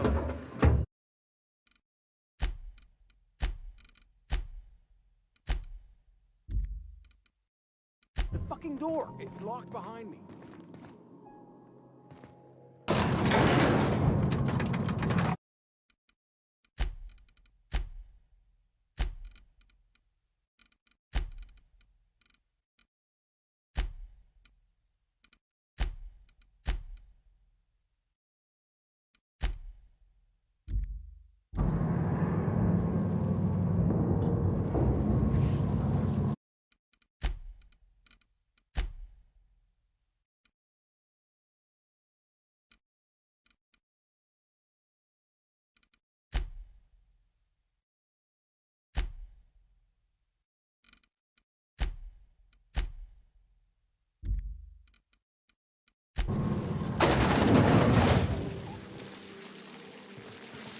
The controls are in the back of the machinery shaft area.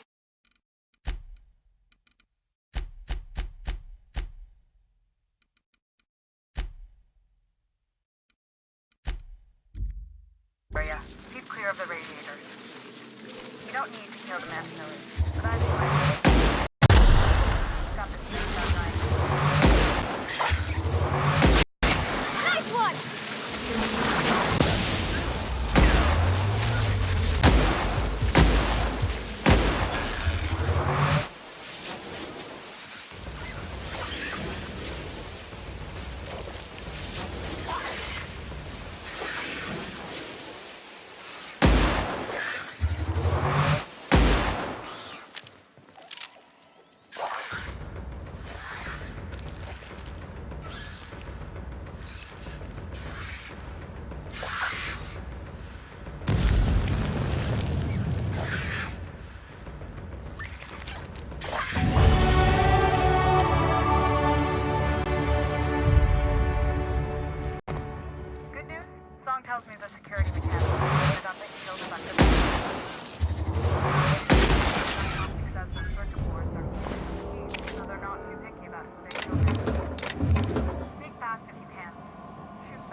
sector. Nice hit! By the law, we are unstoppable.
That's the terminal. I have the parts in position on my side. Go ahead and cycle the droplet pumps. And if you don't know what that means, just look for a command that says, cycle droplet pumps.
Done. The temperatures are dropping. Stop by once you found your way out of there. Groundbreaker owes you thanks.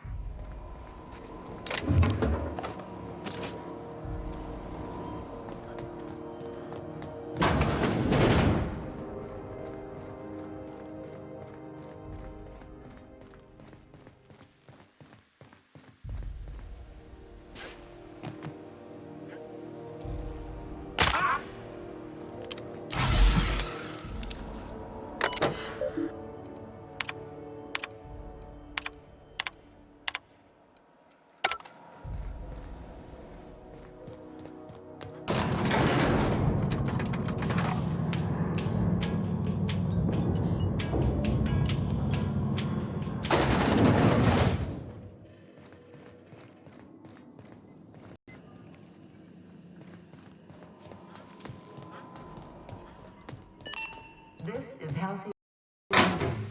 We interrupt your regularly scheduled My boards are returning to green. What a weight that is off my shoulders. I don't normally tolerate outsiders mucking about in my station's guts, but you're all right. The temperature should be dropping as we speak. I'll see to it the crew knows who kept us all from boiling alive. If you've got time, I believe Edna has a comms issue that could use your attention. I've also authorized Doc and Furu to sell you our premium meds. Frustrating. Everything down to the circuit boards is past warranty, so I have the pleasure of making life or death decisions on a shoestring budget. Plus, there's no time to train my successor or document fixes in a way that anyone outside the family would understand.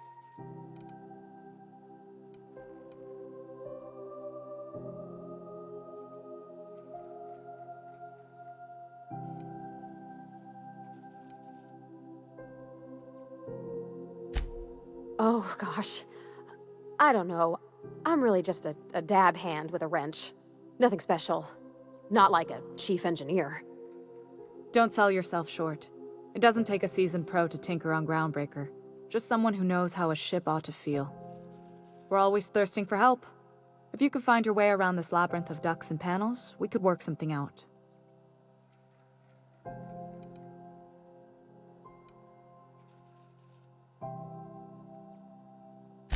Sure is.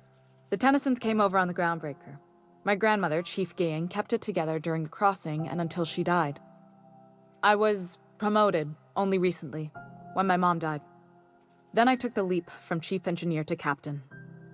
They must have been amazing people to have taught you all you know, I mean, which is a lot. That means a lot coming from a fellow engineer.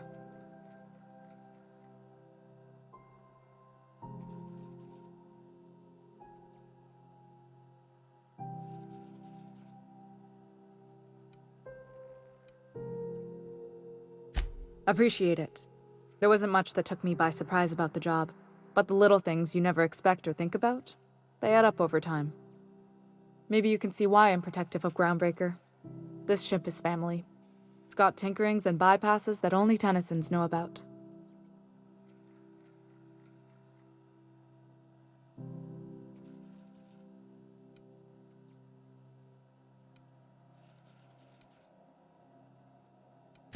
You see any bite-sized Tennyson children running around? I didn't think so. The next captain won't have my heritage. I'll have to foster that talent from somewhere. It's only a question of when. You've got my attention.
This is Halcyon.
Easy does it. His office used to be in the docking base? Yeah, about 10 years back. That was before Bedford negotiated for a bigger office on the promenade. Must be good at his job. Better than the last. Between you and me, though, he works twice as hard for himself as he does for the board. Prerogative of management. Still, there's a lot more corporate ships in the bay these days.